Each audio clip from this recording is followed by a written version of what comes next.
Hello, beautiful souls. Before we begin our journey, I'd love to know which corner of the world you're listening from. Drop a line in the comments below. And if you're enjoying these immersive bedtime stories, don't forget to like and subscribe to Insomniac's Lore for more adventures that will carry you into your dreams. Alright, let's begin. Second verse, same song. The fluorescent lights of the Oakwood High Gymnasium hummed, casting long, distorted shadows across the polished floor. It was senior year, that strange precipice between childhood comfort and the terrifying expanse of the unknown future. For Alex, 17 and armed with a slightly battered Fender Stratocaster knockoff, the future was a song waiting to be written, preferably loud and with a killer guitar solo. He stood nervously near the makeshift stage, a few risers pushed together, waiting for his turn at the talent show auditions. He wasn't aiming for glory, not really. He just wanted a chance to play the riff that had been buzzing under his skin for weeks, a nervous energy translated into notes. Then she walked in. Morgan. He knew her, of course, small town, you knew everyone, or at least knew of them. But he didn't know her, not like this. She carried herself with a quiet intensity, her dark hair pulled back loosely, a worn poetry anthology peeking out of her tote bag. She wasn't flashy, but there was an undeniable presence about her, an undercurrent of something deep and resonant. When her name was called, she stepped up to the lone microphone stand, took a breath, and opened her mouth. The sound that filled the gym wasn't just singing, it was a force. Clear, powerful, laced with an emotion that seemed far too complex for someone still navigating locker combinations and prom dates. She sang an a cappella rendition of a blues standard, something raw and full of yearning. Alex felt the air shift, the hum of the lights fading into the background. He wasn't just hearing a voice, he was feeling it, a vibration that resonated somewhere deep in his chest, next to the chords he hadn't yet played. Mr. Henderson, the perpetually optimistic music teacher, beamed. "Morgan, astounding as always. Alex, you're up." Alex stumbled forward, plugged in his guitar, and launched into his riff. It was okay, technically proficient, fueled by youthful energy, but after Morgan's performance it felt thin, incomplete. Mr. Hondenborn, Henderson tapped his chin. "Alex, great energy. Morgan, that voice, you know what? I have an idea.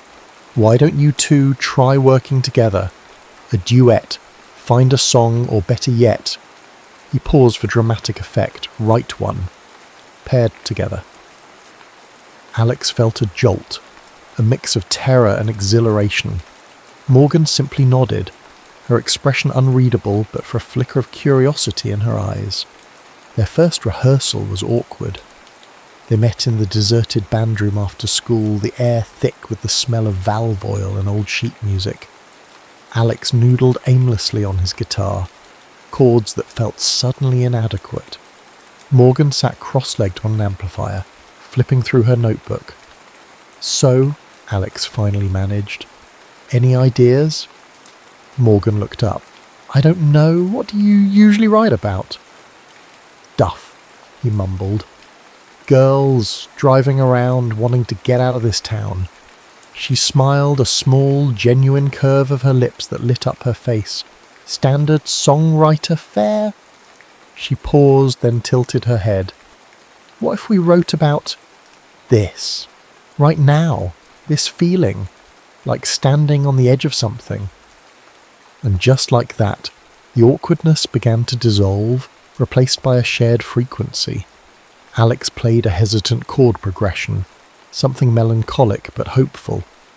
Morgan listened intently, then began to hum, a melody weaving itself around his guitar. Words followed, tentative at first, then bolder.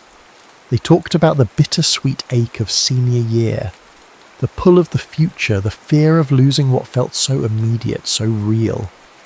They wrote about late-night drives with the windows down, shared secrets whispered in the dark, the feeling that this moment, this connection, was both fleeting and eternal. Over the next few weeks, they were inseparable. They wrote in the band room in Alex's cluttered garage, under the bleachers overlooking the football field.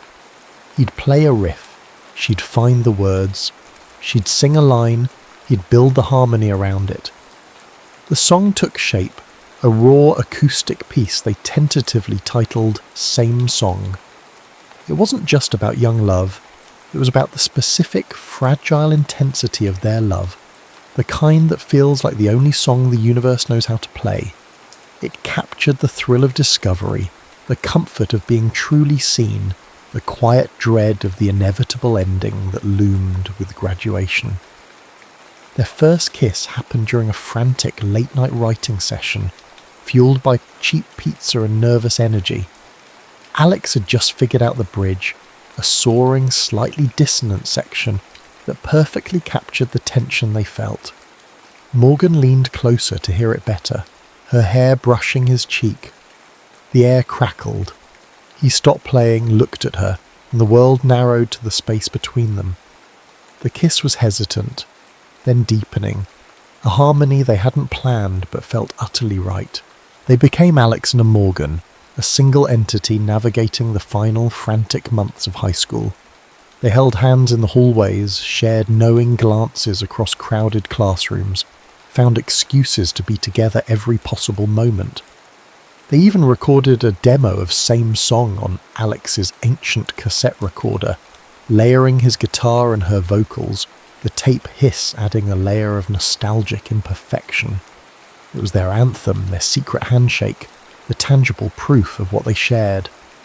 But graduation wasn't just a concept, it was a rapidly approaching date on the calendar. Acceptance letters arrived. Alex got into a prestigious music program in Nashville, a dream he hadn't dared to fully admit even to himself. Morgan was accepted into a vocal performance program in Boston, a chance to hone her incredible talent. Different states, different dreams. The conversation happened on a blanket spread under the stars at Miller's Point, their spot overlooking the sleeping town. The air was thick with unspoken words. Nashville, Alex said softly, tracing the rim of a soda can.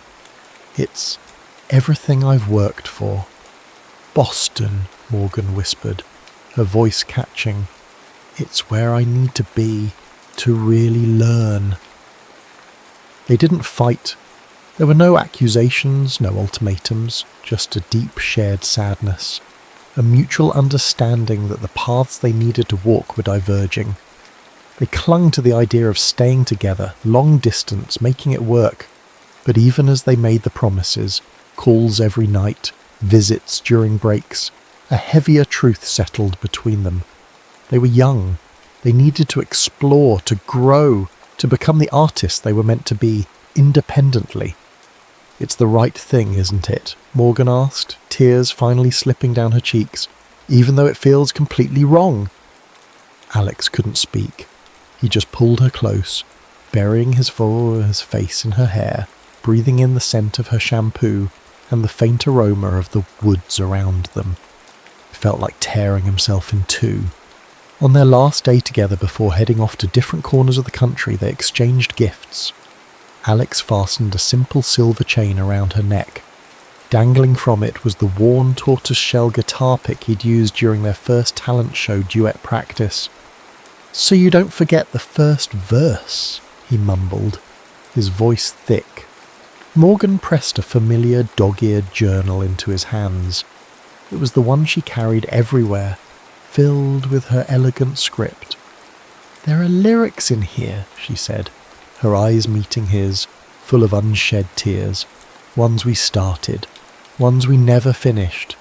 Maybe someday you can finish them." They held each other one last time, a long, desperate embrace that tried to contain all the love, all the memories, all the unwritten verses. Then they pulled apart, turned, and walked away, the melody of Same Song echoing silently in the space between them, a bittersweet reminder of a harmony interrupted. The cheap cassette tape, tucked away in a box in Alex's childhood bedroom, held the only recording, a ghost of a promise whispered onto magnetic tape. 15 years. Sometimes it felt like a lifetime, other times like the blink of an eye. The Asheville summer air hung thick and humid, alive with the thrum of distant bass lines and the murmur of crowds. The annual Foothills Folk and Roots Festival was in full swing, a sprawling celebration of strings, stories and soul nestled in the Blue Ridge Mountains. Alex, now 32, adjusted the strap of his well-loved acoustic guitar case on his shoulder. He navigated the bustling backstage area, a labyrinth of tents, trailers and scurrying crew members. Success had found him, albeit the quiet indie darling kind. He'd released 3 critically acclaimed albums, toured constantly, building a loyal following with his introspective lyrics and intricate guitar work. He wrote songs about longing, about landscapes, about the ghosts that lingered just out of sight. He poured his experiences into his music, yet a certain guardedness remained, a reluctance to fully revisit the raw vulnerability of his youth.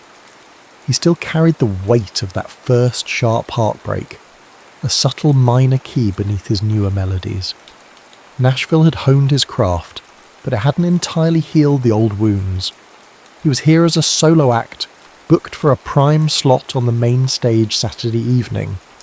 Morgan, also 32, checked her reflection in the window of a catering truck smoothing down her simple linen dress. The years had been transformative. Boston had polished her voice into an instrument of breathtaking range and control. After graduation, she'd navigated the often brutal music industry, fronting bands, doing session work, and eventually finding her niche as a highly sought-after vocal coach.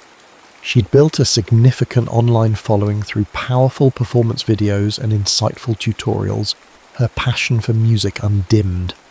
She was also newly single, emerging bruised but resolute from a tumultuous relationship with a charismatic but controlling record producer.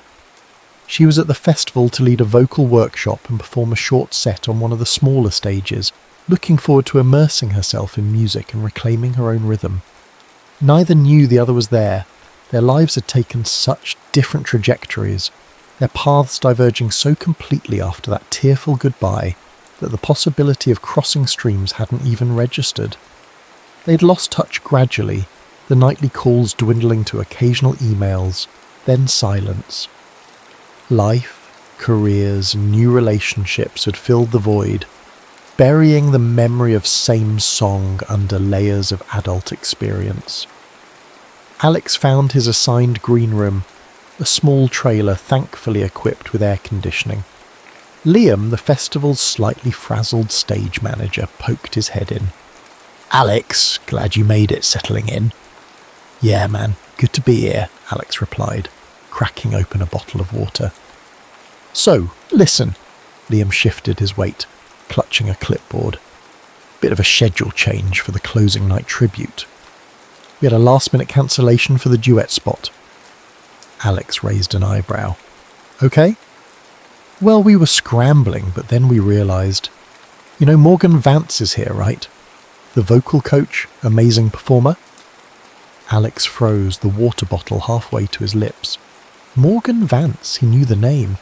He'd seen her videos online, admired her talent from a distance, always with a strange pang of detached recognition.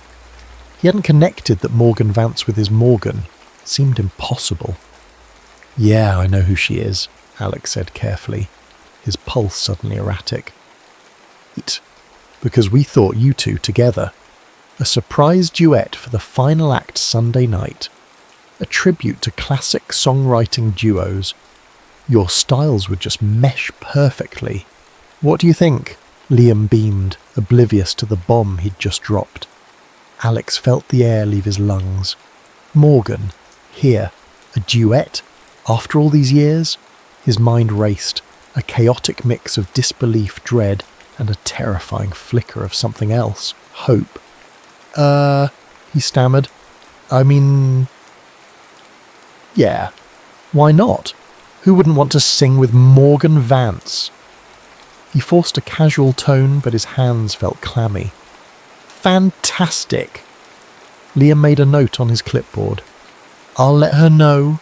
We've booked the main rehearsal space for you two tomorrow afternoon. 4 o'clock sharp? Sounds good, Alex managed, his voice sounding distant even to his own ears. Liam bustled out, leaving Alex alone in the suddenly too small trailer. Morgan. He sank onto the cheap sofa, his guitar case leaning against his knees. He ran a hand through his hair. 15 years dissolved in an instant, leaving him feeling 17 again, awkward and utterly unprepared. The next afternoon, Alex approached the designated rehearsal tent with the trepidation of someone walking toward a firing squad. He could hear music from inside, a piano playing a simple, elegant melody. He paused, took a deep breath, and pushed aside the tent flap. She was sitting at the keyboard, her back to him, lost in the music. She looked different, of course, more polished, more self-assured, but the line of her shoulders, the way her head tilted as she played, it was undeniably Morgan. She finished the phrase and turned, her eyes widening slightly as she saw him standing there. The air crackled, thick with unspoken history. "Alex?" Her voice was the same, yet richer, deeper. "Morgan," he replied, his own voice rough. Or, Morgan Vance, I guess." A small, uncertain smile touched her lips. "Just Morgan is fine." "Wow. Alex." An awkward silence stretched between them. Years of unsaid things, different lives lived, hung heavy in the air. The easy intimacy they'd shared felt like a phantom limb, a memory that didn't quite fit the present reality. "So," Morgan broke the silence, gesturing towards the microphone stand set up in the centre of the tent. "Liam said something about a surprise duet." "Yeah, last-minute thing," Alex said, trying to sound nonchalant. "He seemed pretty excited about pairing us up." "It's unexpected," she admitted, her gaze searching his face. "I saw your name on the lineup, of course. Your music is..." She hesitated. "It's really good, Alex. You found your voice." "Thanks," he mumbled, feeling a flush creep up his neck. "You too. Obviously. Your online stuff is incredible." They moved towards the centre of the space, the tension palpable. They ran through a few potential covers, classic folk duets, familiar territory. Their voices, though changed by time and training, blended almost instinctively. The old harmony was still there, buried beneath the surface. On stage, even in the sterile rehearsal tent, the chemistry was undeniable, an electric current passing between them as they traded verses. It was familiar yet new, exciting yet deeply unsettling. Liam popped his head back in towards the end of their allotted time. "How's it sounding, folks?" "Pretty good," Morgan said, glancing at Alex. "Yeah, we're getting there," Alex agreed. "Fantastic. Now, I had another thought," Liam said, pulling out his phone. "I was doing a deep dive, research, and I stumbled across this old recording. Terrible quality. Sounds like it's on a cassette."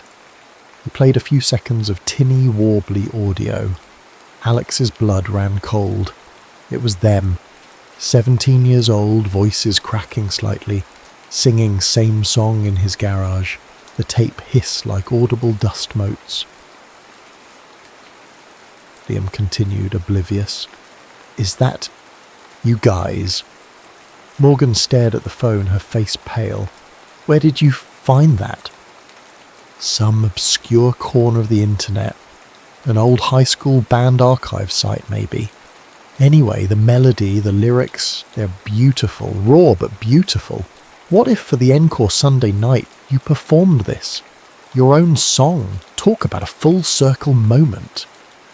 Alex looked at Morgan. Her eyes were wide, mirroring the shock and turmoil he felt.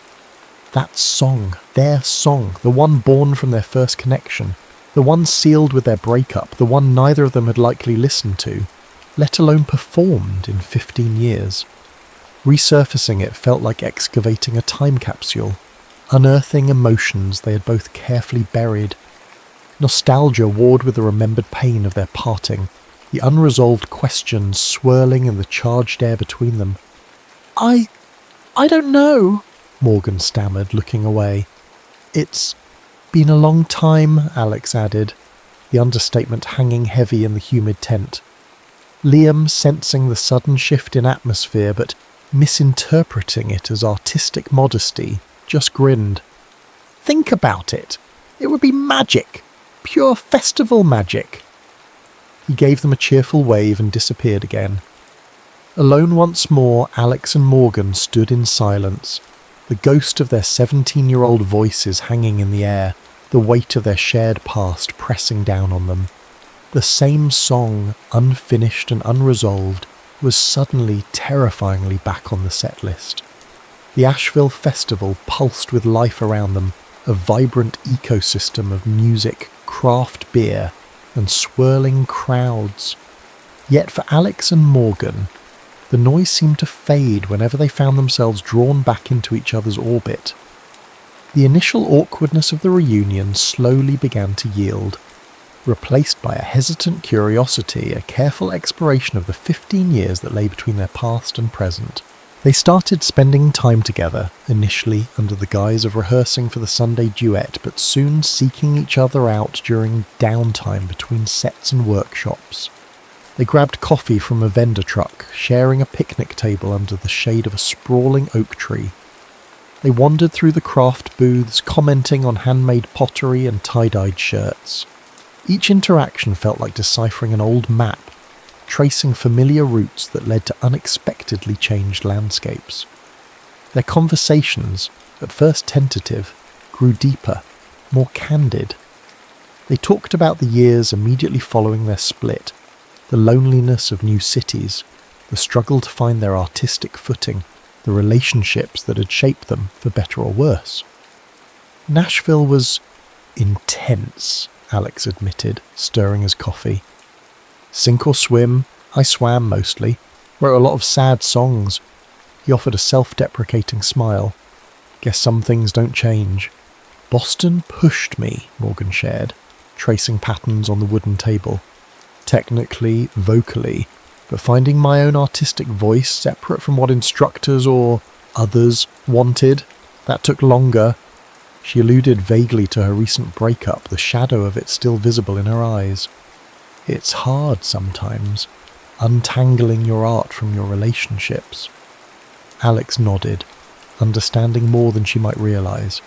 His own romantic history had been a series of near misses, relationships that flickered but never quite caught fire, always measured against a memory he tried to ignore.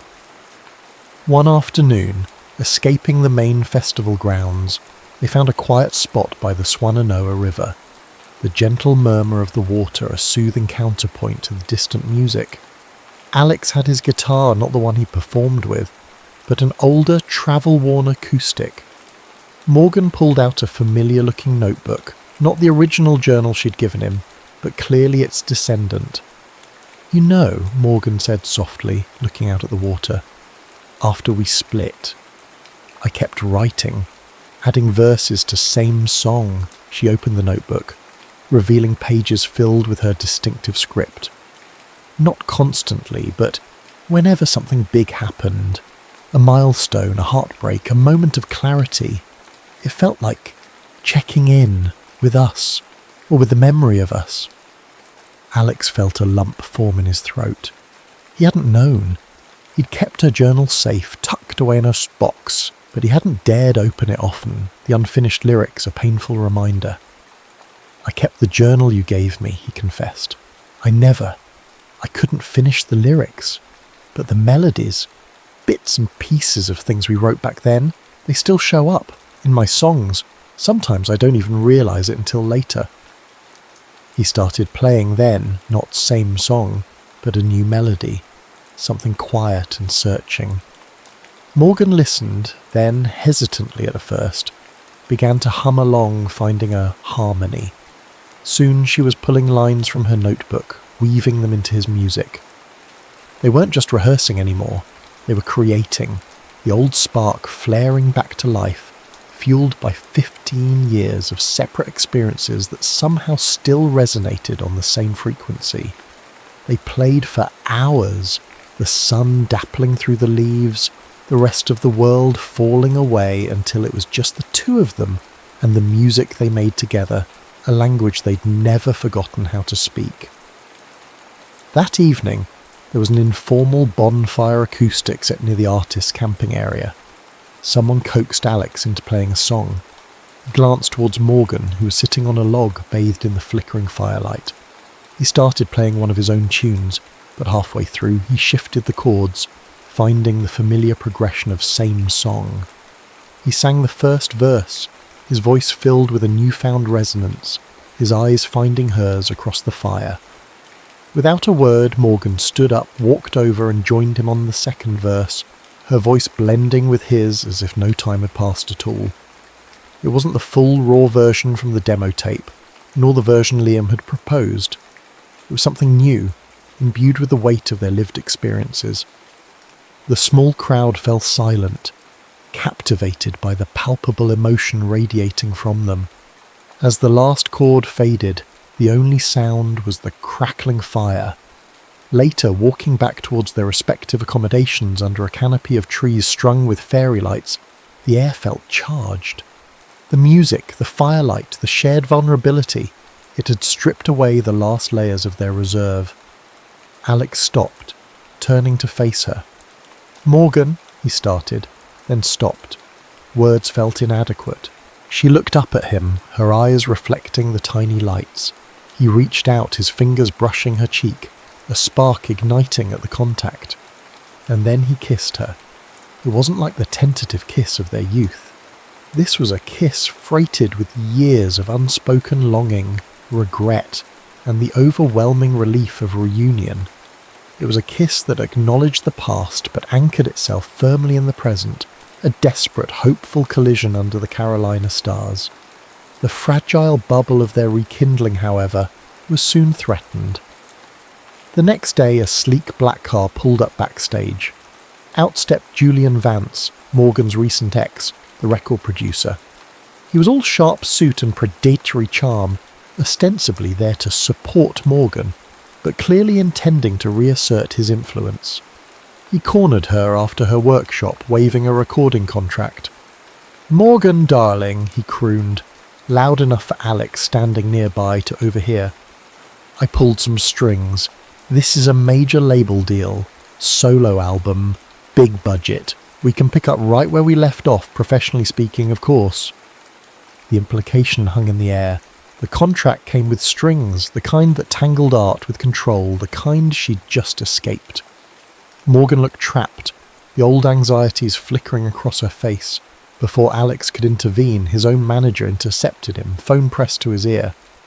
"Alex, great news. That European solo tour we pitched. They want you, starting in 6 weeks. It's huge, man, career-defining." Alex looked from his beaming manager to Morgan, who was trying to extricate herself from Julian's possessive grip. 6 weeks, a solo tour, the kind of opportunity he dreamed of, but it meant leaving, just as he and Morgan were finding their way back to a harmony he hadn't realised he was missing so desperately. Julian's arrival, the tour offer, suddenly the world was rushing back in, presenting them both with choices, demanding they decide if the tentative song they were rewriting together was worth risking the paths they'd forged alone. The chaos of the festival seemed to mirror the turmoil within them, pulling their newfound harmony into sharp, potentially discordant relief. Sunday night. The air crackled with the energy of 1,000 endings and beginnings. The final night of the Foothills Festival. The main stage lights blazed, illuminating a sea of faces turned expectantly towards the platform. Backstage, the atmosphere was a hum of controlled chaos, but for Alex and Morgan, standing in the wings, a pocket of intense quiet seemed to surround them. They hadn't had much time to talk since the dual bombshells of Julian's contract offer and Alex's tour opportunity. Stolen moments between sound checks and crowd navigation were filled with charged glances and unspoken questions. The weight of their impending choices pressed down on them. adding another layer of complexity to the performance ahead. Julian lingered obnoxiously nearby, a smug reminder of one possible future for Morgan. Alex's manager kept shooting him encouraging thumbs-ups about the tour, representing another. Liam gave them the 2-minute warning. Alex turned to Morgan, his expression serious. "Are we doing this?" The old song. Morgan met his gaze, a flicker of uncertainty warring with a newfound resolve. She'd spent the day grappling with Julian's offer, the lure of mainstream success battling the bitter memory of his control. Seeing Alex wrestle with his own opportunity, seeing the music they rediscovered together, it clarified things. "Yes," she said, her voice firm, "but not the old song, our song, the finished version." She'd shown him the completed lyrics earlier that day, the verses she'd written over 15 years, chronicling her journey, her heartbreaks, her resilience. He'd read them, his chest tight with emotion, recognizing fragments of his own story mirrored in hers. It was no longer just a song about naive first love. It was an anthem of survival, growth, and the enduring power of a foundational connection. "Okay," Alex breathed, feeling a surge of adrenaline mixed with profound emotion. "Let's give them the second verse." They walked onto the stage to thunderous applause. The crowd knew them individually, the buzz about their surprise duet fueled by Liam's enthusiastic hints and their palpable chemistry at the bonfire had spread like wildfire. They took their places, Alex with his acoustic guitar, Morgan at the microphone stand. A hush fell over the audience. Alex played the opening chords of Same Song, the simple CG AM/F progression, instantly familiar yet somehow deeper, richer than it had sounded from a tinny cassette speaker. He sang the first verse, the lyrics about nervous beginnings and small-town dreams taking on a poignant nostalgic quality. Then Morgan came in, her voice soaring clear and strong, singing the second verse, the one that spoke of leaving home, of finding strength in solitude, of lessons learned the hard way. Their eyes met, a silent acknowledgement passing between them. They moved into the bridge, the section Alex had crafted all those years ago, its dissonant hopefulness now perfectly capturing the tension and beauty of their reunion. Then came the new verses, the ones Morgan had carried in her notebook for years. She sang of ambition and disillusionment, of loves lost and independence gained. Alex joined her, his harmony wrapping around her melody, their voices blending seamlessly as they sang about the ghosts of the past and the courage to face the future. The final chorus swelled, no longer just about teenage promises, but about mature understanding, about forgiveness, about the choice to try again, armed with the wisdom of experience. It's the same song, a different key, played by who we learned to be. Second verse. The harmony finally feels like you and me. As the last chord resonated, soaking into the rapt silence of the crowd, it felt less like an ending and more like a statement. The silence held for a beat, then erupted into overwhelming applause, punctuated by cheers and even some visible tears near the front. The raw honesty of the performance, the narrative of resilience and rediscovered love woven into the music, had struck a profound chord. They stood side by side, bathed in the stage lights, not bowing immediately, just breathing, letting the moment sink in. Alex instinctively reached for Morgan's hand, and she laced her fingers through his. They turned, smiled at the audience, and took a shared bow. Backstage, the adrenaline still coursing through them, they found a quiet corner away from the congratulatory chaos. They didn't speak for a long moment. The weight of the performance, the choices they'd made explicit in those lyrics, hanging between them. The noise of the festival seemed distant, muffled. "So," Alex said finally, his voice quiet, still holding her hand, "that felt right." "It did," Morgan agreed, her eyes shining. Julian cornered me again before we went on. I told him no, politely but firmly. No contract. Alex squeezed her hand. My manager wants an answer about the tour by tomorrow morning. He looked at her, his gaze steady. Europe seems a lot less appealing right now. A slow smile spread across Morgan's face. Funny. I was just thinking Asheville is starting to feel like home. He smiled back, a genuine, unrestrained smile that reached his eyes. I was thinking, maybe we have more songs to write, together. An EP, Morgan suggested, her smile widening. Maybe find a little cabin studio somewhere up here in the mountains. Deal, Alex said, leaning in to kiss her softly, sealing the promise not with youthful desperation, but with mature intention. 1 year later. The stage lights felt familiar, comfortable. The venue wasn't a sprawling festival ground, but an acclaimed mid-sized theatre in Chicago, sold out. On stage, Alex and Morgan stood side by side, instruments in hand, finishing the last song of their set. Their joint EP second verse, recorded in a rustic cabin studio nestled in the Blue Ridge Mountains just outside Asheville, had been a surprise hit. Critics lauded its emotional honesty, the seamless blend of Alex's intricate instrumentation and Morgan's powerhouse vocals, and the songwriting that spoke of love found, lost, and bravely rediscovered. It had climbed the indie charts, resonated deeply with listeners, and just last week it had officially gone gold. They finished the song, a new one, full of hope and the quiet joy of shared creation, to sustained applause. They looked at each other, a silent communication passing between them, a testament to the harmony they'd rebuilt, stronger and more resonant than before. They joined hands, mirroring that moment backstage at the festival a year prior, but now under the bright lights, sharing their story with the world. As they took their final bow, the spotlight catching the glint of the silver chain with the worn guitar pick around Morgan's neck, it felt less like an ending, and more like the beginning of a beautiful, long overdue second movement. The song was the same, but the verses were richer, the harmony sweeter, and the future stretched before them full of unwritten music.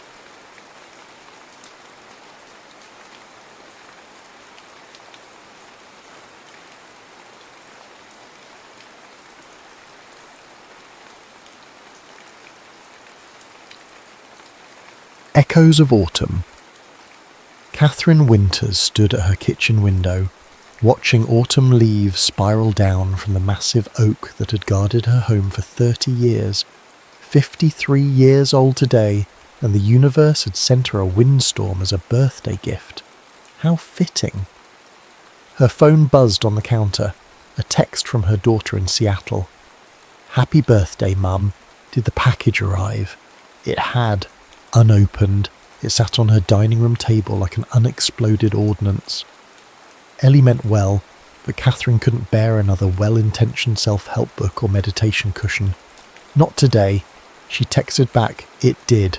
Thank you, sweetheart. Opening it later when I'm back from my walk." A small deception.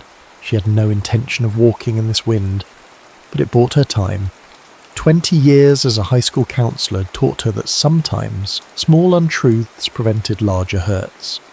Catherine's gaze drifted to the wall calendar, the only analogue remnant in her increasingly digital life. October 15th was circled in faded red marker. Not for her birthday, she never bothered marking that, but because 19 years ago today, David had left for work and never come home. Heart attack at 42. A cliché, really, except when it happens to your husband. The wind moaned through the eaves, a sound that always reminded her of David's snoring. She'd complained about that snoring for years, until suddenly the bedroom became tomb quiet. What she wouldn't give now to hear that rumbling symphony again. The doorbell rang, startling her. Catherine wasn't expecting anyone. Her friends knew better than to surprise her on this day. Through the peephole she saw only a delivery uniform and a clipboard. Probably another birthday gift, maybe from her sister in Phoenix. Catherine Winters. The delivery woman was in her early 60s, silver-streaked hair escaping from beneath her cap, face weathered by decades of sun and wind. "Yes, that's me. Special delivery. Need your signature." She handed over the clipboard while balancing a package no bigger than a hardback novel. Catherine signed and accepted the package. No return address, just her name in unfamiliar handwriting. "Thanks, nasty weather we're having," Catherine offered, suddenly not wanting to be alone. "Best kind," the woman smiled. "Wind clears away what needs clearing." Before Catherine could respond, the delivery woman was already heading down the walkway, leaning into the gusting wind like she welcomed its challenge. Back inside, Catherine examined the package. Plain brown paper, secured with twine rather than tape, like something from another era. No labels or barcodes, just her name and address in blue ink. She untied the twine, unfolded the paper. Inside was a wooden box with a simple brass latch. The wood was dark with age, polished by years of handling. When she opened it, her breath caught. Inside, nestled in faded blue velvet, was David's pocket watch. The one that had belonged to his grandfather, the one that had been buried with him 19 years ago today. Catherine's hands trembled as she lifted it out. The weight was exactly as she remembered, substantial solid gold with his initials engraved on the back. She'd always loved how it felt slightly warm, as if it generated its own heat. This was impossible. She'd watched them place this watch in David's pocket before they closed the casket. She'd insisted on it, knowing how he'd check the time on it a dozen times daily, a nervous habit she'd found endearing. She opened the case. The watch face was pristine, the second hand sweeping smoothly. It showed exactly the right time, and tucked into the lid of the case was a small folded note she'd never seen before. Catherine unfolded it with shaking fingers. "My Kath, if you're reading this, then it worked. I don't know how to explain what's happening to me, but I need to try. Time isn't what we think it is. Neither is death. Tomorrow morning at 8:17, go to Holloway Park, to our bench. Bring the watch. I've missed you for so long, David." Catherine stared at the note, at handwriting she knew as well as her own. The logical part of her brain, the counsellor who'd helped hundreds of teenagers navigate grief and delusion, was already manufacturing explanations. A cruel prank, a forgotten keepsake with a note she'd somehow never seen. Early onset dementia making her believe this was real. But her heart, the part of her that had never fully accepted that David was gone, thundered with a different possibility. The watch ticked in her palm, warm and insistent as a heartbeat. Outside, the wind rose to a howl and the last leaves of autumn tore free from the oak tree, swirling upward in a frantic dance against the darkening sky. Catherine barely slept. How could she, with David's watch ticking on her nightstand and his impossible note tucked beneath her pillow? She'd reread it dozens of times, analysing every curve and stroke of his handwriting, looking for evidence that someone had forged it. But it was his, the slightly slanted A's, the way he crossed his T's with a flourish, how he always wrote her name with a small heart dotting the I instead of a dot. Details no one could know to fake. By dawn, she'd cycled through every explanation, elaborate birthday prank, hallucination, dream, or the simplest yet most impossible option, that somehow David was reaching across 19 years of absence to contact her. At 7:30, she gave up on rational thought and got dressed. The storm had cleared overnight, leaving behind that peculiar autumn clarity where everything seems outlined in gold. She slipped the watch into her coat pocket, its weight anchoring her to reality. Holloway Park was a 15-minute walk, which gave her time to prepare for disappointment. The bench David had mentioned sat beneath a copper beech tree, overlooking the duck pond. They'd spent countless Sunday afternoons there, watching their daughter feed ducks, planning futures that never materialised. As she approached, Catherine saw the bench was empty. Of course it was. What had she expected? She sat down, feeling foolish yet unable to leave. The watch in her pocket showed 8:15, 2 minutes to whatever wasn't going to happen. A squirrel darted past her feet, clutching an acorn. The park was quiet this early, just a few dedicated joggers and an elderly man walking a corgi that waddled more than walked. Normal, ordinary, no magic or mystery. Her phone buzzed. Ellie again. "Did you open my gift?" Catherine sighed and replied, "Not yet, sweetie. Soon." 8:17 came and went. Catherine sat for 5 more minutes, then 10. The sun climbed higher, burning away the morning chill. Just as she was about to leave, someone sat down beside her. "Beautiful morning," said a voice she didn't recognise. Catherine turned to find an elderly woman beside her, the same delivery woman from yesterday. Up close, Catherine could see that her eyes were an unusual shade of amber. "You," Catherine said, "did you leave that package? The watch?" The woman's smile deepened the web of lines around her eyes. "I deliver things, that's all." "But how? Where did you get it? That watch was buried with my husband. Was it?" The woman looked out over the pond. "Time is curious that way. Things get lost. Things return." "Are you saying my dead husband sent you with his watch? That's impossible? Maybe." The woman shrugged. "Yet here you are, exactly where the note told you to be." Catherine touched the watch in her pocket. "Who are you?"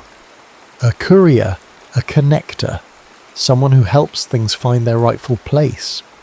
She turned to face Catherine fully. "Do you believe your husband's really gone?" "He died 19 years ago." "That's not what I asked." Catherine stared at the woman, at those strange amber eyes that seemed to hold a light of their own. "I don't know what I believe anymore." The woman nodded, satisfied. "That's a start." She reached into her pocket and withdrew a small key on a silver chain. "The watch needs winding. This is the key." Catherine took it, noticing how it seemed to vibrate slightly against her palm. "I don't understand what's happening." "Understanding is overrated. Trust the watch. Trust what you feel." The woman stood. "Wind it at midnight, not before." "Wait!" Catherine called as the woman started to walk away. "What's your name?" The woman paused, looking back over her shoulder. "Autumn," she said with a small smile. "My name is Autumn." Catherine watched her go, the key warm in her hand. Only when Autumn had disappeared from view did Catherine realise the woman hadn't been wearing a delivery uniform today. She'd been dressed in ordinary clothes, except for a scarf the exact colour of the copper beech leaves above them. On her walk home, Catherine's phone rang. Her principal, reminding her about tomorrow's faculty meeting. Normal life intruding on whatever strangeness had enveloped her. "Catherine, are you there?" her principal asked after a moment of silence. "Yes," she said, fingering the key in her pocket. "I'm here, but I won't be in tomorrow. I need to take a personal day." That night, as the digital clock on her bedside table clicked over to midnight, Catherine took out David's watch and the delicate key. Her hands shook slightly as she inserted the key into the small winding aperture on the back of the watch. It turned smoothly as if recently oiled. One full rotation, then another. On the third turn, something clicked inside the mechanism. The second hand, which had been moving steadily all day, stopped. Then, impossibly, began to move counterclockwise. 3 days after winding the watch, Catherine still hadn't returned to work. She'd called in sick using accumulated leave time that her principal couldn't deny, though Catherine heard the concern in her voice. In 18 years at Roosevelt High, Catherine had rarely missed a day. But how could she focus on teenage crises when her own reality had shifted? The watch now ran backward, counting down to something she couldn't understand. And each night since winding it, she dreamed of David. Not memories, but new conversations as vivid as life. In these dream, they sat on their park bench while David explained things that made perfect sense, until she woke, left with only fragments. Time folds back on itself, and the boundaries are thinner than we think, and most persistently, I found a way back. This morning, Catherine had awakened to find a photograph on her nightstand that hadn't been there when she went to sleep. A Polaroid of their bench at Holloway Park, the copper beech's leaves a fiery canopy above it. Written on the white border in David's handwriting, "Remember our first kiss, November 3rd, 91. 4:35 p.m. Catherine did remember. They'd been walking through the park on their third date when rain had suddenly poured down. They'd run to the shelter of the beech tree, laughing and soaked, and David had brushed a wet strand of hair from her face before kissing her. She'd known then that she'd marry him someday. November 3rd was tomorrow, and she had no idea who had placed the photograph by her bed. Her doorbell rang, startling her from these thoughts. Through the peephole she saw Ellie on her porch looking worried. "Mum, are you okay?" Ellie asked when Catherine opened the door. At 30, Ellie had grown into a woman who resembled her father. Same dark eyes, same determined chin. "I'm fine, honey. Why?" "Why? Because you haven't been answering my calls. And your principal called me concerned because you've missed 3 days of work." Ellie stepped inside, scrutinizing her mother. "And you look like you haven't slept in days." "I've been sleeping," Catherine said, which wasn't entirely a lie. "Just having strange dreams." Ellie set her purse down on the entryway table with a deliberate calmness that Catherine recognised as forced. "You didn't open my birthday gift." The package still sat on the dining room table, accusatory in its untouched state. "I've been distracted." "By what, Mum? What's going on? You haven't been like this since—" Ellie stopped herself. "Since your father died." Catherine finished for her. Ellie nodded, her expression softening. "Is that what this is about? The anniversary was a few days ago. I should have called." Catherine considered telling her daughter everything: the watch, the mysterious woman named Autumn, the backwards running timepiece, the photograph that appeared from nowhere. But she knew how it would sound. Instead, she said, "I think I'm just processing some old grief. It bubbles up sometimes, even after all these years." Ellie hugged her, and Catherine breathed in the familiar scent of her daughter's shampoo. "I worry about you being alone here." "I'm not alone. I have my work, my friends." Catherine pulled back and managed a smile. "And I have you, even if you're 3 states away." "Well, I'm here now for the weekend. Ryan's watching the kids." Ellie picked up the birthday package. "And you're going to open this, and then we're going to have lunch, and you're going to tell me what's really going on." Catherine unwrapped the gift. Not a self-help book, but a leather-bound journal with her initials embossed on the cover. "It's beautiful," she said, genuinely touched. "You used to write all the time, remember? You always said it helped you make sense of things." Ellie squeezed her hand. Maybe it's time to start again. Over lunch at their favourite bistro, Catherine deflected Ellie's questions about her strange behaviour, steering the conversation toward her grandchildren and Ellie's work. But when they were finishing their coffee, Ellie reached into her bag and pulled out a small velvet box. "I have something else for you," she said.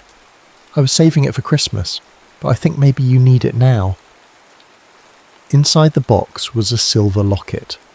When Catherine opened it, she found a tiny photograph of David holding baby Ellie, his smile radiant. "I found it when I was digitizing old family photos," Ellie explained. "I'd never seen it before. It must have been tucked into a book or something." Catherine stared at the image, at David's familiar face. The watch in her pocket seemed to grow warmer. "Thank you," she whispered, blinking back tears. That night, after Ellie had gone to bed in her old room, Catherine sat at the kitchen table with the newly gifted journal open before her. The watch ticked counterclockwise beside her. and the Polaroid of the bench propped against a salt shaker. She began to write, hesitantly at first, then with increasing urgency.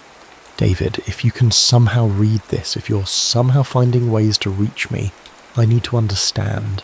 What happens tomorrow at 4:35? How is any of this possible? I'm afraid I'm losing my mind, but I'm more afraid that I'm not, that you've actually found some way to reach across to me, and I'm too rational to grasp it. Ellie's here. She looks so much like you now. She worries about me, thinks I'm dwelling in grief. But this doesn't feel like grief. It feels like anticipation. The watch runs backward. Time folding back on itself, you said in my dream. What does that mean? As she wrote the last word, the second hand of the watch suddenly stopped. Then, with a tiny mechanical shudder, resumed its movement, forward now as a watch should run. Catherine stared at it, then at the date on her phone. November 2nd, 11:59 p.m. In 1 minute it would be November 3rd. The next day Catherine convinced Ellie to walk with her to Holloway Park. She'd fabricated a story about doctors recommending fresh air for her insomnia, and Ellie had readily agreed, pleased to see her mother taking positive steps. They spent the afternoon wandering the park's winding paths, the air crisp with late autumn. Catherine kept checking David's watch, now running normally, as 4:35 approached. I need to sit for a minute, Catherine said when they neared the copper beach. Let's rest on that bench. Ellie checked the time on her phone. It's almost 4:30. We should head back soon if we're going to make our dinner reservation. Just a few minutes, Catherine insisted, her heart pounding as they sat on the bench. The same bench from the Polaroid, from her dreams, from countless Sunday afternoons with David. The watch in her pocket read 4:33. Do you remember coming here with your father? Catherine asked, trying to keep her voice casual. Ellie smiled. Of course.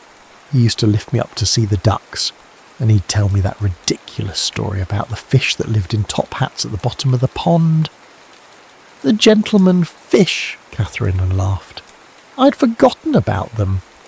Dad never forgot a story once he made it up. Ellie's expression grew wistful.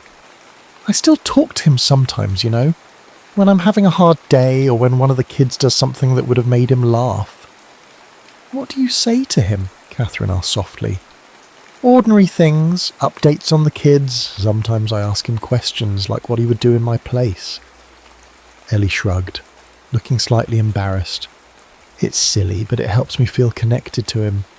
It's not silly at all, Catherine covered her daughter's hand with her own. I think...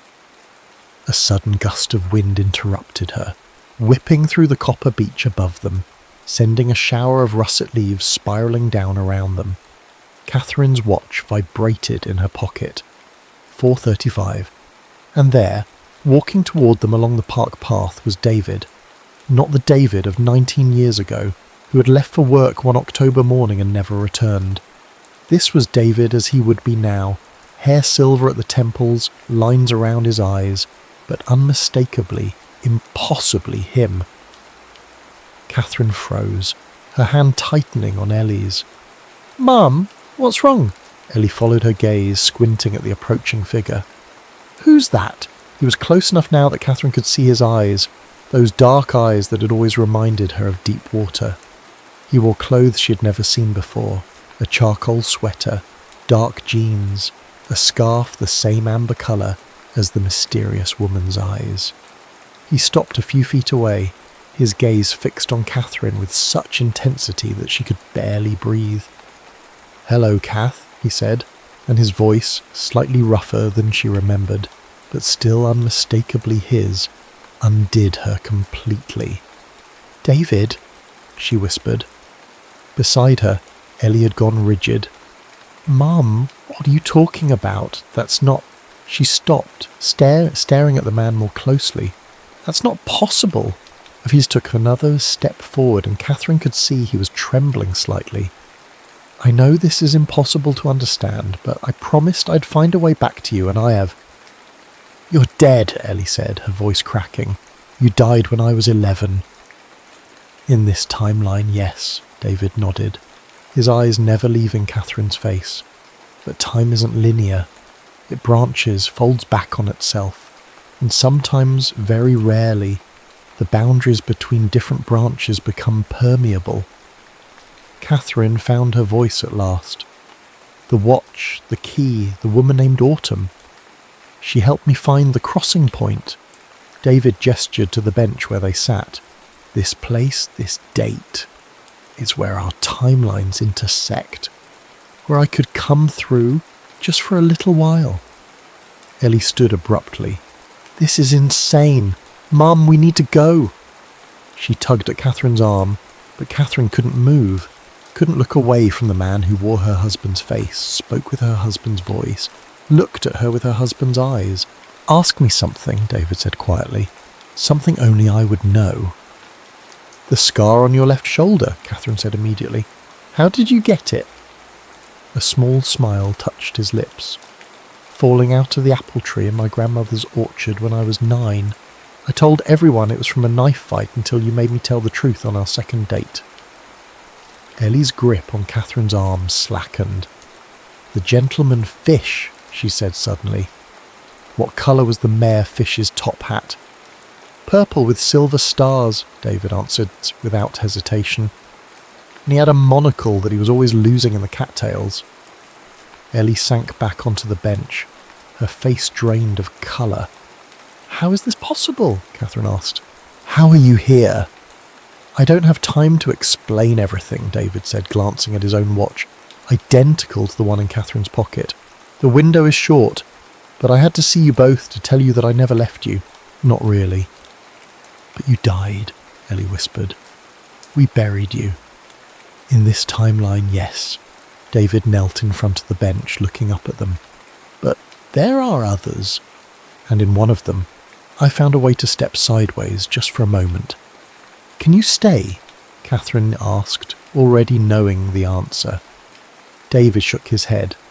The crossing only lasts a few minutes, but I needed you to know that I'm still here, in another stream of time, that I think of you every day. He looked at Ellie with wonder. Look at you, a mother yourself now. I wish I could have seen it. I named my son after you, Ellie said, tears streaming down her face. Little David. I know, he smiled. Autumn showed me pictures. Who is she? Catherine asked. A guardian of sorts. A keeper of time's crossroads. David checked his watch again, his expression growing urgent. I have to go soon. No, Catherine protested, reaching for him. You just got here. His hand met hers, warm and solid and real. The watch, he said quickly. Keep it with you. Every year on this date, at this time, wind it with the key. I'll try to come through whenever I can. Once a year. Catherine felt dizzy with the impossibility of it all, the cruelty and the wonder. That's all we get. It's more than most, David said gently. More than I thought possible. The leaves around them began to swirl again, though Catherine felt no wind. David's form seemed to waver slightly, like a reflection in the disturbed water. I have to go, he said, his voice suddenly distant. Remember, November 3rd, 4:35. Win the watch. Dad, Ellie called, reaching out her hand. David's smile was radiant with love as he began to fade. I am so proud of you, Ellie Bear. So proud of you both. And then he was gone, leaving only a scatter of copper leaves where he had stood. Catherine and Ellie sat in stunned silence, hands clasped tightly together, staring at the empty space before them. Did that really happen? Ellie finally whispered. Catherine pulled the watch from her pocket. The second hand had stopped at exactly 4:42. Yes, she said with absolute certainty. It happened. 1 year later, Catherine and Ellie sat on the same bench beneath the copper beech, which was again ablaze with autumn colours. Little David, Ellie's 4-year-old son, played nearby, tossing bread to the ducks while his father watched from a respectful distance. He might not come, Catherine said quietly, rotating David's watch in her hands. He said he'd try, but he'll come, Ellie interrupted with firm confidence. Dad always kept his promises. The past year had transformed them both. After their impossible reunion with David, they'd spent countless hours talking, researching quantum physics, reading obscure texts about time and dimensions that Autumn, who Catherine now occasionally glimpsed around town, had subtly directed them toward. Catherine had filled 3 journals with theories and questions, mapping constellations of possibility. She'd returned to teaching with renewed purpose, no longer just counselling students through crises, but helping them see beyond the apparent limitations of their lives. Ellie had moved her family back to Colorado, taking a job at the university's physics department. Her colleagues found her new research direction into theoretical dimensionality fascinating, if somewhat esoteric. David's watch showed 4:34. Catherine wound it with the silver key, her hand steady. "I still can't believe we're doing this," Ellie said, watching as the second hand began its familiar backward movement. "Waiting for a ghost who isn't really a ghost." "A traveller," Catherine corrected. "Between branches of time." At exactly 4:35, the copper leaves above them began to stir, though the air was still. Little David stopped feeding the ducks, staring at something neither Ellie nor Catherine could yet see. "Grandpa," he shouted suddenly, pointing toward the path. And there was David, walking toward them with the same steady pace as before, his smile widening as he caught sight of them. "You came," Catherine breathed when he reached them. "I promised, didn't I?" David knelt to greet his grandson, who showed no hesitation in accepting this new yet familiar presence. "Hello, young man. You've grown since last year." "You weren't here last year," little David said with a child's matter-of-fact certainty. "Not in a way you could see," David agreed, "but I was watching." This time their reunion lasted 17 minutes. Catherine timed it on the watch. 17 precious minutes in which David held his grandson, embraced his daughter, and sat beside his wife on their bench, his arm warm around her shoulders. They didn't waste time with questions about the how or why of his presence. Those were mysteries larger than their brief window could contain. Instead, they shared the small, vital news of their lives. Little David's first swim across the pool, Ellie's research breakthroughs, Catherine's decision to retire next year. "Will I see you then?" David asked as the leaves began their telltale dance, signalling his impending departure. "When you have more time?" "Every November 3rd, Catherine promised. "For as long as I can." As David began to fade, little David reached out and placed something in his grandfather's hand, a copper beech leaf, perfectly preserved. "For your time," the boy said seriously. David's smile was the last thing to fade, lingering like the Cheshire Cat's until only the space remained where he had been. Little David seemed untroubled by his grandfather's disappearance, returning to the ducks as if interdimensional visitations were an ordinary part of life. "He sees more than we do," Ellie observed, watching her son. "Children haven't learned the boundaries yet." Catherine nodded, tucking the watch back into her pocket. "Maybe we're unlearning them." That evening, after Ellie and her family had returned to their new home across town, Catherine sat at her kitchen table with her journal open before her. The watch ticked normally beside her, counting ordinary time until next year's extraordinary moment.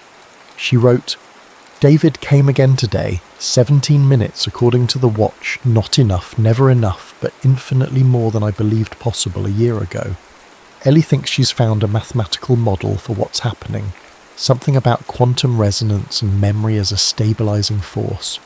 She's working with a theoretical physicist who believes there are thin places where different timelines brush against each other like overlapping ripples in a pond." Little David saw him first. Children understand these things better than we do.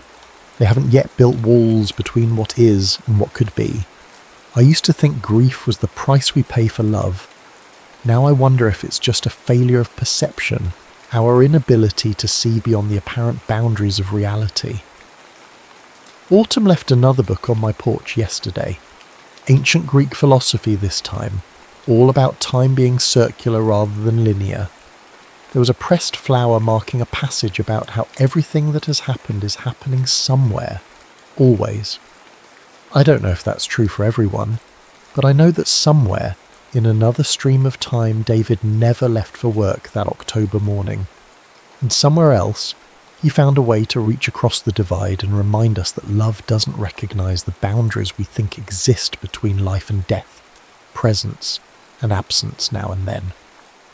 Until next November 3rd, I'll keep the watch close, and I'll remember what David told little David today when he asked where Grandpa goes when he disappears. I'm just in another room, buddy. A room right next to this one with just a very thin wall between us. And sometimes, if we're very lucky and very patient, we find a little window in that wall. Outside, the wind rose, sending the last leaves of autumn swirling into the darkening sky. Catherine closed her journal and went to the window, watching their dance. Not an ending, she now understood, but a journey to somewhere else, a transformation rather than a loss. The watch ticked steadily in her pocket, counting the moments until the next window opened between worlds.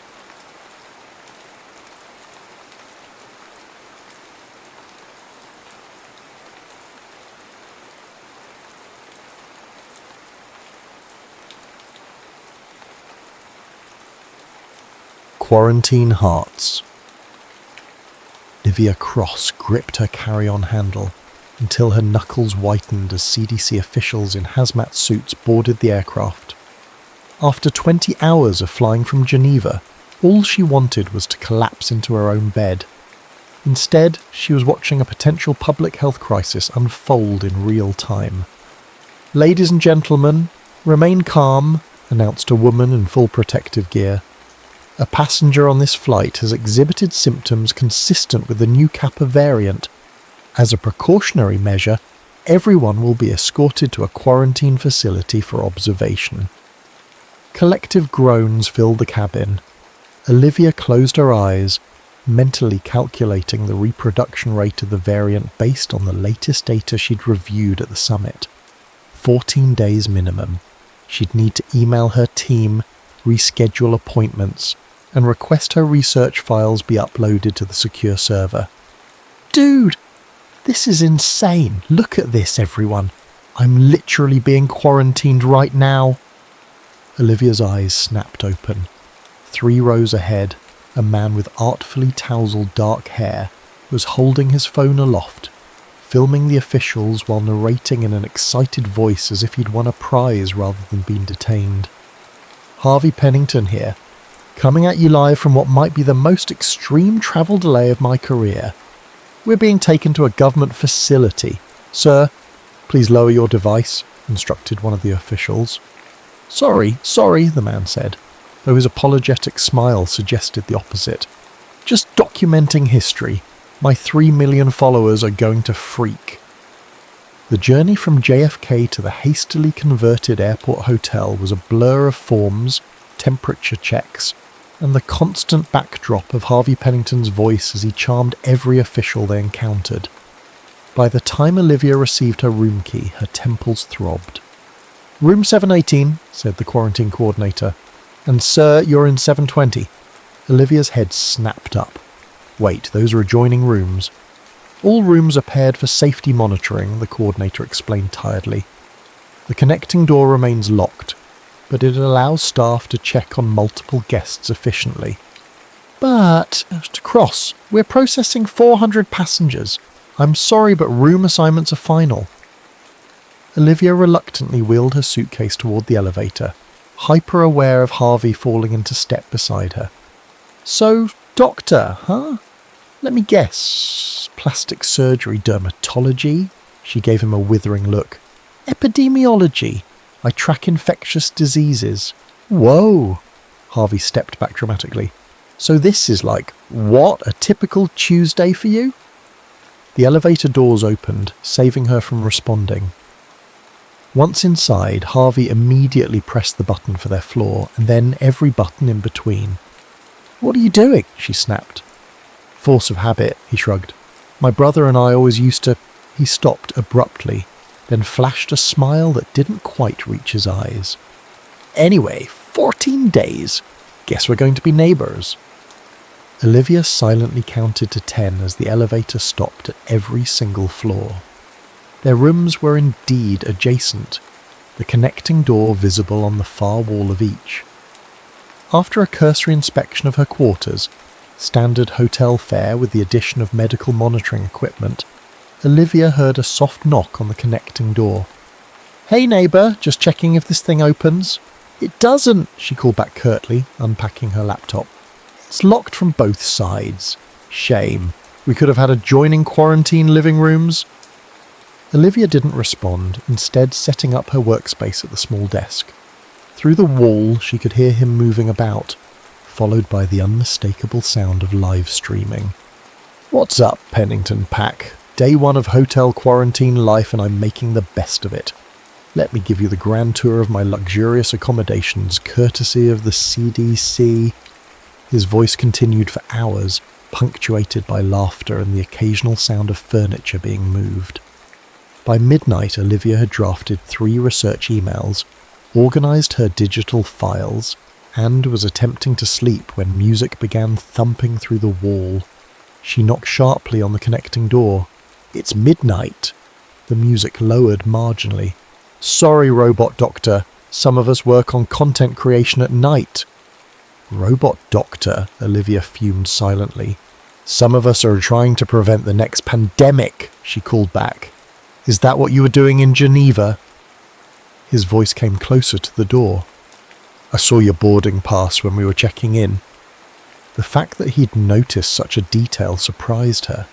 Yes, she answered reluctantly. International Pathogen Surveillance Summit.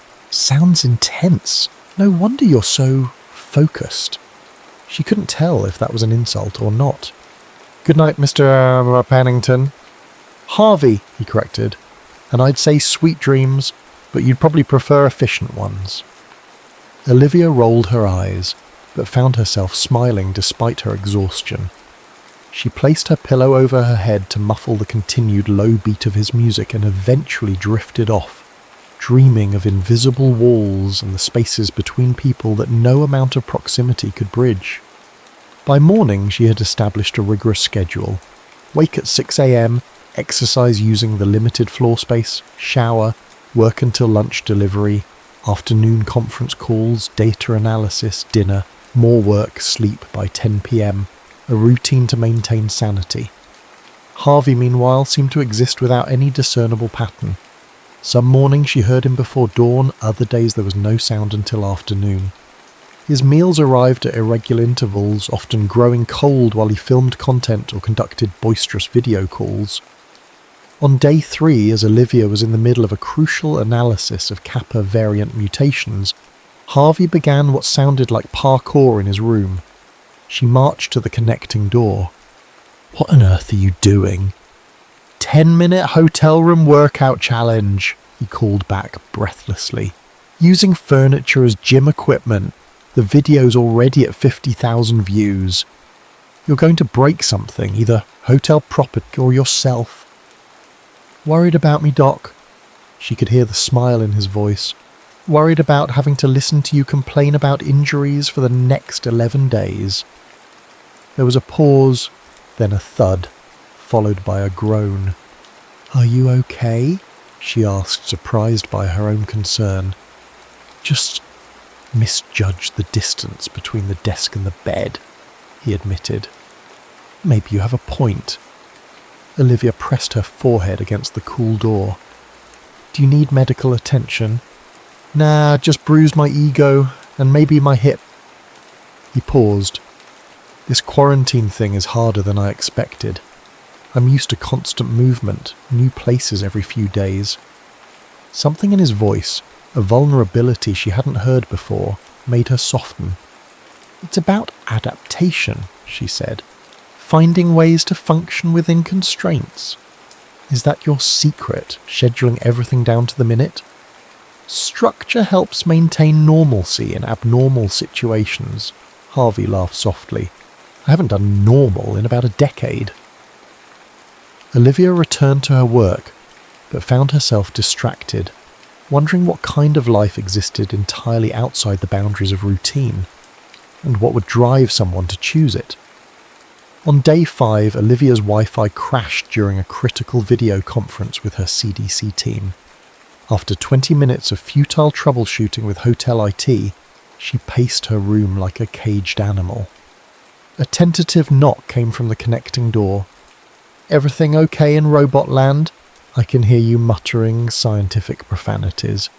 She sighed heavily. "My internet's down. The back-end system are overwhelmed with all the quarantined guests trying to work remotely." "Ah." There was a pause. "I could share my hotspot. I've got an unlimited international plan." Olivia hesitated. That would actually be tremendously helpful. "Cool. I'll text you the password. What's your number?" She found herself reciting her phone number to a man she'd never actually seen face to face, only glimpsed from a distance on the plane. 2 minutes later, her phone pinged with his network details. "Thank you," she called through the door once she was connected. "No problem. What's the big project anyway? Curing the common cold, eradicating mosquitoes, analysing mutation patterns in the Kappa variant to determine possible transmission vectors." "Okay, that's both terrifying and impressive." His voice was closer now, as if he too were leaning against the door. "So you're one of the people who might actually save the world someday." She laughed softly. "Hardly. I'm just trying to understand viral behaviour so we can predict outbreaks before they happen." Still sounds heroic to me. Meanwhile, I film myself eating weird foods and jumping off tall things for likes.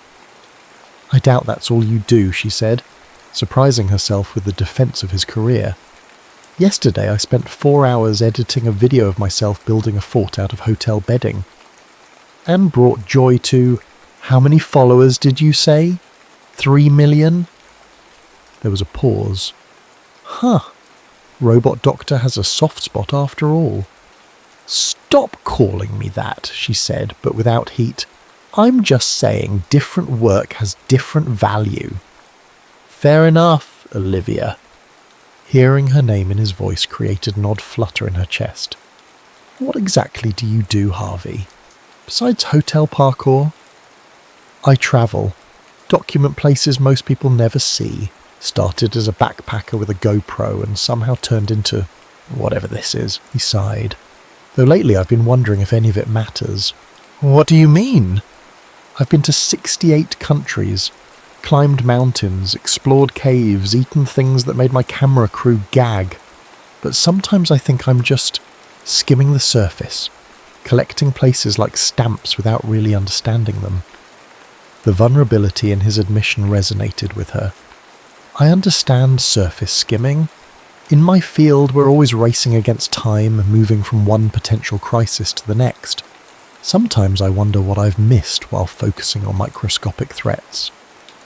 "Look at us, having an existential crisis through drywall," Harvey chuckled. "Maybe quarantine forces perspective. Or cabin fever," she quipped.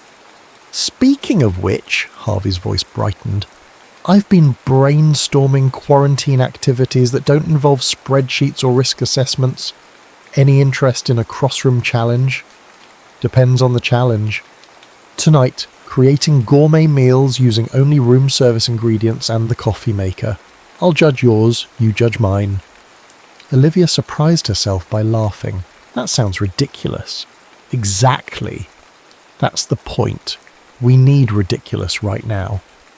She considered the stack of work awaiting her attention, then glanced at the dismal room service menu. "Fine, but nothing involving raw fish. I've seen your videos of extreme sushi challenges." "You've watched my videos?" He sounded delighted. "I may have conducted some background research on my quarantine neighbour." "I'm flattered, and now thoroughly intimidated by what my own search results might reveal."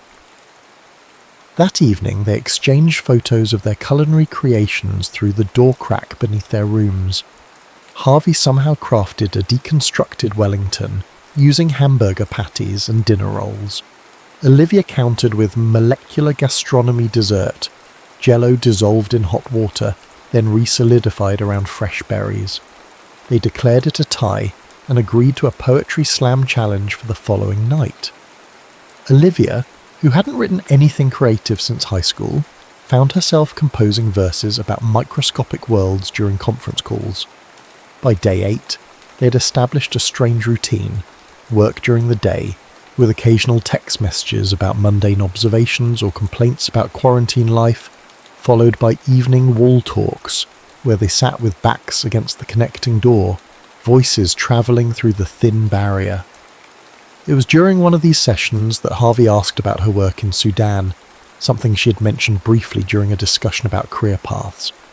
"You don't have to talk about it here," he added quickly. "You got quiet when you mentioned it earlier." Olivia traced patterns on the carpet with her finger. It was 3 years ago, an outbreak of a hemorrhagic fever in a displaced persons camp. We had limited resources, limited time. I made a call to quarantine one section of the camp based on early transmission data. And I was wrong. The infection wasn't contained to that sector. It had already spread through the water supply to other areas. While we focused our resources on the quarantined section, people died elsewhere without treatment. Her voice tightened. 27 people, including 11 children. The silence stretched between them. "That wasn't your fault," Harvey finally said. "You made the best decision you could with the information available. That's what the official report said, too. Doesn't change the outcome." "No, but it matters that you were there, trying. Most people run from disasters. You run toward them." She pressed her palms against her eyes. "Sometimes I wonder if I'm running toward them, or away from everything else." "Like what?" "Normalcy. Relationships. The messiness of everyday life that can't be quantified or contained in data sets." Harvey laughed softly. "Meanwhile, I'm literally running from country to country to avoid staying still long enough to think about why I'm running." "And why are you?" The pause was so long she thought he might not answer. "My brother died when I was 19, he finally said, voice uncharacteristically subdued. "Tommy was the golden child, straight A's, college scholarship, the whole package. Then one night, aneurysm, just gone. After the funeral, I couldn't stand being in any place that reminded me of him, which was basically everywhere. So I left, kept leaving, turned it into a career." "I'm so sorry," Olivia whispered. "Yeah, well, we all have our ways of coping, right? Mine just involves more frequent flyer miles and occasional brushes with hypothermia." "Is that why you film everything, to keep a record?" "Maybe. Never really analysed it." He cleared his throat. "Tommy used to say I never paid attention to details, always rushing to the next thing. I guess I'm trying to prove him wrong even now, documenting every moment so nothing gets missed." Olivia leaned her head back against the door, acutely aware of him doing the same on the other side. Two people isolated together yet apart, sharing secrets through a wall that suddenly seemed both too solid and too thin. On day 10, Olivia woke with a scratchy throat and slight fever. Protocol dictated immediate reporting, which resulted in additional testing and stricter isolation measures. No leaving her room for any reason, meals left outside her door, medical check-ins via video. By afternoon, her head pounded and every muscle ached. She'd been exposed to countless pathogens in her career, but the possibility that this might be the Kappa variant sent waves of anxiety through her already fevered mind. A text from Harvey lit up her phone. "Heard the med team outside your door, you okay?" She typed with shaky fingers. Mild symptoms, probably nothing. His response came quickly. "Need anything? I can be your quarantine within quarantine supplier." Despite feeling terrible, she smiled. "I'm fine, just tired. Hydration is key. Also terrible TV and comfort snacks. Before she could respond, a knock came at her main door. The staff delivering additional monitoring equipment, she assumed. But when she checked through the peephole, the hallway was empty except for a large paper bag. She opened the door cautiously and found an assortment of bottled water, electrolyte drinks, packaged snacks, a thermometer, and what appeared to be cold medication. A note was attached. Bribe the housekeeping staff to deliver this care package. Don't worry, everything is sealed packaged. Take your temperature every 2 hours. Text me the readings. This is not optional. Olivia stared at the collection, oddly moved by the gesture. She carried everything inside and sent him a message. Thank you. You shouldn't have risked contact with my door, please. I've built immunity by eating street food in 27 countries. Throughout the day, he texted regularly, asking for temperature updates and symptom changes. When she admitted to chills despite the room's heat, another knock came at her door. This time she found a stack of extra blankets with a note. Fort building materials that double as fever management. By evening her fever had peaked. The medical team conducted a video assessment and determined she likely had a standard flu rather than the variant, but would continue monitoring. The news should have relieved her, but instead, alone in her room with darkness falling, anxiety tightened around her chest like a vice. What if they were wrong? What if she'd been exposed to something else entirely during her work in Geneva?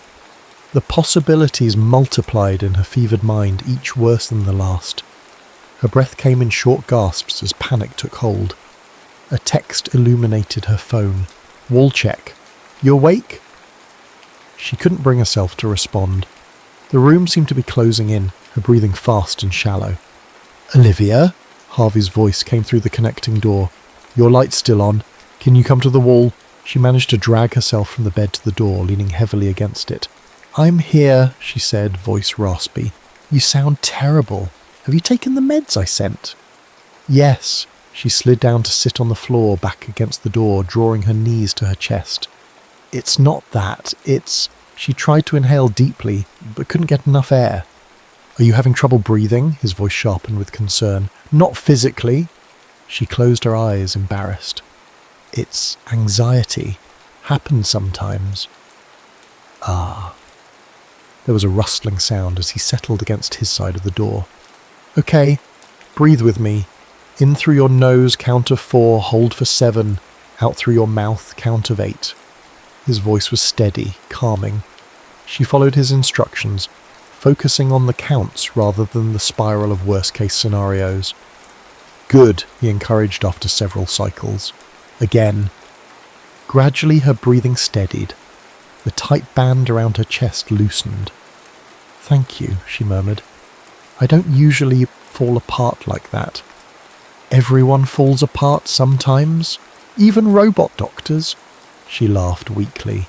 I'm starting to hate that nickname less. I'll take that as progress. There was a smile in his voice. Want me to keep talking? Might help you sleep. Well, what would you talk about? I could tell you about the time I got lost in the Cambodian jungle for 3 days, or about the northern lights in Iceland. I've never seen anything like them. Tell me about the lights, she said, settling more comfortably against the door. His voice took on a different quality, softer, more reflective, as he described vast skies painted with green and blue ribbons of light that seemed to dance to some cosmic music. He spoke of the profound silence of the snow-covered landscape, the way the cold air crystallized breath into miniature clouds, the feeling of being simultaneously insignificant and connected to something immense. Olivia closed her eyes, letting his words create images in her mind. When he paused, she murmured, "Keep going." You know what's strange, he said. I've shown that footage to millions of viewers, but this is the first time I've really tried to describe what it felt like to be there. Maybe some experiences defy video documentation. Maybe. He was quiet for a moment. My brother would have loved Iceland. He was studying astrophysics before. Anyway, he always said that looking at stars was like time travel, seeing light that began its journey millions of years ago. That's beautiful. Yeah, he was the poetic one, or was quoting something. Harvey cleared his throat.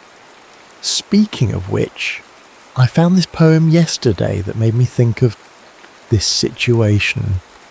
Us talking through walls. Want to hear it? Sure, she said, surprised and touched that he'd been reading poetry. His voice took on a gentle rhythm as he recited. We touch each other with the sounds of our voices, and at the edge of where they meet, we build invisible bridges. The simple lines hung in the air between them. That's lovely, Olivia whispered. Who wrote it? There was a pause. I did, just now. You wrote that? Don't sound so shocked, he laughed softly. I contain multitudes. Warmth spread through her that had nothing to do with her fever. It's beautiful, Harvey. Get some sleep, Olivia. Text me if you need anything during the night. I will. She hesitated. And Harvey, thank you. For mediocre poetry, for seeing me through the wall. By morning, her fever had broken. The test results confirmed standard influenza, and her quarantine would continue as normal. As she sipped the tea, Harvey had somehow convinced room service to le faire. She realised something had fundamentally shifted. The wall between them remained, but somehow they'd found a way to see through it. Day 12 dawned crisp and clear, visible through Olivia's window overlooking the hotel's courtyard. Her flu symptoms had fully subsided, leaving behind a strange sense of anticipation she couldn't quite name. A text from Harvey buzzed on her phone. Roof access unlocked from 2:04 p.m. for fresh air therapy. Medical staff supervised. Interested. Olivia stared at the message. The prospect of leaving her room sent a jolt of excitement through her, followed immediately by anxiety. It would mean facing Harvey in person, something that suddenly seemed more intimidating than addressing a conference hall of infectious disease experts. Hesitating? Came another text. After sharing existential crises and late-night poetry, surely seeing my actual face isn't that scary. She smiled despite herself. I'll be there. At precisely 2:15, Olivia stepped onto the hotel rooftop, instantly overwhelmed by the sensation of open space after nearly 2 weeks of confinement. The December air was brisk but refreshing against her skin. Medical staff in masks stood at discreet distances, monitoring the handful of quarantined guests who had been approved for roof access. Olivia! She turned toward the voice, so familiar yet different without the wall between them. Harvey stood a few feet away, wearing a surgical mask like everyone else, but his eyes crinkled above it in what was clearly a smile. You're taller than I expected, she said, immediately regretting the awkward greeting. He laughed. And you're exactly as I pictured, except for the CDC sweatshirt. Somehow I imagined you in a lab coat at all times. I save that for special occasions, she replied dryly. Shall we? He gestured toward the perimeter of the roof where a walking path had been marked with tape. They fell into step beside each other, maintaining the recommended 6-foot distance. The city sprawled before them, a landscape of glass and steel under winter sunlight. Strange, isn't it? Harvey said after a moment. I feel like I know you better than people I've spent years with, but this is the first time we've actually talked face to face. Technology creates intimacy without proximity, Olivia observed. In my field, we've conducted life-saving interventions over satellite phones with people we never meet. Always the scientist, he saw visible in his eyes. But this is different. We're not just disembodied voices. We share a wall. Shared, she corrected. 2 more days and we'll be cleared to leave. Something flickered in his expression. Right, back to real life. They completed a lap in silence, each absorbed in thoughts of what real life meant after their strange shared isolation. Look, Harvey pointed suddenly to a corner of the roof where the hotel staff had strung a modest display of Christmas lights, twinkling against the afternoon sky. Someone's trying to create holiday atmosphere in Quarantine Central. It's nice, Olivia said, surprised to find she meant it. I'd almost forgotten about Christmas. What would you normally be doing this time of year? She considered. Working, most likely. I usually volunteer for holiday shifts so colleagues with families can take time off. No family obligations of your own. My parents retired to Arizona. We do a video call on Christmas morning. She shrugged. It's never been a big production for me. Mine either, since Tommy. He gestured vaguely. The first few years I made sure to be climbing a mountain or diving a reef over the holidays. Harder to feel the absence when you're in completely unfamiliar territory. And now?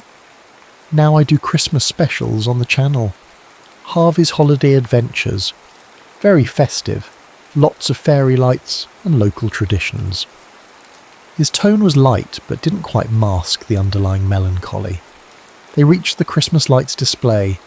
Someone had placed a small bench beneath them, creating a pocket of unexpected charm in the utilitarian space.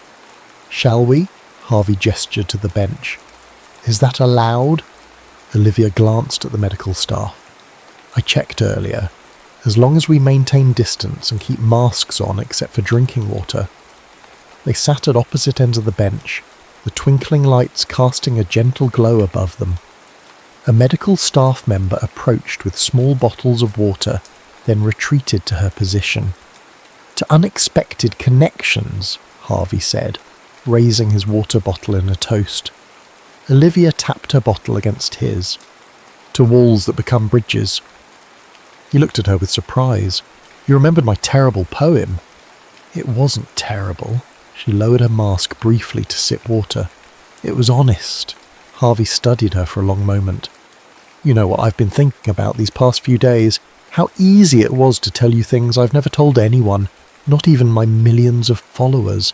How strange that the most real connection I've had in years happened through a wall, during forced isolation.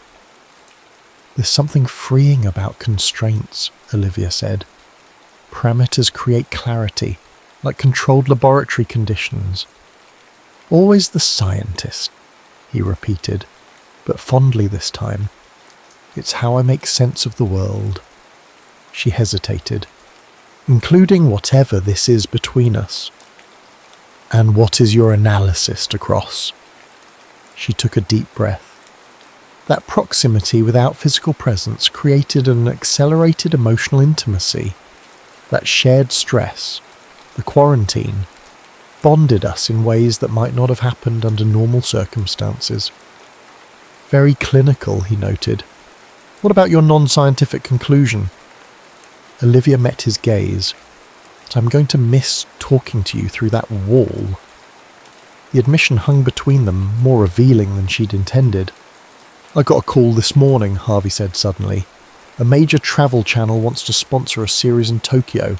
6-month contract starts immediately after quarantine lifts. That sounds like an amazing opportunity, she said, ignoring the sinking feeling in her chest.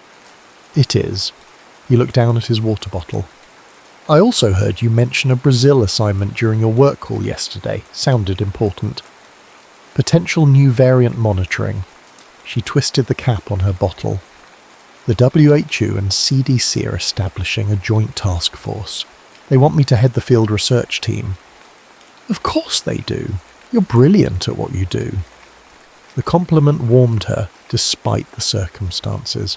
So are you. Professional adventurer. He laughed without humour.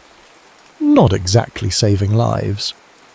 You connect people to places they might never see, experiences they might never have. She surprised herself with the conviction in her voice. Your work has value, Harvey. He looked at her then, really looked at her, with an intensity that made her breath catch. 2 days left, he said quietly. What happens when the walls come down completely? Before she could answer, a medical staff member approached. Time to rotate, please. Other guests are waiting for the roof access. They stood reluctantly, walking toward the exit where stairs would lead them back to their separate rooms. "Olivia," Harvey said as they reached the door, "would you have dinner with me tonight?" Still separated by our wall, but intentionally together. "Yes," she said without hesitation. "I'd like that." That evening they positioned their room service tables against the connecting door, creating the illusion of a shared meal despite the barrier between them. Harvey had somehow convinced the kitchen to prepare dishes not on the regular menu, a small act of rebellion against their constrained circumstances. As they talked, Olivia realised she was memorising details, the cadence of his laugh, the way his voice softened when speaking of things that mattered to him, storing them against the inevitable separation to come. "I have something for you," Harvey said suddenly. "Can you open your connecting door lock? I'll do the same on my side." Are we allowed to do that? Probably not. But what are they going to do, extend our quarantine? Olivia hesitated, then turned the small lock on her side of the door. She heard him do the same. "Okay, now what?" "Now we open them simultaneously on 3. 1, 2, 3. They each pulled their doors open, revealing the narrow space between, still separated by a final barrier neither could open, the hotel's central locking mechanism. But the space was enough. Through the 6-inch gap, Olivia could see Harvey, clearly for the first time without masks or distance between them. His eyes were even more expressive up close, crinkled at the corners from years of smiling. "Hi," he said simply. "Hi," she echoed, suddenly shy. "I wanted to see you properly, just once." He pushed a small package through the gap. "And to give you this." Olivia unwrapped the parcel to find a small leather journal. Inside, on the first page, he had written the poem he'd recited during her fever night, along with a sketch of 2 rooms with a wall between them, bridged by sound waves shaped like words. "Harvey, this is something to remember our quarantine by," he finished, "when we're on opposite sides of the world." Without thinking, she reached through the gap. He met her halfway, their fingers intertwining in the liminal space between rooms. "We should close these before someone checks the electronic locks," she said reluctantly. He nodded, but didn't let go of her hand. "Olivia, The sound of a keycard in her main door made them both jump. They quickly withdrew their hands and closed the connecting doors just as a staff member entered with monitoring equipment. Later, lying awake in bed, Olivia touched her fingers where they had held his, wondering how a connection formed through walls could feel more real than any relationship she'd had in years of normal life. The final morning of quarantine arrived with a flurry of activity. Final health checks, paperwork, instructions for post-quarantine monitoring. Olivia packed methodically, her scientific mind focused on logistics while her emotions remained carefully compartmentalized. A text from Harvey appeared. Breakfast wall talk. One last time, she positioned herself against the connecting door, acutely aware it might be their final conversation like this. "I'm here. All packed." His voice came through, sounding falsely cheerful. Nearly. "You?" "Travel light, move fast, it's my motto. The less you carry, the farther you can go." She smiled despite the heaviness in her chest. Spoken like a true nomad. "Olivia!" There was a weight to his voice. "About Tokyo. I haven't given them my answer yet." Her heart stuttered. "Why not? It's an incredible opportunity." "Because for the first time, I'm not sure I want to run." His voice lowered. "What if I'm tired of skimming surfaces? What if I want to go deeper somewhere, with someone?" Hope flared within her, quickly tempered by practicality. "We've lived in an artificial environment, Harvey. Reality is different." "Is it? Because I've spent 10 years out there in reality, and none of it felt as real as talking to you through this door." She pressed her palm against the wood separating them. "I leave for Brazil in 3 days." "I know." He paused. "I'm not asking you to change your plans. Your work is too important. I'm just saying, what if there's a middle way between your structured life and my chaotic one? A knock at her main door interrupted them, the staff coming to escort her out. It was time. I have to go, she said quickly. They're here. Olivia. Goodbye, Harvey. She stood, gathering her resolve along with her luggage. Thank you for everything. The next hour passed in a blur of procedures.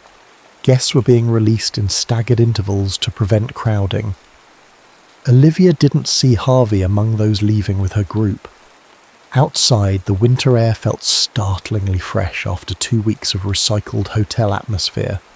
A CDC colleague had arranged for a car to take her directly to her apartment. As she settled into the back seat, her phone buzzed with a text from an unknown number. Dr. Cross, this is Samuel Way from WHO Global Response Team. We're finalising the Brazil assignment roster and need your equipment requirements by end of day. Work. Reality. The bubble of quarantine was already dissolving around her. At her apartment, everything looked exactly as she'd left it 3 weeks ago. Neat, organised, impersonal. She unpacked systematically, placing each item in its designated space, trying not to think about messy hotel room workouts and improvised gourmet meals. She opened her laptop to compose the equipment list for Brazil when her phone rang. Dr. Cross speaking. It's me. Harvey's voice, without the wall between them, sounded different. Clearer, but somehow more distant. I felt like I should call you. Hope that's okay. It's fine, she said, gripping the phone tightly. How are you? Weird. Everything feels weird. Too much space, too quiet. She smiled despite herself. I thought you'd be celebrating your freedom. I'm sitting in a rental car in the hotel parking lot, actually. Can't seem to make myself drive away. He paused. I keep thinking about what you said, that we experienced accelerated intimacy due to shared stress and constraints. It's a well-documented psychological phenomenon, she replied automatically. Always the scientist.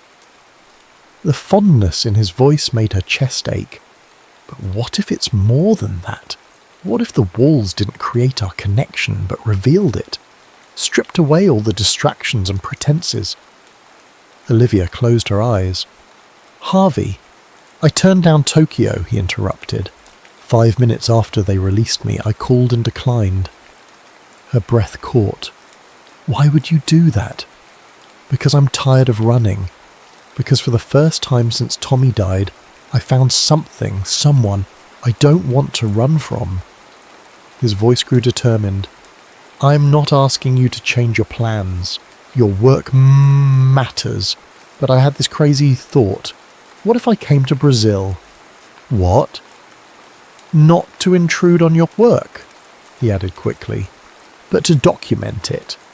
The WHO has been wanting more public engagement on global health initiatives. I pitched them a documentary series on pandemic prevention efforts, featuring the real heroes, scientists like you. Hope fluttered in her chest. Wild, uncontainable, and? They're interested. Very interested, actually. Especially when I mentioned I had connections with a brilliant epidemiologist leading the Brazil team. She laughed, a sound of pure, uncomplicated joy. You're serious? Completely. Look, I know it's fast and probably crazy, and maybe once we're in normal life, without walls between us, this won't work. But I want to find out. Olivia thought of her carefully structured life, her controlled environments, her measured responses to all things. Then she thought of poetry through walls and Christmas lights on a quarantine rooftop. What time is your flight to Brazil? She asked. I haven't booked it yet. Wanted to talk to you first. She took a deep breath. My flight leaves Wednesday morning, JFK. If you're serious about this documentary idea, you should probably be on it. The silence on the other end lasted so long she wondered if they had been disconnected. Harvey? I'm here, he said, his voice rough with emotion. just processing that the methodical Dr. Cross is actually suggesting we fly to another continent together after knowing each other for 2 weeks. 13 days and approximately 7 hours, she corrected. And yes, I am. Sometimes data presents an unmistakable conclusion, even when it defies conventional analysis. And what conclusion is that? She smiled, tracing the outline of the journal he'd given her. That some walls aren't meant to divide, but to reveal what matters. Hold that thought, he said suddenly. Don't move. 20 minutes later, a knock came at her apartment door. Through the peephole, she saw Harvey standing in her hallway, slightly out of breath, as if he'd run the whole way. When she opened the door, there was no wall between them, no masks, no distance, no barriers of any kind. Just two people who had found connection in isolation, now facing the vastness of possibility together. Hi, he said simply. Hi, she echoed, suddenly shy. I realised I never actually answered your question about what happens when the walls come down. He stepped forward, closing the distance between them. I think what happens is this. His kiss was gentle at first, a question she answered by drawing him closer. All the words they'd exchanged through walls, all the thoughts they'd shared in the strange intimacy of separation, converged in this moment of actual contact. When they finally broke apart, Harvey rested his forehead against hers. So, Brazil? Olivia smiled. Brazil, but with one condition. Name it. No hotel room parkour. His laughter filled the space around them. Open, boundless, free. The makeshift clinic in rural Brazil hummed with activity as medical personnel moved efficiently between stations, administering vaccines to the local population. In one corner, Harvey adjusted his camera, capturing footage of community health workers explaining prevention measures to a group of village elders. Olivia watched him from across the room, still marvelling at how naturally he'd integrated into her world. The documentary series, Invisible Frontlines, had exceeded all expectations, bringing global attention to the critical work of field epidemiologists in the communities they served. Dr. Cross, a young researcher, approached. The new test results are in. The modified protocol is showing a 60% improvement in early detection rates. Excellent, Olivia replied, reviewing the data. Let's implement it across all regional centres immediately. Once alone, she checked her phone, smiling at the notification. 5 million views on yesterday's episode. Harvey's ability to translate complex scientific concepts into compelling human stories had created a platform for public health education unlike anything before it. Later that evening, they sat on the porch of their rented house watching fireflies illuminate the gathering darkness. I had a call from the network today, Harvey said, lacing his fingers through hers. They want to expand the series, Europe, Asia, wherever the next health challenge emerges. More travelling, she asked, thinking of their current rhythm. 3 months in the field, 1 month in New York, repeat. Yes, but with a home base. They're offering a research stipend that would allow us to establish a permanent monitoring station, somewhere we could return to between assignments. She looked at him, this man who had once defined himself by constant motion, now speaking of roots. You'd want that?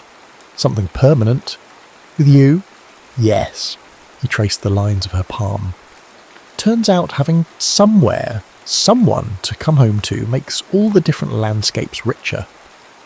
Olivia thought of the walls that had first separated them, now transformed into the foundations of something enduring. Where would this home base be? Wherever you want. The work is global. We can anchor it anywhere. She considered his offer, the scientist in her weighing variables, the woman in her knowing the answer had nothing to do with data. I once told you that structure helps maintain normalcy in abnormal situations, she said. But you've taught me that sometimes the structures we need most aren't schedules or routines. No, she shook her head. They're a connection. Bridges between different worlds. He smiled, understanding her meaning. So, Dr. Cross, are you accepting this joint research proposal? Under a sky full of stars, thousands of miles from where they'd first met through a wall that both divided and connected them, Olivia made the easiest decision of her life. Not because it was logical or data supported, but because some conclusions transcended analysis.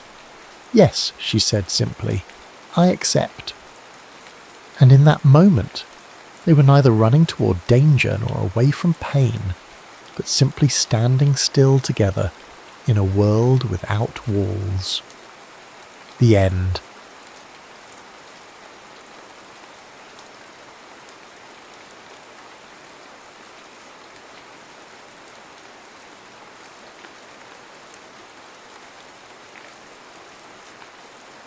When lightning strikes. The sky above western Kansas darkened to a shade of bruised plum that made Cal Rowan's pulse quicken. He stood beside his modified Chevy Tahoe, the vehicle's white exterior adorned with weather radar equipment and the decals of various meteorological research institutions. The wind tugged at his weathered baseball cap, threatening to reveal the early silver strands hiding among his dark hair. Barometric pressures dropping like a stone, he muttered, eyes fixed on the portable weather station's display. His voice carried the gravelly texture of someone who spent more time watching clouds than engaging in small talk. Sammy, his tech specialist, nodded from behind 3 laptop screens arranged on a folding table anchored by sandbags. Dew point's at 72, wind shear's increasing, this baby's gonna rotate. Cal's team moved with the practiced precision of soldiers. No wasted movements, no unnecessary words, just the quiet beeps of equipment and the occasional crackle of radio communication with other chasers in the area. This was Cal's church, his sanctuary, the open plains where science met raw power, where equations translated into visible, magnificent destruction. EF3 potential, Cal said, his finger tracing the radar image. Maybe stronger if this inflow jet intensifies. The sky above shifted, a subtle change only visible to those who'd spent decades learning its language. Cal felt a familiar ache in his chest. Noah would have loved this storm. His younger brother had always been the more enthusiastic of the two, the one who'd dash out of the car first, camera ready, laughing into the wind while Cal meticulously recorded wind speeds and pressure gradients. Cal, Sammy called, breaking his reverie. The university teams arrived. Cal turned, mouth already set in a frown. The last thing he needed was some academic tourists slowing them down. He'd agreed to the arrangement primarily for the grant money it would bring to fund new equipment. What he saw approaching was exactly what he'd feared. A fresh-faced woman in a bright blue windbreaker that looked like it had never seen actual weather, her chestnut hair pulled back in a practical ponytail. She extended her hand with a smile wide enough to power a small city. Marin Oakes, Atmospheric Sciences from University of Oklahoma. Thank you for letting me join your team. Cal shook her hand briefly, noting the surprising calluses on her palm. Not entirely the academic's hands he'd expected. Cal Rowan, we move fast, stay out of the way. Don't touch the equipment. Rather than wilting under his curtness, she smiled wider. I brought snacks, homemade trail mix with extra chocolate for the long drives, and I've packed emergency medical kits for each vehicle. Cal stared at her, then at the heavy backpack she carried in addition to her research equipment. This isn't the Red Cross, Ms. Oakes. We chase storms, we don't rescue people. Actually, it's Marin.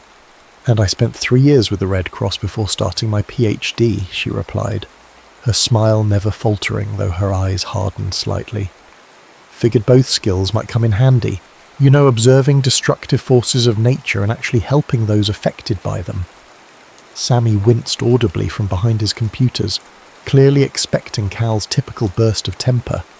Instead, Cal just turned away, focusing on the horizon, where the first lightning bolts were beginning to trace jagged paths across the darkening sky. "You've got 5 minutes to get your gear stowed," he said. "We're moving north to intercept." Marin didn't waste time arguing. She efficiently packed her belongings into the middle row of Cal's Tahoe, slipping a small notebook into her pocket and checking a handheld anemometer. "So, what's your thesis about?" Sammy asked, trying to ease the tension. As they pulled onto the county highway, Cal's eyes fixed on the storm structure building ahead. "Human-centered severe weather response systems," Marin replied. "I'm examining how the gap between meteorological prediction and community action can be bridged more effectively." Cal snorted. "In English, please." Marin leaned forward between the seats. "I want to know why people still die in tornadic events that are successfully predicted. The science is getting better every year, but the death toll isn't dropping proportionally. There's a disconnect." Despite himself, Cal found her observation accurate. He'd seen it hundreds of times. Perfect forecasts, timely warnings, and still, fatalities. He'd blamed it on human stubbornness, on the refusal to heed warnings. "People don't listen," he said flatly. "Or maybe we're not speaking their language," Marin countered. Before Cal could formulate a response, the radio crackled to life. "Funnel cloud spotted 3 miles northeast of Coldwater," came the staticky voice of another chaser. Cal pressed the accelerator, his eyes gleaming with the reflected lightning. Behind him, Marin braced herself against the door, her own gaze equally transfixed by the approaching storm. "First rule," Cal said suddenly, "you don't endanger the team. Ever." Marin nodded, her expression serious. "Agreed. And in return, we remember why we're doing this. Not just for the data, but for the people in its path." Cal didn't answer, but something in his jaw tightened as he guided the vehicle toward the churning mass of clouds that seemed to be reaching down from the heavens, searching for Earth to touch. The storm was forming, and not just the one outside their windshield. 6 days and 3 storm systems later, Cal stood in the parking lot of a roadside motel in western Oklahoma, watching Marin demonstrate what she called her human barometer dance to Tommy, their youngest team member. She stood with arms outstretched, swaying slightly with her eyes closed. "I can feel the drop," she insisted, her face tilted toward the sky. "It's in my sinuses, like a tuning fork for weather." Tommy laughed. "That's not science." "It absolutely is," Marin argued, opening one eye. "Barometric pressure affects the human body in measurable ways. I'm just particularly sensitive to it." She pointed to Cal without looking at him. "He feels it too. Look at how he keeps rolling his shoulder. Old injury acts up before a major pressure drop." Cal instinctively stopped the unconscious movement of his shoulder, irritated that she'd noticed what even his long-time crew members hadn't. "We're wasting daylight," he called, turning toward the vehicles. "NOAA's showing a developing supercell near Weatherford." As they loaded up, Marin approached him with a satellite map. "I think we should head further south," she said, pointing to a different cell formation. "The wind patterns here suggest stronger rotation potential, and there's a higher moisture content." Cal examined her analysis, reluctantly impressed. Her intuition was unorthodox, but her data was solid. Still, he shook his head. "We follow the established models. They're predictable." "Weather isn't supposed to be predictable," Marin countered. "That's what makes it weather. The most accurate forecasting includes human observation and intuition alongside computer models." "Intuition gets people killed," Cal said flatly. Marin stepped closer, her voice lowering. "So does rigidity. When's the last time you trusted your gut over your gadgets, Cal?" The question struck too close to his carefully constructed walls. The last time he'd trusted his gut, he'd chased the wrong storm. He'd left NOAA with the secondary team to track what Cal had deemed a less significant system. Noah's last radio transmission still played in Cal's nightmares. "This one's strengthening, Cal. You should see this structure. It's beautiful." "Get in the truck," Cal said, turning away from her. Hours later, they sat trapped in a small-town diner as hail the size of golf balls pounded the parking lot.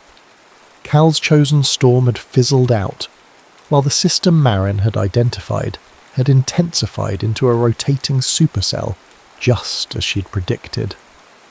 "Sometimes the atmosphere doesn't read the textbooks," Marin said gently, sliding into the booth across from him. "That's why we need both approaches, your precise modelling and my..." She waggled her fingers mysteriously. "Spidey senses." Despite himself, Cal's mouth twitched. "You got lucky." "Maybe," she conceded. "Or maybe there's value in both our methods." She pushed a mug of coffee toward him. "You know, you're the Cal Rowan, the man who accurately predicted the El Reno formation 12 minutes before any computer model. That wasn't just science, that was instinct." Cal stared at her. "How do you know about that?" "I've read all your papers. Your early work especially before you became so..." She searched for the word. "Algorithmic." Cal shifted uncomfortably under her gaze, which seemed to see through the carefully constructed fortress of data and distance he'd built around himself. "What happened?" she asked softly. "What made you stop trusting yourself?" The diner lights flickered as another barrage of hail hit the roof. Cal found himself speaking before he could stop the words. "My brother died in the Wakita outbreak of 2016. Marin's expression softened, but to his surprise there was no pity there, just quiet understanding. "I know. I read about it when researching your work. Noah Rowan, right? He was following the second cell." "I told him it was nothing," Cal said, his voice rough. "I was so sure."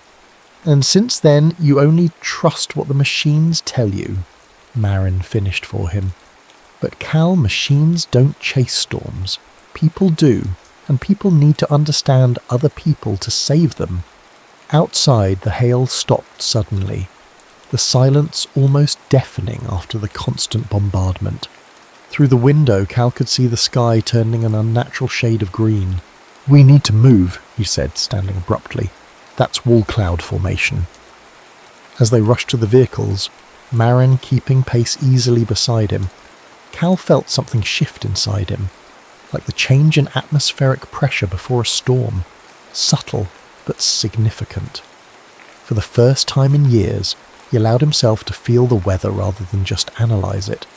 The heaviness in the air, the strange stillness, the way the wind changed direction. "Head east on Route 33, he told Sammy, who looked surprised at the deviation from their planned route. "The models show," Sammy began. "I know what they show," Cal interrupted, "but this system is building differently. Trust me," and he caught Marin's small smile from the passenger seat. "What?" he asked gruffly. "Nothing," she said, checking her equipment. "Just nice to meet Cal Rowan, Storm Chaser instead of Cal Rowan, Walking Weather Algorithm." As they crested a hill, the full structure of the supercell came into view, a massive rotating cathedral of clouds backlit by the setting sun in brilliant oranges and purples. Beside him, Marin's breath caught audibly. "My God," she whispered, "it's perfect." And despite everything, Cal found himself smiling, not at the storm, magnificent as it was, but at the reflection of it in Marin's wide eyes, where science and wonder danced together without contradiction. The night sky over western Texas sprawled above them, a velvet tapestry punctuated by stars that seemed close enough to touch. Cal sat on the hood of his Tahoe, nursing a lukewarm coffee and watching Marin calibrate a small weather balloon by the light of a headlamp. "You're going to love this," she insisted, not looking up from her work. "It's a prototype from my lab. Besides standard measurements, it records electrical field intensity through the cloud layers." "And that helps warn people how?" Cal asked, though with less skepticism than he might have used a week ago. Marin secured a sensor with surprising dexterity.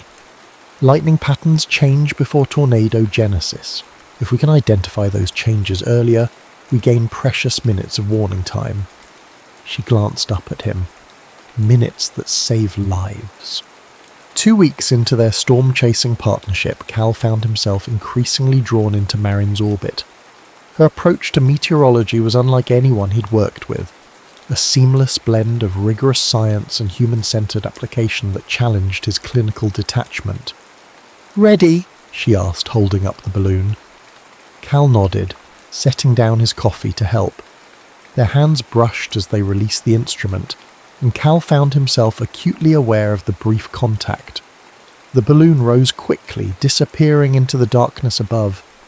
"Now we wait," Marin said, hopping up to sit beside him on the hood. "The data streams to my tablet." They sat in comfortable silence, the kind that had become increasingly common between them.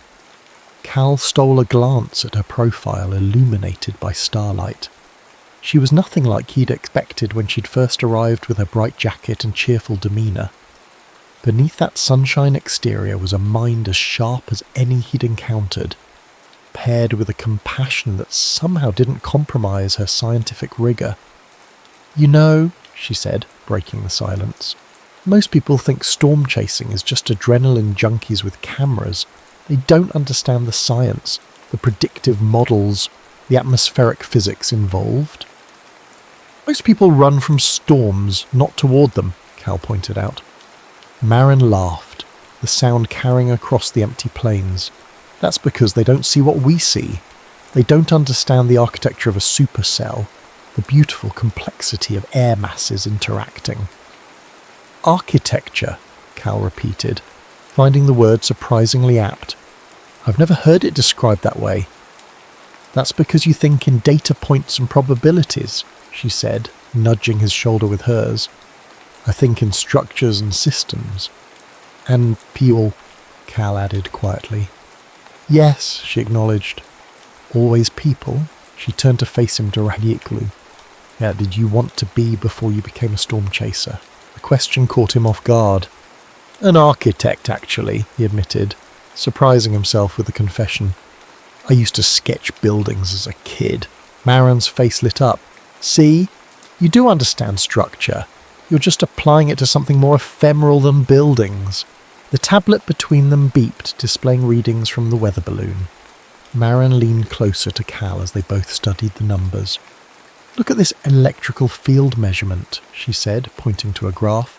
"It's fluctuating in a pattern I've only seen in pre-tornadic environments." Cal examined the data, impressed despite himself. "This could change early warning systems if you can establish a consistent correlation." "That's the plan," she said, her enthusiasm infectious.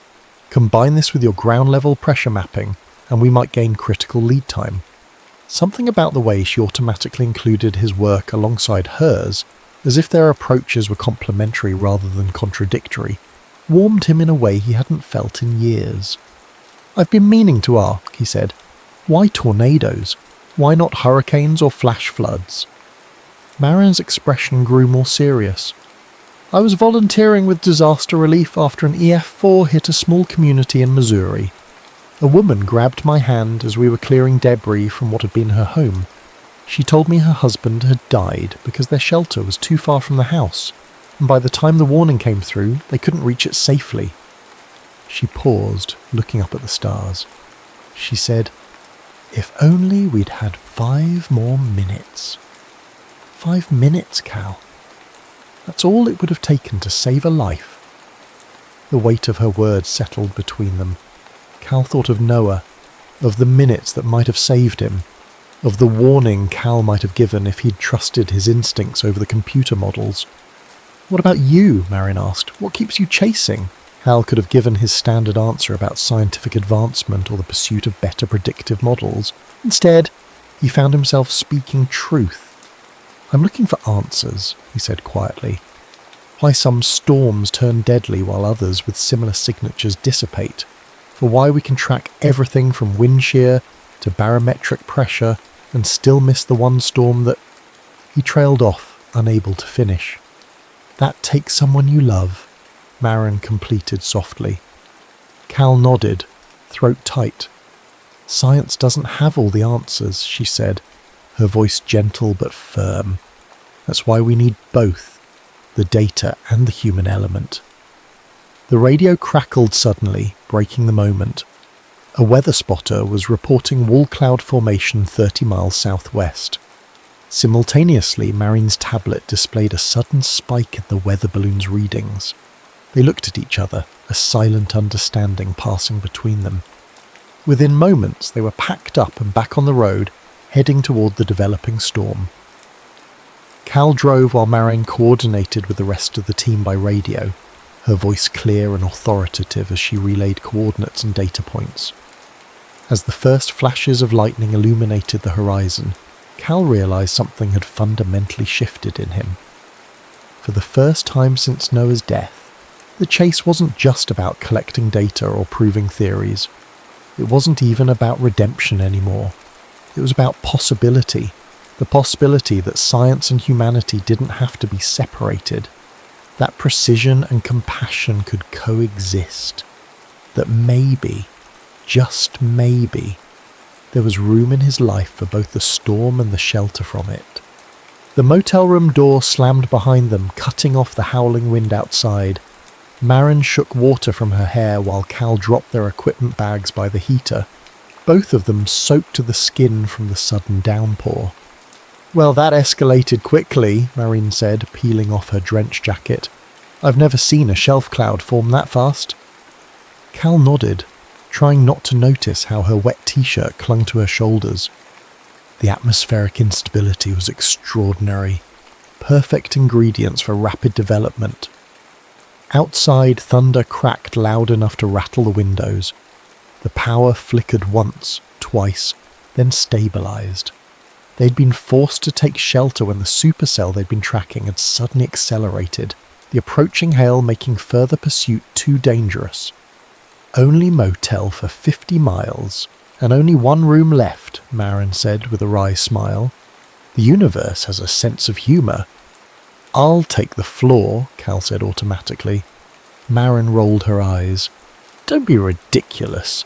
That bed is the size of Rhode Island. We're adults, not teenagers at prom." Cal couldn't argue with her logic, though the thought of sharing a bed with Marin, even in the most innocent of circumstances, made him more nervous than standing beneath a rotating mesocyclone. 3 weeks of working together had created a tension between them that had nothing to do with weather, and everything to do with the way she looked at him when she thought he wasn't noticing. "I'll check the radar," he said, opening his laptop to avoid further discussion of sleeping arrangements. Marin disappeared into the bathroom and emerged minutes later in dry clothes, her wet hair wrapped in a towel. "Any changes?" Cal shook his head, focused on the screen. "It stalled over Mayfield. They're going to get hammered." Marin came to stand behind him, leaning over his shoulder to see the radar image. The clean scent of hotel soap mingled with something uniquely her own, making it difficult for Cal to concentrate on the storm data. "See how the hook echo is tightening," she pointed out. "Classic tornadic signature." "I've been tracking storms for 15 years, Marin. I know what a hook echo looks like," he said, more sharply than intended. She straightened, stepping back. "Of course you do. Sorry." Cal immediately regretted his tone. "No, I'm sorry. It's been a long day." Marin sat on the edge of the bed, unwrapping the towel to comb through her damp hair. "Can I ask you something personal?" Cal closed the laptop, sensing this wasn't a conversation he could avoid with weather data. "Depends how personal. When was the last time you let someone get close to you? And I don't mean physically." The question hung in the air between them, as charged as the atmosphere before a lightning strike. Cal considered deflecting, but something about the storm raging outside and the warmth of the small room broke down his usual defences. "Not since Noah died," he admitted. "It's easier to focus on the science. Data doesn't leave. It doesn't die." Marin's expression softened. "People aren't data points, Cal. We're messy and unpredictable, and sometimes we make bad calls. But we're also the only ones who understand what it means to stand in awe of something as powerful as a supercell." "Is that why you do this?" Cal asked. "For the ore?" "Partly," she acknowledged. "Mostly because I believe knowledge without application is wasted. What good is understanding atmospheric science if we don't use it to protect people?" She set down her comb, looking directly at him. "What happened to your brother was tragic, but it wasn't your fault." "I made the call," Cal said, his voice rough. "I split the team. I sent him to track what I thought was the weaker system." "Based on the best data you had at the time," Marin countered. "The same way you make every call, with the information available to you in that moment." Cal stood abruptly, moving to the window to watch rain lash against the glass. "The data was incomplete. I knew it was incomplete, but I made the call anyway." "That's the reality of our work," Marin said, joining him at the window. "We're always working with incomplete information. The atmosphere is too complex, too chaotic for perfect prediction. That's why we need to trust more than just the numbers. We need to trust our experience, our instincts." "My instincts got my brother killed." "No," Marin said firmly. "A tornado killed your brother. A force of nature that we're still learning to understand, even with all our technology and knowledge." Lightning flashed, illuminating her face in stark white light. In that instant, Cal saw something in her expression that broke through the careful walls he'd built. A compassion untainted by pity, an understanding that came from facing her own storms. "What if we're wrong?" he asked quietly. "What if all our chasing, all our data collection, all our warnings still aren't enough to save people?" "Then we keep trying," she said simply. "We keep learning, we keep chasing, because every life we do save matters." The sincerity in her voice reached something long dormant inside him. Without thinking, Cal reached out, brushing a strand of damp hair from her face. Marin went still at his touch, her eyes never leaving his. "You've changed how I see things," he admitted, his voice barely audible above the storm. "Not just the weather, everything." Marin stepped closer, close enough that he could feel the warmth radiating from her. "Is that a good thing or a bad thing?" "I'm still deciding," he said honestly. She smiled, the expression transforming her face. "Fair enough. I'm pretty disruptive, like a warm front meeting a cold one. Creates instability." "And potentially severe weather," Cal finished, finding himself smiling back. "Exactly," she agreed. "Dangerous conditions ahead." The warning in her words was belied by the way she leaned slightly toward him, her body language an invitation he hadn't allowed himself to recognize until now. Outside, the storm raged on, but inside this small room, another kind of atmospheric phenomenon was occurring. The slow, inexorable collision of two people who, against all probability, had found each other in the vastness of the plains. When Cal finally kissed her, it felt as inevitable as thunder following lightning, a natural conclusion to the building charge between them. Her lips were soft against his, her hand coming up to rest against his chest where she must have felt his heart beating as wildly as a wind gauge in a hurricane. When they parted, Marin looked up at him with wonder that matched what he felt. "That wasn't in the forecast," she whispered. Cal traced the curve of her cheek with his thumb. Some things even the best models can't predict. For the first time in years, the constant noise in Cal's mind, the data streams, the forecast models, the endless calculations, fell silent.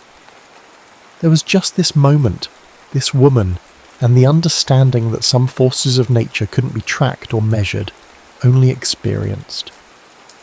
Sunlight streamed through the cracked windshield of Cal's Tahoe as they drove toward what the National Weather Service was calling potentially historic severe weather. The Oklahoma landscape stretched before them, deceptively peaceful under a morning sky that would, within hours, become a battlefield of colliding air masses. "The Cape values are off the charts," Marin said, studying the atmospheric readings on her tablet. "The instability is perfect for supercell development." Cal nodded, one hand on the wheel. the other holding a thermos of coffee Marin had insisted on brewing before they left. Surface temperatures already at 87, dew points in the low 70s. Classic setup. 6 months had passed since that stormy night in the motel room. 6 months of chasing together, of gradually merging their methods and approaches into something neither had achieved alone. Marin still packed first aid kits in every vehicle. Cal still relied heavily on computer models, but they'd each expanded their perspective, creating a forecasting approach that was more comprehensive than either had used before.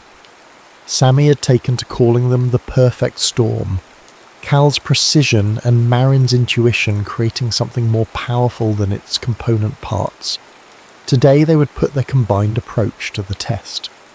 School district superintendent in Carter County is refusing to dismiss classes early, Marin said, frowning at her phone. Says the forecast is too uncertain. Cal glanced at her profile, noting the determination in her jaw. 6 months ago he would have shrugged, focused solely on the data collection opportunity the approaching storm system presented. Now he understood what drove her.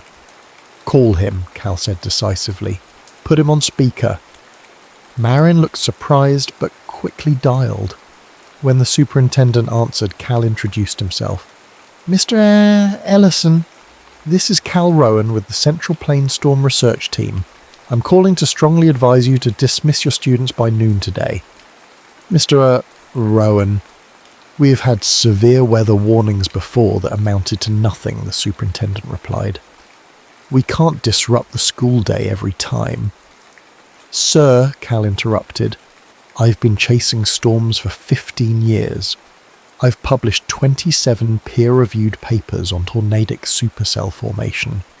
What's developing right now is not a routine severe weather event. It's potentially catastrophic." There was a pause on the other end. "The TV meteorologists are saying it might not develop until evening." "They're wrong," Cal said flatly. "The instability is increasing rapidly.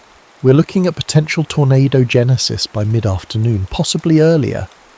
He caught Marin's approving gaze as he continued.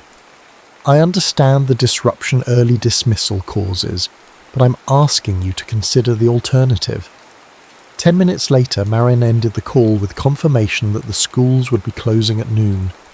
She turned to Cal, her expression a mixture of pride and something deeper. "That wasn't just about the data," she observed quietly. Cal kept his eyes on the road, watching clouds building on the western horizon. "No, it wasn't." They drove in comfortable silence for several miles before Cal spoke again. "I've been thinking about what you said when you first joined the team, about the gap between prediction and action." "And?" Marin prompted. "I think you're right. We need both, the science and the human element. Precision without communication is just academic." Marin's smile was like sunrise breaking through storm clouds. "Cal Rowan admitting I'm right? The atmosphere must be more unstable than I thought." They crested a hill, and before them stretched the makings of what would indeed become a historic weather event. A massive supercell taking shape, its structure already exhibiting the distinctive overhang of a mesocyclone. Cal pulled over at a perfect vantage point. Within minutes, the team had deployed their instruments, wind gauges, pressure sensors, and Marin's experimental electrical field monitors. But instead of immediately burying himself in readings, Cal stood beside Marin, allowing himself to simply witness the awesome power building before them. "It's beautiful," he said softly, "and terrible," she added, both at once. As the afternoon progressed, their predictions proved accurate. The storm intensified rapidly, spinning up its first tornado at 2:17 p.m., a slender rope that touched down briefly in an empty field. By 3:45, a more significant circulation had developed, prompting them to call in reports to the National Weather Service, providing ground truth data that supplemented radar observations. When the storm began tracking toward a small community, Cal made a decision, that would have been unthinkable a year earlier. Instead of positioning for optimal data collection, he directed the team to set up near the town's main access road. "We need to be visible," he explained. "People respond to seeing the chase vehicles, the equipment. It makes the threat real." As they parked, locals began approaching, asking questions. Cal watched as Maren spoke with them, explaining the storm's development in terms they could understand, pointing out features visible in the sky that signalled danger. Her expertise, delivered with genuine concern, had an immediate impact. People began calling family members, heading home to shelter. When the tornado warning was issued, Cal activated the emergency sirens he'd installed on his vehicles, another of Marin's suggestions he'd initially resisted as not scientific. The blaring sound carried across the landscape, reinforcing the urgency of the official warnings. As the wall cloud lowered, exhibiting rapid rotation, Cal found himself doing something he hadn't done since Noah died. He began warning people directly, flagging down passing cars, directing them towards shelter. The tornado that eventually formed was a monster, a mile-wide EF4 that would have levelled the town had it tracked just 3 miles east. As it was, damage was limited to farm structures and power lines. No lives were lost.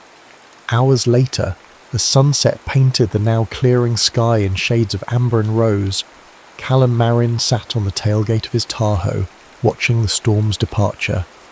"We did good today," Marin said, leaning against his shoulder. Cal nodded, his arms slipping around her waist. "We did." "The superintendent called," she told him. "Said he's never seen such an organised evacuation. Thanked us for the warning."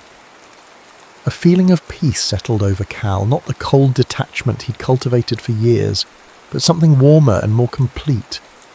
He'd spent so long running from the pain of Noah's death, burying himself in data and distance, that he'd forgotten why he'd started chasing storms in the first place, to understand them, yes, but ultimately to protect people from their fury. "I've been thinking," he said, turning to face Marin directly, "about your research on bridging the gap between forecast and action." "What about it?" "I think we should append it. Create a new warning protocol that combines advanced modelling with community-specific communication strategies." Marin's eyes widened. "That would take significant resources. A team..." "I've got the connections for the funding," Cal said. "And we've already got the team, if you're interested." "Are you offering me a job, Cal Rowan?" Marin asked, her lips quirking in a smile. "I'm offering you a partnership," he clarified, "in every sense of the word."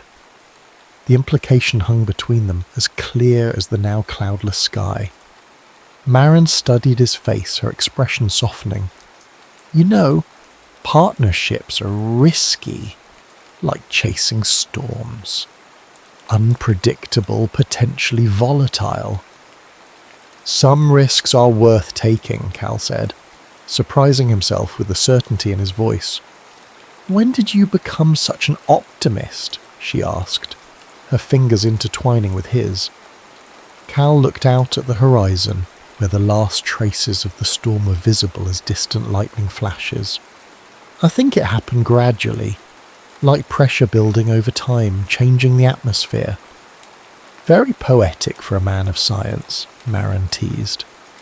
"I'm expanding my methodology," he replied with a smile. As the stars began appearing in the darkening sky, Cal reflected on the journey that had brought him here. He'd spent years believing that precision was everything, that emotional distance was necessary for scientific accuracy. What Marin had shown him was that the human element wasn't a liability, it was essential. That compassion and connection didn't compromise the science, but completed it. "I should warn you," Marin said, breaking into his thoughts. "I'm still going to pack first aid kits in every vehicle." "I'd expect nothing less," Cal replied, pulling her closer. Tomorrow would bring new storms, new challenges. The atmosphere would continue its endless dance of warm and cold, wet and dry, stable and volatile. But for the first time since Noah's death, Cal faced that uncertainty without fear. He had found in Marin not just a research partner but a touchstone, and someone who understood that life, like weather, couldn't be perfectly predicted, only experienced with eyes wide open and heart fully engaged. As the last light faded from the sky, Cal made a silent promise, not just to Marin, but to Noah, to himself, and to everyone whose lives would be touched by their work. He would no longer hide behind data alone.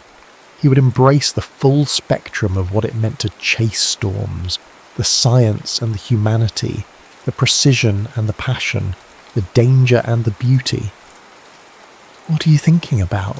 Marin asked, her voice soft in the gathering darkness. Cal looked down at her, at the face that had somehow become as essential to him as the air he breathed. "I'm thinking that some forces of nature can't be predicted or contained. They can only be weathered. Like tornadoes," she said. "Like love," he corrected. Marin smiled, leaning up to kiss him beneath the vast Oklahoma sky, the same sky that had taken his brother, the same sky that had eventually led him to her, the same sky they would face together, season after season, storm after storm. As a distant rumble of thunder sounded on the horizon, a reminder that nature never truly rested, Cal finally understood what Noah had meant in his last transmission. The structure was beautiful, all of it. The storms, the science, the heartbreak, the healing, and most beautiful of all was the promise of tomorrow's forecast. Uncertain, ever-changing, and absolutely worth chasing.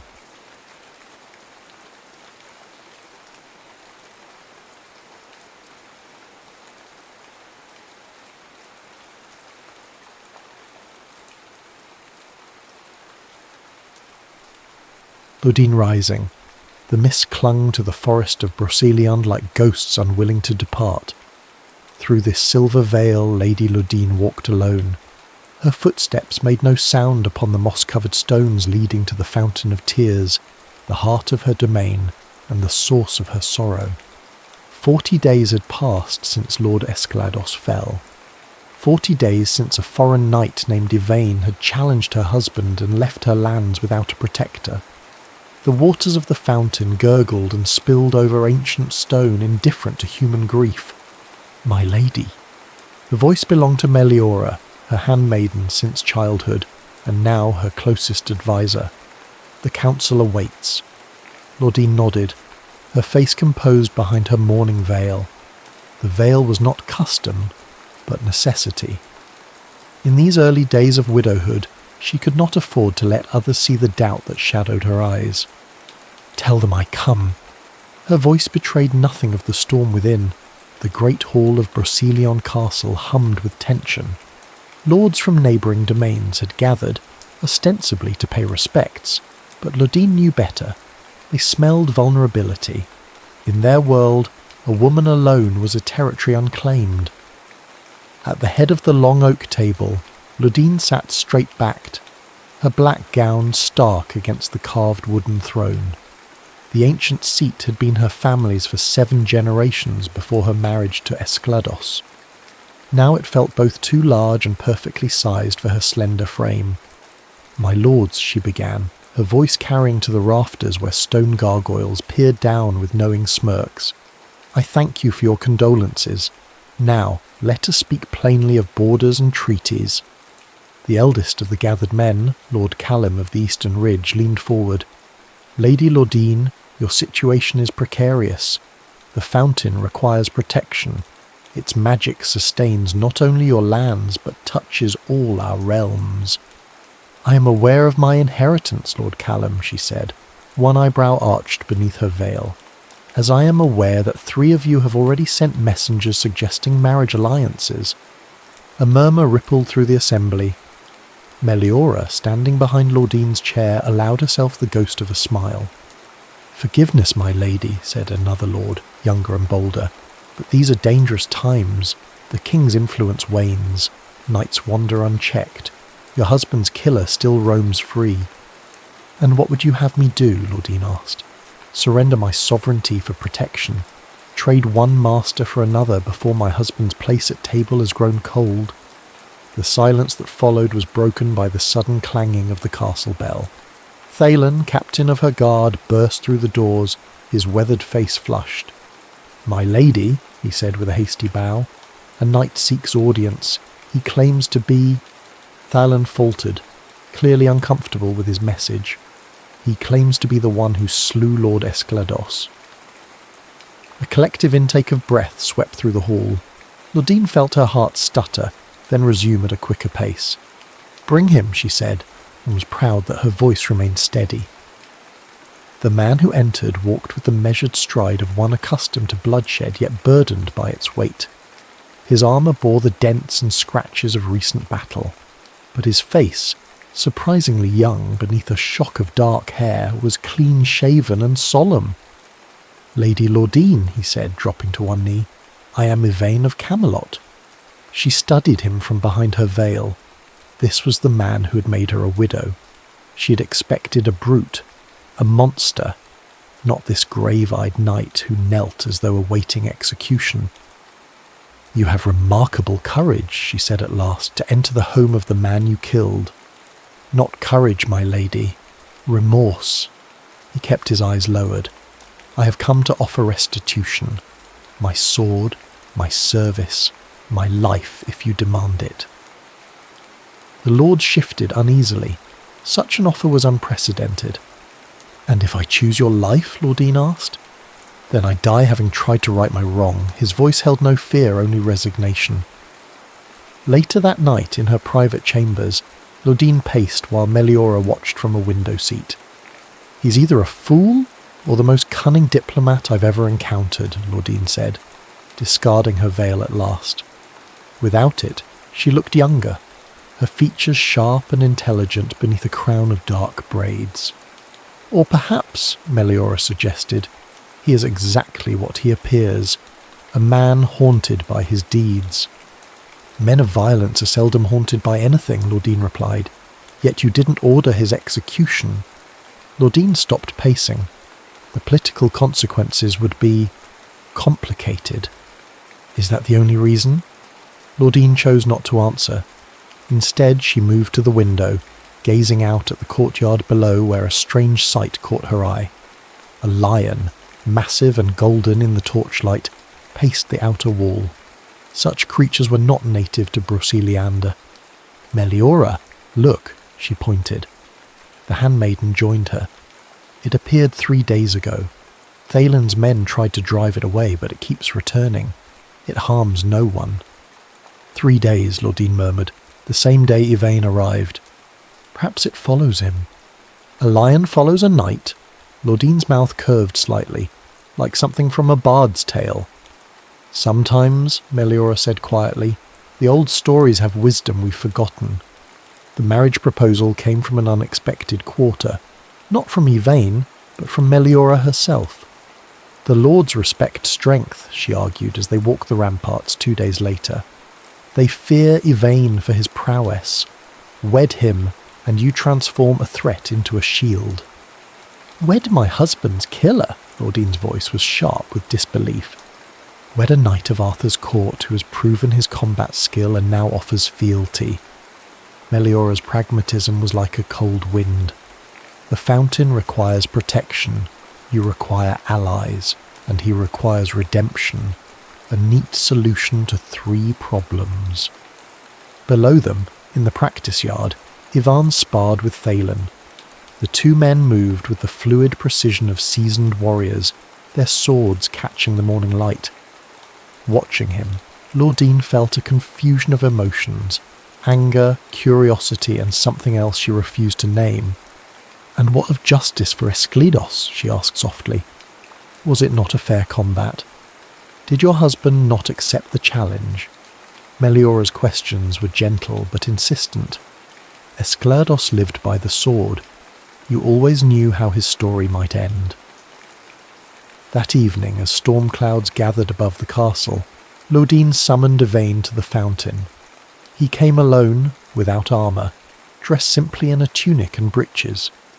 "You offer me service," she said without preamble. "I would know why."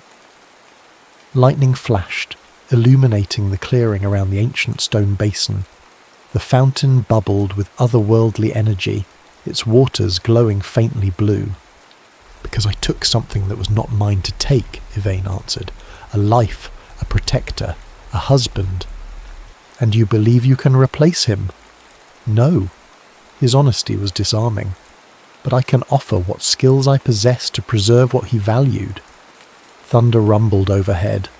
The first heavy drops of rain began to fall, rippling the fountain's surface. "There are other ways to make amends," Laudine said. "Why marriage?" "I didn't propose marriage, my lady." "But you would accept such a proposal?" His eyes, when they met hers, were startlingly clear. "I would accept any chance to serve this land and its queen." The rain fell harder now, plastering his hair to his forehead and soaking through her gown. Neither moved to seek shelter.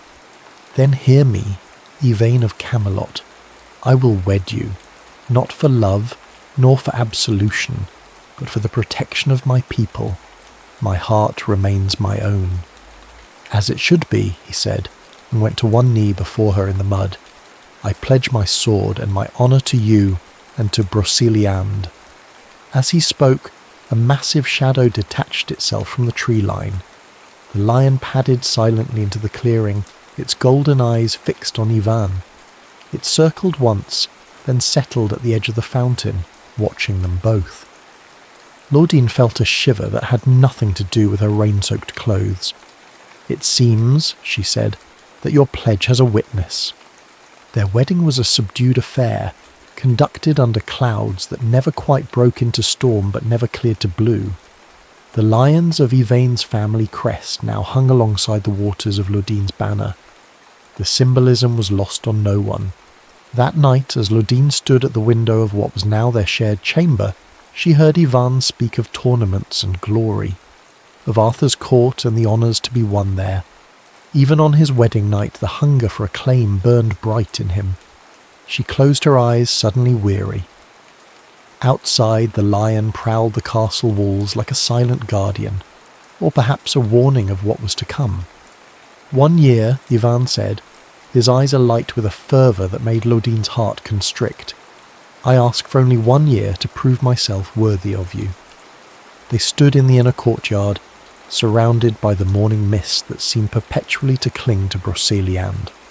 3 months had passed since their wedding, 3 months of cautious civility, of building a fragile partnership, of moments when something deeper seemed possible, and now this.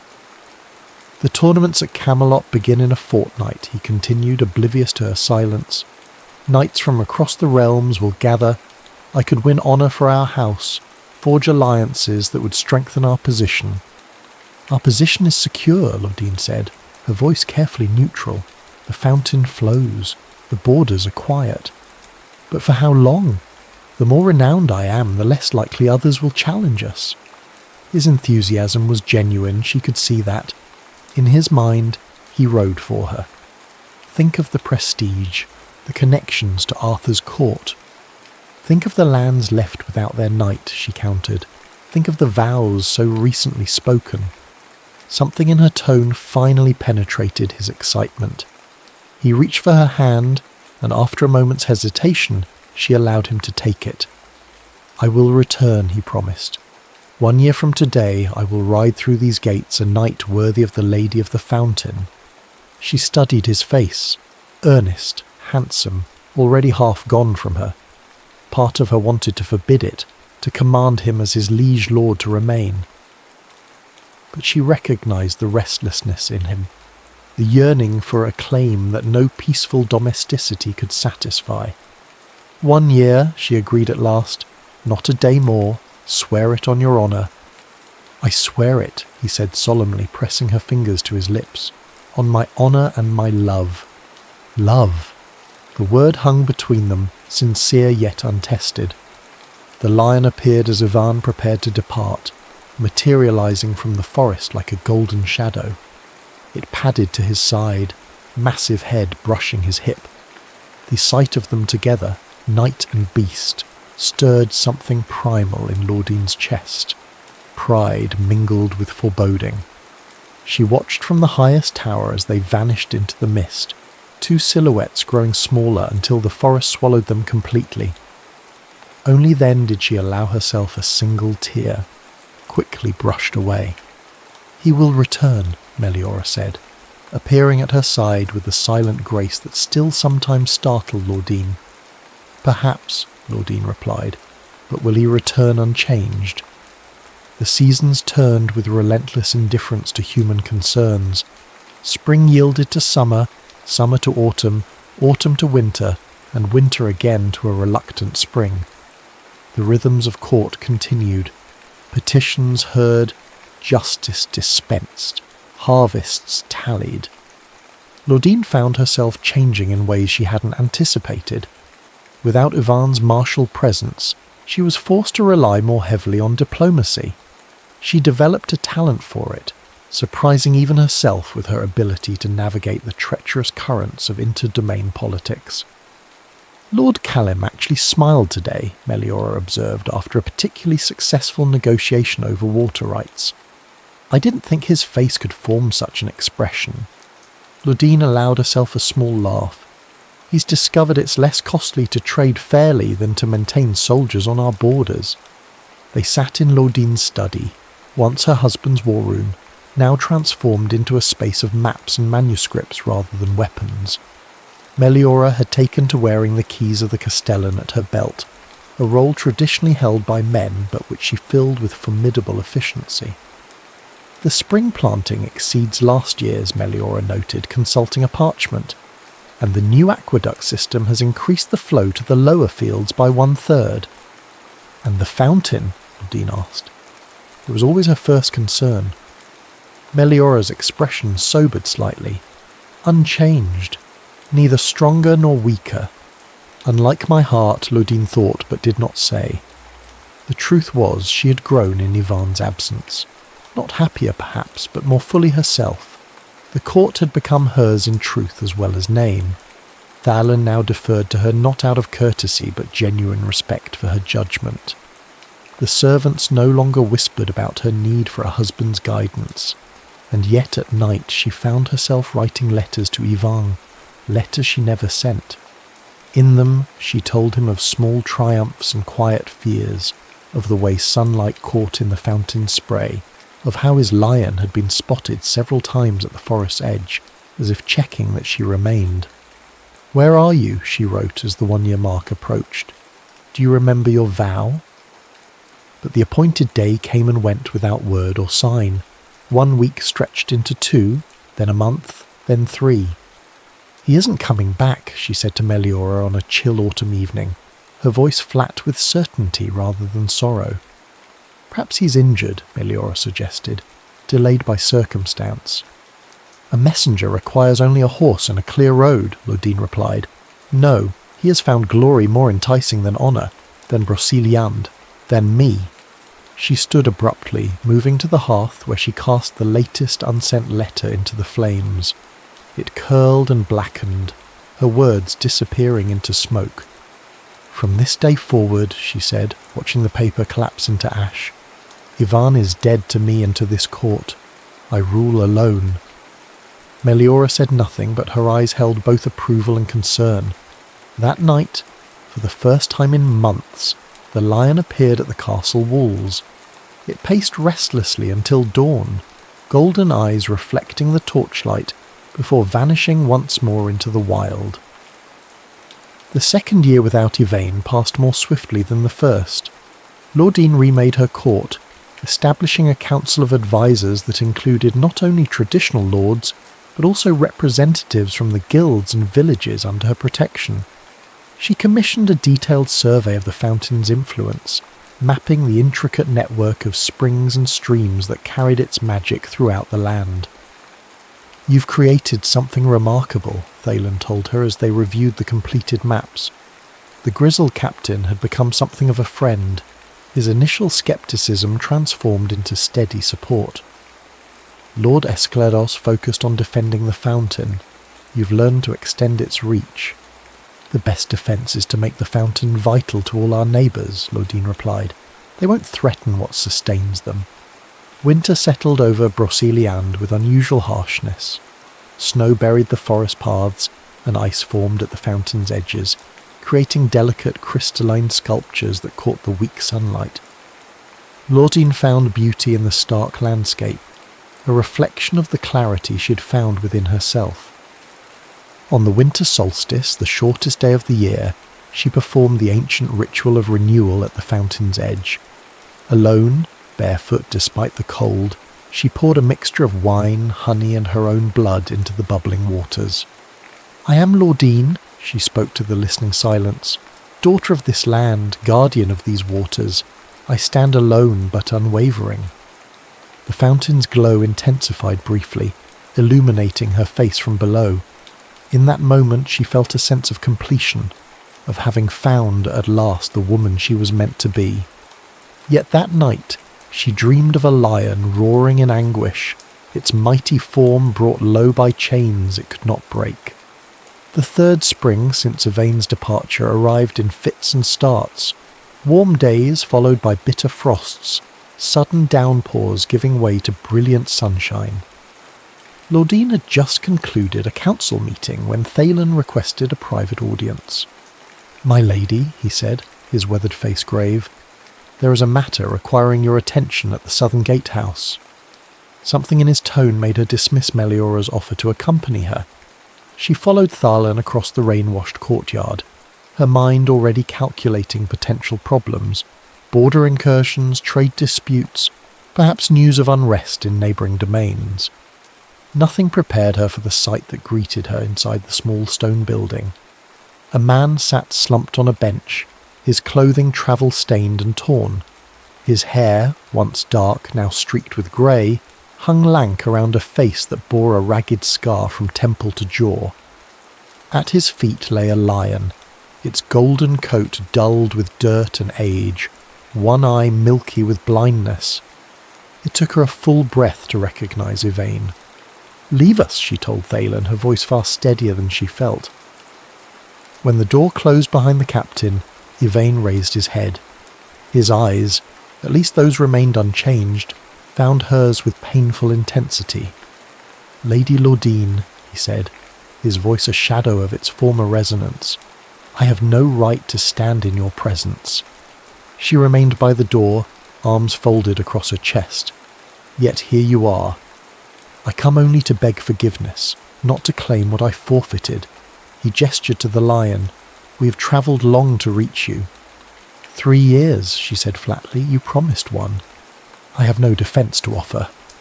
Did glory satisfy at least? Was the acclaim worth the broken oath? A bitter smile twisted his scarred face. There was glory for a time.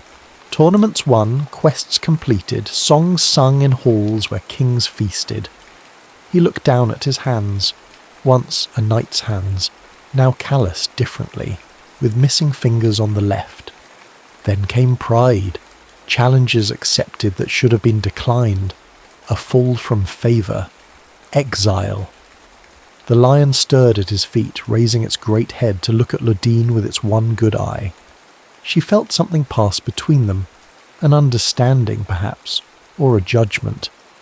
Why return now, she asked. Why not simply vanish into obscurity? Because some debts must be paid, even if only in acknowledgement. He straightened slightly.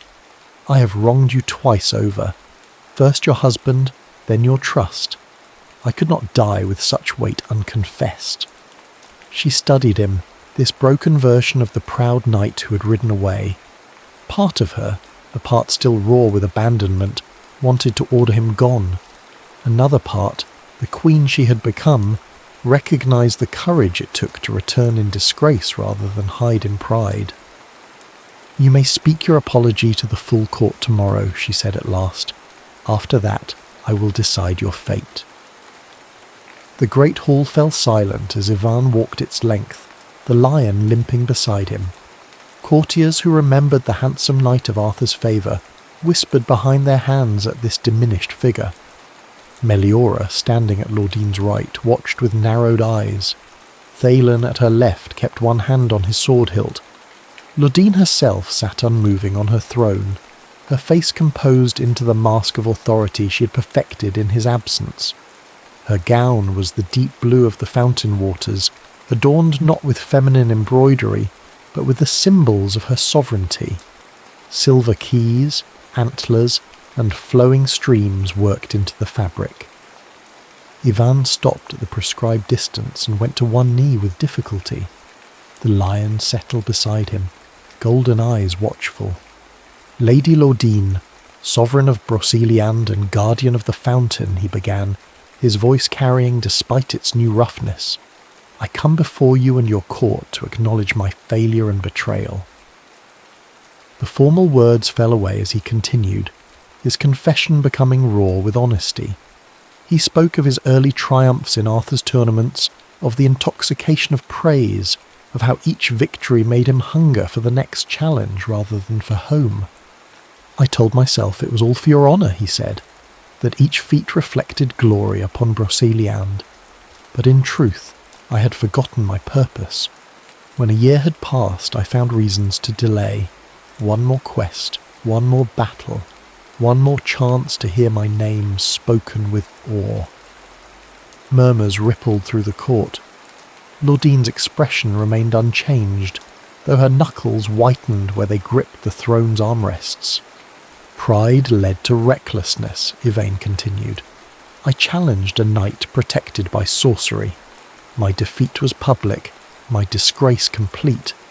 Arthur's court, which had once celebrated me, turned its back." He gestured to the lion. "Only this faithful beast remained true. We have wandered these 3 years, taking what work we could find, guarding merchant caravans, hunting bandits for bounties, labouring when all else failed." His voice dropped, forcing the courtiers to lean forward. "I do not come to reclaim what I abandoned. I seek only to lay down the burden of my shame at your feet and offer what restitution I can before I depart forever from these lands." The silence that followed seemed to pulse with the collective breath of the assembly. All eyes turned to Laudine, awaiting her judgment. She rose slowly, the fabric of her gown catching the light like water. "You ask for forgiveness," she said, her voice clear and carrying, "yet you offer nothing in return." "I have nothing to offer but remorse," he answered simply. "No sword, no service, no grand gestures to win back favour.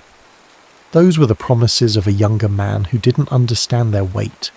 I make no promises now that time or weakness might cause me to break."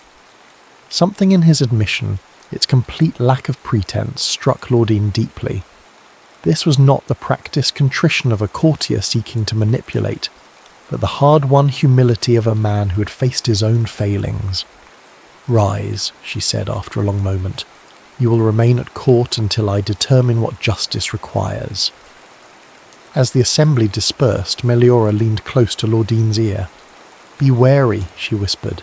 "Even wounded lions have claws." But Laudine's eyes followed Ivan as he limped from the hall, the lion still faithfully at his side. She wondered which of them had truly been tamed by their ordeal, the beast or the man. The answer came sooner than expected. Within a week of Ivan's return, messengers arrived bearing news that Lord Ronel of the Northern Marches had publicly questioned Laudine's right to control the fountain. "He claims the fountain's blessing requires a male guardian," Thalen reported, disgust evident in his tone. "That your independent rule defies natural order." "Convenient timing," Meliora observed darkly. "A challenger appears just as your former husband returns." Laudine paced the council chamber, considering. "Does Ragnell march?" "Not yet," Thalen replied, "but he gathers forces. My scouts report unusual activity at 3 of his fortresses." "And Yvain? Where was he when this news arrived?" "In the stables," Meliora answered. "He is taken to helping the ostlers. The lion keeps the rats at bay."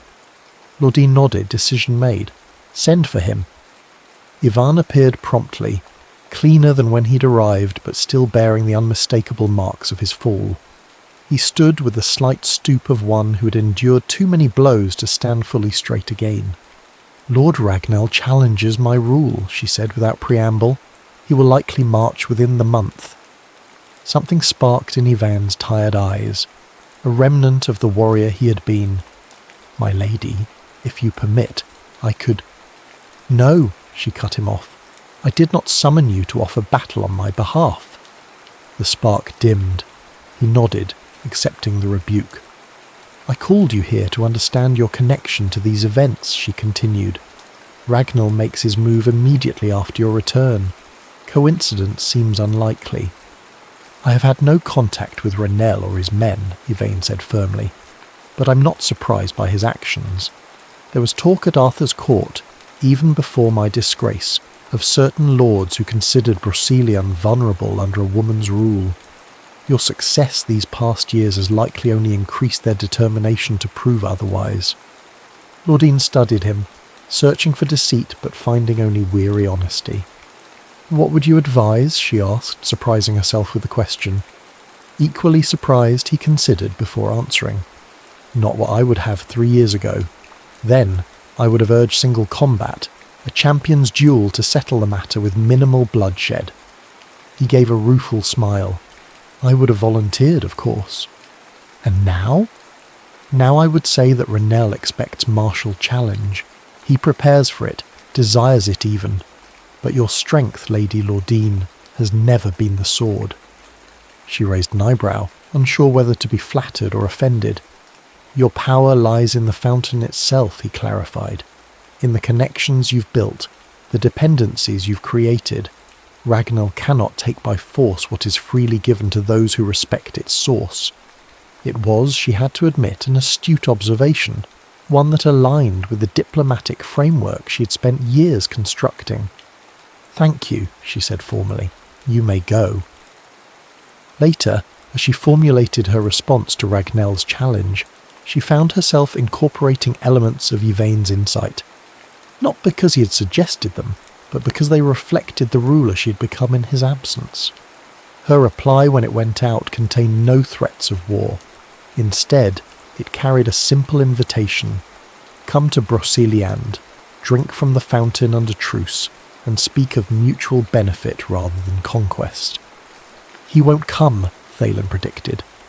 "He will," Laudine countered. "His pride demands it, and when he does, he will find not a widow to intimidate, but a sovereign secure in her power." She was right. Lord Ragnell arrived 2 weeks later with a retinue carefully balanced between diplomatic entourage and military statement. Laudine received him in the fountain's clearing rather than her hall, neutral ground that was nevertheless unmistakably her domain. Ivan watched from a distance, positioned among the castle servants rather than the court officials. Beside him, the lion sat unnaturally still, golden eyes fixed on the proceedings. "Lady Laudine," Ranel began, his tone hovering between courtesy and condescension. "I come in peace to discuss the future of the Fountain Lands." "Lord Ragnell," she replied with equal measure, "we welcome peaceful discussion. The future, after all, affects us all." What followed was a masterclass in statecraft. Laudine neither yielded nor attacked. She listened to Ragnell's concerns, acknowledged shared interests, and gently but firmly redirected his more aggressive suggestions. All the while the fountain burbled behind her, its waters catching the afternoon light with supernatural brilliance. By evening, the threat of conflict had transformed into the framework of an alliance, one that preserved Laudine's sovereignty while offering Ranel enough advantage to claim a political victory of his own. As the visiting lord and his men departed for the guest quarters, Laudine remained by the fountain, suddenly exhausted by the day's careful performance. "Impressive," came a voice from the trees. Ivan stepped forward, the lion padding silently beside him.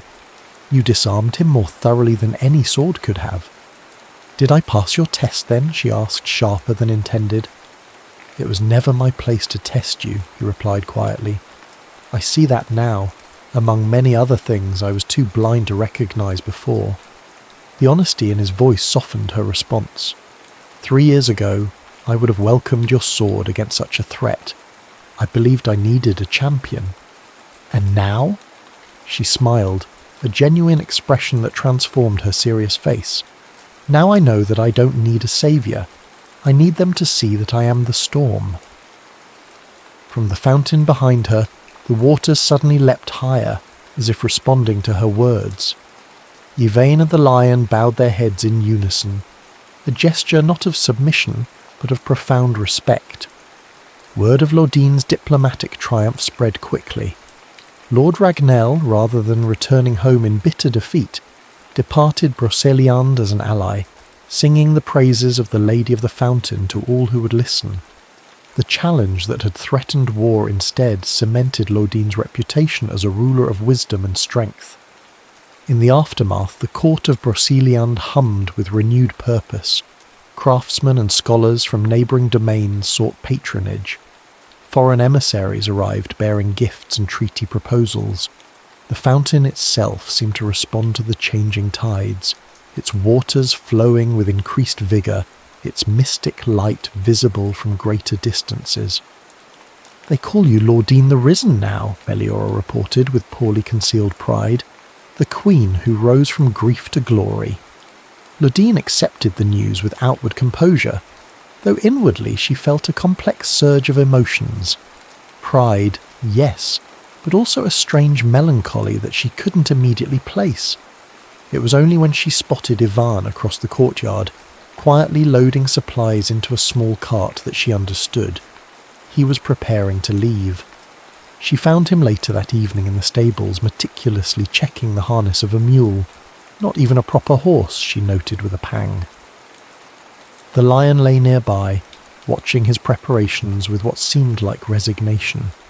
"You're leaving," she said, not bothering with pleasantries. He straightened slowly, wary surprise in his eyes. "It seems time." "Without saying farewell?" "I thought it better this way. Cleaner." He gestured vaguely to the busy courtyard beyond the stable doors. "You have built something remarkable here. My presence is a complication." She couldn't argue with that assessment. The court whispered constantly about her former husband's status. Was he prisoner? Penitent? Would the lady take him back now that his contrition had been demonstrated? "Where will you go?" she asked instead. "North, perhaps. There's work for a man who can still swing a sword even with a crippled hand." He patted the mule's flank. "Nothing glorious, just honest labour." The lion rose suddenly, stretching its massive length before padding over to Laudine. It circled her once, then sat at her feet, looking up at Ivan with unmistakable meaning. "Your companion seems to have other ideas," Laudine observed. Ivan's mouth twisted in a half-smile. "He's never truly been mine to command. I was always more his than he was ever mine." "Like the fountain," she mused. "We guard it, but it chooses whether to bless or withhold." "Yes." His eyes met hers, and she saw in them not the brash knight who had ridden away, but a man who had journeyed through darkness to reach a different kind of light. Some things can only be earned, never claimed. In that moment something shifted between them, not a return to what had been, but the possibility of something new and untested. "Walk with me," she said abruptly, "to the fountain." He hesitated only briefly before nodding. They left the stables together, the lion trailing behind them like a golden shadow. The path to the fountain was hushed in evening stillness, the forest around them painted in the deep greens and blues of approaching twilight. They walked in silence, each aware of the other's presence with heightened sensitivity. At the fountain's edge, Laudine turned to face him. Here, where they had made their first vows, she found the word she needed. "I was not the same woman when you left as when you returned," she said, her voice gentle but firm. "The woman who needed a protector died during your absence. In her place stands a queen who has learned to protect herself." "I see that clearly," Yvain replied. "You have become what you were always meant to be." "And you?" she asked. "What have you become?" He considered the question with the careful deliberation of a man who had learned the cost of hasty words. "Less than I was in some ways, more in others." His scarred hand flexed unconsciously. "I've learned that glory is smoke, but honour, true honour, is stone." The fountain bubbled between them, its waters catching the last light of day. Laudine dipped her fingers into the cool depths, watching ripples spread outward. "I do not love you as I once might have," she said with stark honesty. "That possibility vanished with your broken oath." He nodded, accepting the truth without visible pain. "I ask for nothing." "But I am offering something," she straightened, meeting his gaze directly. "Not as a wife to a husband, but as a sovereign to one who might serve her realm with wisdom hard won." The lion, who had been sitting silent witness, moved closer, pressing its massive head against her skirts. "You spoke before of honest labour," she continued. "There is honest labour here if you choose it. Not as my champion or protector, Thalen fills that role admirably, but as an advisor who knows both the glory and folly of Arthur's court, as someone who has seen the world beyond our borders and returned with clearer vision." Hope kindled in his eyes, quickly tempered by caution. "You would have me stay? After everything?" "Not for what was," she clarified, "but for what might be built anew. Not as my superior or even my equal in rule, but as one voice among the council that guides Broceliande forward." She saw him weighing her words, testing them for hidden meaning or trap. "It would not be easy," she warned. "The court whispers. Some would see your presence as weakness on my part, while others would see it as exceptional strength," he countered. "To command the loyalty of one who wronged you demonstrates power, not frailty." A smile touched her lips. "You have learned something of politics in your wanderings." "I've learned to see beyond the surface of things," his voice softened. "To recognize true strength when I encounter it." The lion rumbled, a sound halfway between purr and growl. In the deepening twilight its eyes gleamed with an intelligence that seemed more than animal. "I accept your offer," Yvain said finally, "not in hope of redemption or restoration, but in service to Broceliande and its queen." Laudine nodded, feeling not triumph or satisfaction, but something quieter and more profound. A sense of cycles completing, of wounds if not healed then at least acknowledged. "Then we begin again," she said, "not as we were, but as we have become." The summer solstice celebration transformed the castle and surrounding forest into a spectacle of light and sound. Lanterns hung from every tree branch, their glow reflected in streams and pools throughout Broceliande. Musicians played in courtyards and clearings, their melodies carrying on the warm evening breeze. Dancers moved in patterns ancient and new, honouring both tradition and innovation. At the centre of it all stood the fountain, its waters glowing with supernatural brilliance that outshone even the 100 candles floating on its surface. Around it, the court of Broceliande gathered to witness Queen Laudine's annual renewal ritual. Laudine appeared at the forest's edge, clad in a gown that shimmered between blue and silver as she moved. Her dark hair hung loose, adorned only with a simple circlet of silver leaves. She walked alone, head high, every inch the sovereign in her power. Behind her came her council, Meliora, now officially recognised as first advisor, Thalen, his captain's armour polished to mirror brightness, the guild representatives and village elders who had earned places at her table, and among them, still bearing the marks of his fall but carrying himself with quiet dignity, walked Ivan. The lion padded at his side, its golden coat gleaming in the festival lights. 3 months had restored some of its former majesty. Its blind eye remained milky, but its stride had strengthened, its presence still commanding respect. The assembly parted to let Laudine approach the fountain. She stood before it, arms raised, and began the ancient incantation that bound sovereign to waters and waters to land. The familiar words took on new resonance in her voice, not ritual by rote but genuine communion. As she spoke the final phrase, the fountain's glow intensified dramatically, shooting a column of blue-white light into the night sky. Gasps rippled through the crowd. Even Meliora, who had witnessed 17 such ceremonies, looked startled. Never had the fountain responded with such power. When the light subsided, Laudine turned to address her people. Her face shone with quiet triumph and something deeper, the satisfaction of a woman who had found her true place in the world. "People of Broceliande," she began, her voice carrying effortlessly across the clearing. "3 years ago, I stood before you a widow uncertain of her path. Today, I stand as your queen by choice and by right, strengthened by challenge, tempered by trial." Murmurs of approval swept through the assembly. We have faced threats together and transformed them into alliances. We have turned ancient magic to new purpose. We have proven that true power lies not in conquest, but in connection.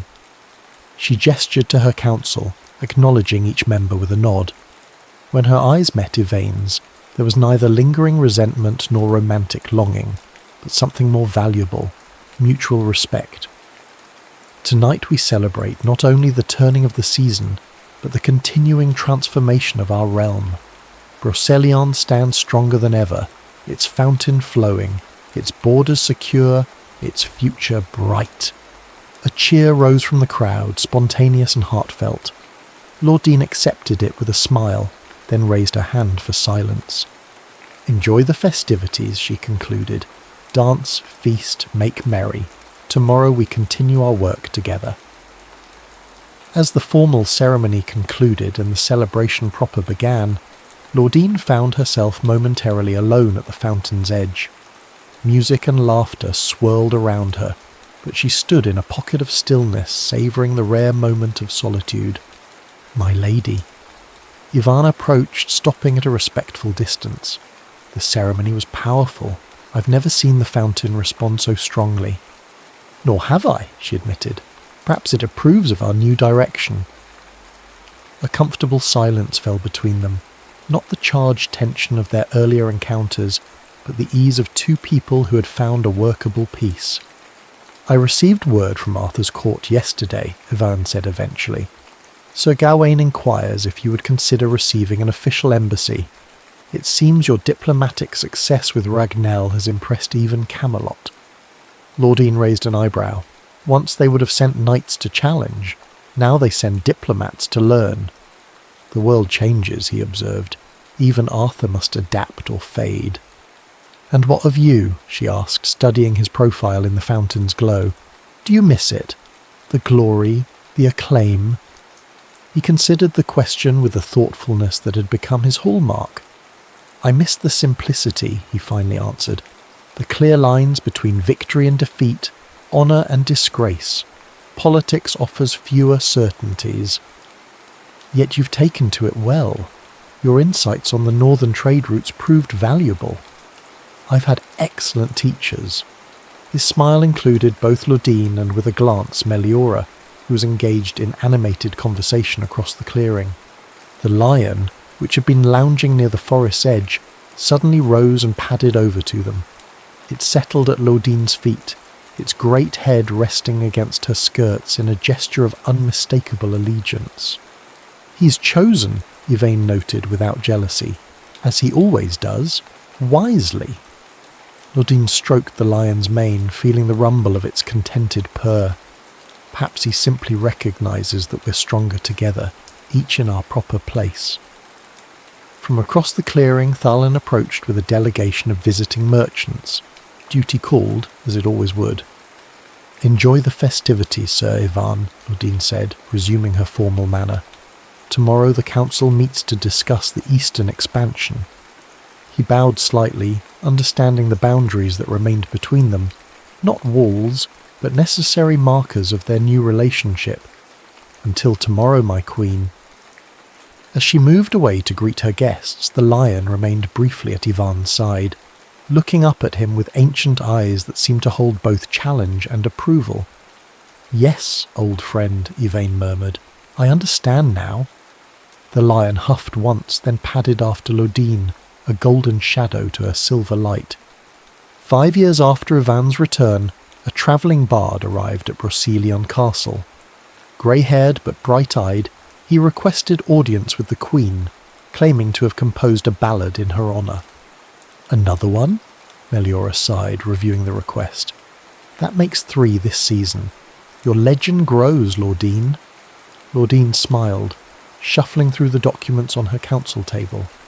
The chamber, once her husband's war room, had been transformed into a space of light and purpose. Maps and charts lining the walls, the great oak table scarred from years of passionate debate and careful planning. "Shall I turn him away?" Meliora asked. "No," Laudine decided. "Let's hear what new embellishments have been added to my story. It's always entertaining." The evening's entertainment was held in the Great Hall, where court and common folk alike gathered to hear the renowned bard. Laudine sat in her customary place, flanked by Meliora and Thalan. Yvain occupied a seat further down the council table, neither prominent nor hidden, precisely where he had found his place over the years.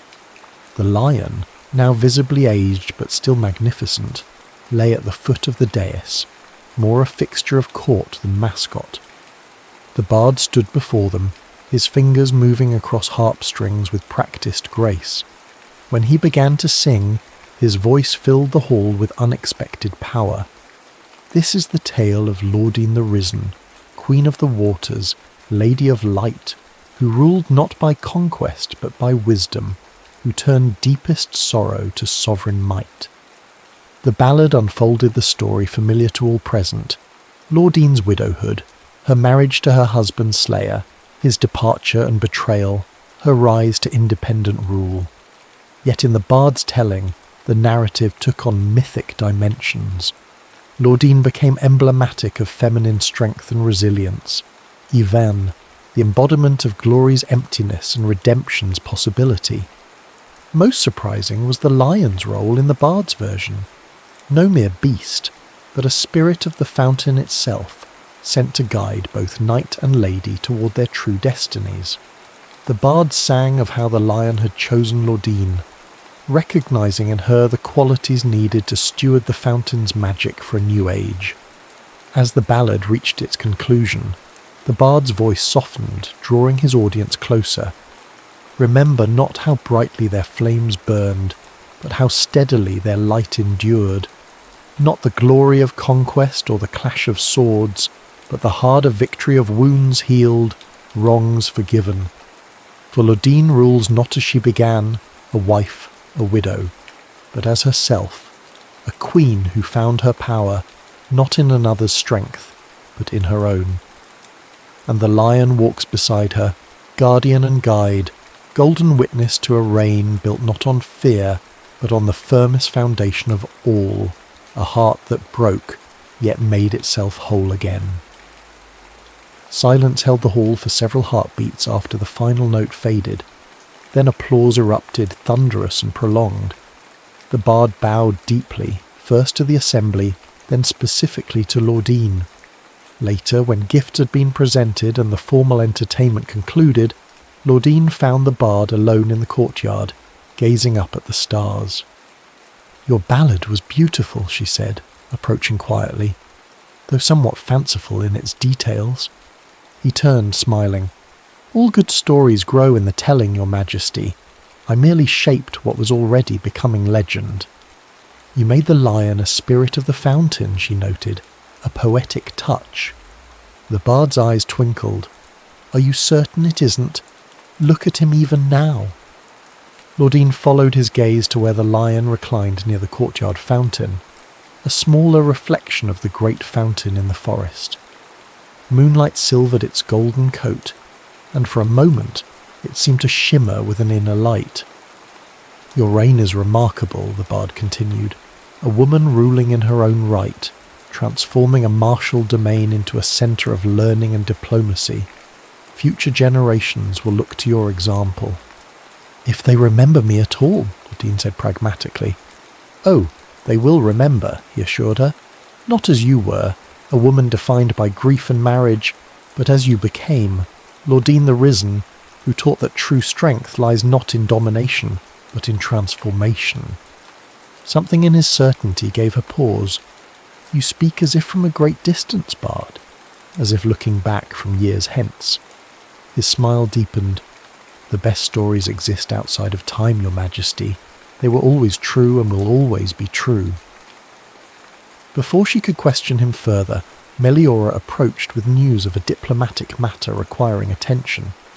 When Laudine looked back, the bard had vanished into the evening shadows. The following autumn brought change to Broceliande. Thalen, his hair now more silver than brown, announced his intention to step down as captain of the guard. His chosen successor, a woman trained under Laudine's progressive policies, stood ready to assume the role. "I'm not dead yet," Thalen growled when Laudine expressed concern for his well-being. "Just old enough to know when to pass the sword to stronger hands." "What will you do?" she asked, genuinely curious. Thalen had been a constant presence throughout her reign, as reliable as the sunrise. "Travel, perhaps," he said, surprising her. "I've spent my life guarding these borders. I'd like to see what lies beyond them before I'm too old to journey." The retirement ceremony was held on a crisp October day, the forest around them ablaze with autumn colours. Laudine presented Thalen with lands and a pension, but his greatest pleasure seemed to come from the dozens of guards, past and present, who came to honour their captain. At the feast that followed, Laudine found herself seated beside Ivan, now her trusted advisor, but never again her husband. The years had softened some of his scars while deepening the lines of experience around his eyes. His hair had gone completely grey, lending Thalen his dignity to features once known primarily for their beauty. "Will you miss him?" Yvain asked, nodding toward Thalen, who was regaling younger guards with tales of battles long past. "Terribly," Laudine admitted. "He's been my rock these many years." "He taught me much when I returned," Yvain said, "about serving without seeking glory, about finding honour in daily loyalty rather than grand gestures." "We've all learned," Laudine mused, "all grown." The lion, now elderly but still regal, lay near the hearth, watching the festivities through half-lidded eyes. It no longer followed Ivan as it once had, nor did it shadow Laudine exclusively. Rather, it seemed to have taken the entire court under its protection, moving between groups with dignified purpose, belonging to all and to none. "Do you ever think of what might have been?" Ivan asked suddenly, his voice low enough that only she could hear. "If I had returned when promised? If I had never left at all?" The question surprised her. They rarely spoke of their shared past, focusing instead on the present governance of Broceliande. "Sometimes," she admitted, "but without your leaving I might never have found my true strength. Without your failure, I might have remained a queen in name only, dependent on a knight's protection. And I might have remained that arrogant knight, chasing glory until it destroyed me completely." He raised his goblet slightly. "To necessary pain, then, to lessons hard won." She touched her cup to his, "To who we have become." As if sensing the moment, the lion rose from its place by the fire and padded over to them. It settled between their chairs, its great head resting against Laudine's knee, while its tail curled around Yvain's ankle. A connection maintained, but transformed, like everything else in Broceliande. Years passed. Broceliande flourished under Laudine's rule, becoming known not only for its mystical fountain, but for its progressive governance, its scholarly pursuits, its diplomatic finesse. Laudine's council model was adopted by neighbouring realms, her water management system studied and replicated, her methods of resolving disputes without bloodshed becoming legendary. The lion grew old as all mortal creatures must, its golden coat fading to pale amber, its movements slowing though never losing their innate grace. Yvain's hair turned white, his once strong frame becoming more angular with age. Meliora required a cane but lost none of her mental acuity, remaining Laudine's sharpest advisor until the end. Laudine herself aged with the same quiet dignity that had characterized her rule, her dark hair threaded with silver, then overtaken by it, lines of experience marking her face but never dimming the intelligence in her eyes. She remained active in governance well into her 7th decade. gradually delegating more responsibilities to younger counsellors she had personally trained. On the 20th anniversary of what the court now called the Reconciliation, Ivan's return, and Laudine's decision to forge a new path forward, a ceremony was held at the fountain. No longer the vibrant queen nor the broken knight of earlier days, Laudine and Ivan stood as elders, respected for their wisdom rather than their power. The lion, now ancient, lay beside the fountain, its breathing shallow but steady. It had not risen for 3 days, choosing this spot as its final resting place. "We've come full circle," Laudine observed, her voice softer with age but still carrying authority. "Back to where it all began." "Not quite a circle," Vane corrected gently. "A spiral, perhaps, returning to familiar ground but at a different elevation." She smiled at that, appreciating as always his thoughtful perspective. "When we first stood here, I was newly widowed, angry with grief. You were a knight blinded by glory's promise."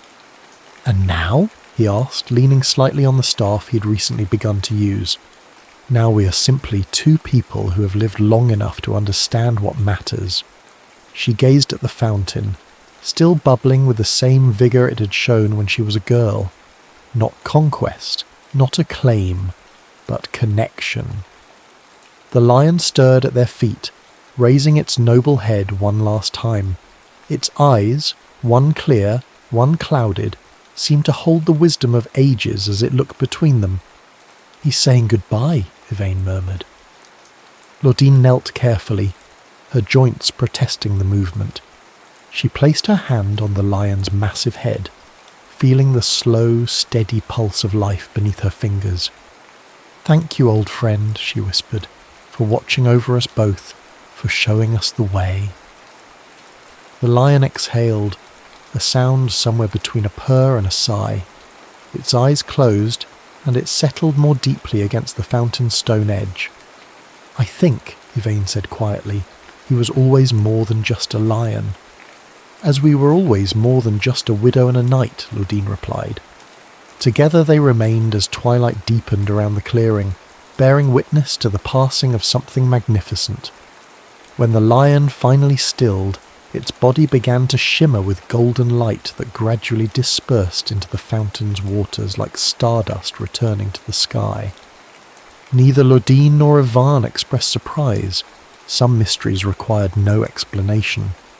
The stories of Laudine the Risen spread far beyond Brocelian's borders. Bards sang of her wisdom, scholars studied her governance, young women looking to forge their own paths invoked her name as inspiration. But the tale that endured longest, the one still whispered when moon and stars align just so, is not of conquest or glory, not of magical fountains or enchanted forests, but of something rarer and more precious.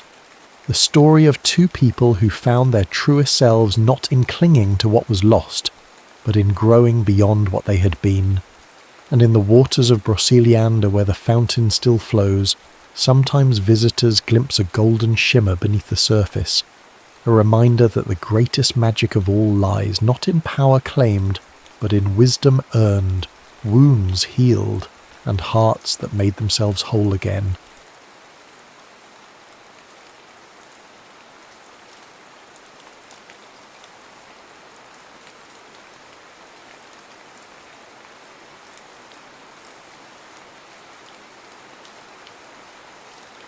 Autumn Letters. The funeral programme trembled in Ivy Matthews' hands, not because she was crying, she hadn't been able to cry yet, but because her fingers wouldn't stop shaking. They had been shaking for 3 days now, ever since her mother had answered the phone and made that sound. That terrible, guttural sound that Ivy knew would live in the back of her mind forever. Savannah Monroe, beloved daughter, cherished friend. The words on the cream-coloured paper blurred. Beloved, cherished, past tense already. 17 years of vibrant life reduced to a paragraph of carefully chosen adjectives. Beside her, Claire shifted in the uncomfortable funeral home chair. Her older sister's hand found hers, squeezing with a pressure that should have hurt but somehow didn't register. Nothing quite registered anymore. There was just the hollow echo chamber of her chest where emotion should be. "You okay?" Claire whispered, though they both knew the question was meaningless. Ivy nodded anyway. What else could she do? Stand up in the middle of Pastor Whitmore's eulogy and scream that no, she wasn't okay? That her best friend had slipped off the face of Ridgeline Trail and tumbled 80 feet to her death while Ivy was at home, irritated that Savannah had cancelled their movie plans. That while Savannah was dying, Ivy had been sulking over popcorn. The service ended with a montage of photos on a projector screen. Savannah as a gap-toothed kindergartner. Savannah in her 9th grade volleyball uniform. Savannah and Ivy at the lake last summer, arms slung around each other's shoulders, sunburnt and laughing. The images unspooled like evidence of another world, one that had existed just last week but now seemed impossibly distant. Afterwards, in the reception line, Mrs. Munro gripped Ivy's hands with desperate strength. "She loved you so much," she said, her eyes bloodshot. "You were like a sister to her." Ivy nodded, mute with the sudden pressure of all the words she couldn't say. But I resented her sometimes. But I was jealous of how easily she moved through the world. But I never told her how much I needed her. That night, Ivy lay awake staring at her ceiling, wondering why grief felt so much like emptiness when it should feel like drowning. 3 days later, Mrs. Munro called and asked if Ivy would help sort through Savannah's things. "I can't bear to do it alone," she admitted, "and I thought, maybe there are things you'd want to keep." Savannah's bedroom was a time capsule. The same lavender walls they'd painted together in 8th grade. The constellation of Polaroids taped above her desk. The unmade bed, sheets still rumpled from the last morning she'd woken up. "Take whatever you'd like," Mrs. Munro said before retreating downstairs, unable to stay in the room longer than a few minutes. Ivy moved through the space like an archaeologist, carefully examining artifacts of a lost civilization. The dog-eared paperbacks with their cracked spines, the collection of rose quartz crystals, the half-empty journal where Savannah had scribbled song lyrics and daily observations. In the closet, Ivy slid hangers across the rod, recognising blouses she'd complimented and sweaters she'd borrowed. Near the back, suspended on a wire hanger, was the emerald green dress Savannah had worn to homecoming last October. Ivy remembered zipping it up for her, remembered Savannah's breathless excitement as she twirled in front of the mirror. "Do you think Dylan will love it?" she'd asked. "He'd be an idiot not to," Ivy had replied, ignoring the small, sour knot of envy in her stomach. As she pushed aside a stack of shoeboxes on the closet floor, Ivy's hand connected with something solid tucked beneath the floorboard. A loose plank shifted, revealing a hollow space. Inside was a carved wooden box the size of a large book, its lid inlaid with mother of pearl. Ivy recognised it immediately. Savannah's grandmother had given it to her for her 15th birthday, but Ivy had never seen what Savannah kept inside. She hesitated, feeling like an intruder. Whatever secrets the box held, Savannah had deliberately hidden them, but Savannah was gone now, and maybe, Ivy tried to rationalise, maybe there was something inside that Mrs. Munro should know about. The lid opened on silent hinges. Inside, nestled in a nest of burgundy velvet, were envelopes. 11 of them, each sealed, each addressed in Savannah's looping handwriting to A, just A. No last name, no address. Ivy's fingers hovered over them, her heart suddenly racing. She picked up the envelope on top, turning it over in her hands. It wasn't a bill or a birthday card or anything ordinary. The heavy cream paper and the way Savannah had pressed her pen into the surface, leaving indentations around the letter A, suggested something more intimate, something secret. The last time Ivy had felt this way, poised on the threshold of a discovery that might change everything, had been when she found her father's passport after he left, tucked inside a book in his abandoned study. She'd opened it then, hoping for an explanation, but found only blank visa pages and her father's unsmiling photo. Now, With a similar sense of trepidation and hope, Ivy slipped her finger beneath the envelope's seal. The paper yielded with a soft tear. Inside was a letter, handwritten on the same cream paper. It was dated June 18th, nearly a year ago, when Savannah had been away at that summer writing programme. "Dear A," it began. "I've been trying to find the perfect words all day. Isn't that ridiculous? Me, at a writing workshop, unable to write. But nothing seems adequate when I think about last night under the stars, the way you looked at me when I told you about my mother's illness. No one has ever really seen me like that before. No one has ever just listened without trying to fix things. I keep replaying our conversation in my head. The serious parts, yes, but also how you made me laugh afterwards with your terrible impressions of our workshop leader.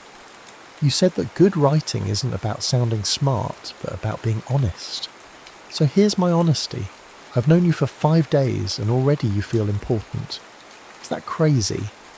Maybe by the time you read this, if you read this, I'll have found the courage to tell you in person. Until tomorrow." Ivy sat back on her heels, her heart pounding.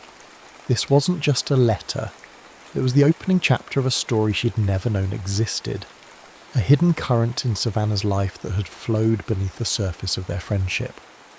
She reached for the second envelope with trembling fingers. The remaining letters chronicled a hidden summer romance, 2 weeks of feverish connection between Savannah and someone named A. Through Savannah's words, Ivy glimpsed a boy with ink-stained fingers and eyes like autumn. A boy who sketched constantly in black notebooks and read poetry at open mics. A boy who made Savannah feel seen in ways that terrified and exhilarated her.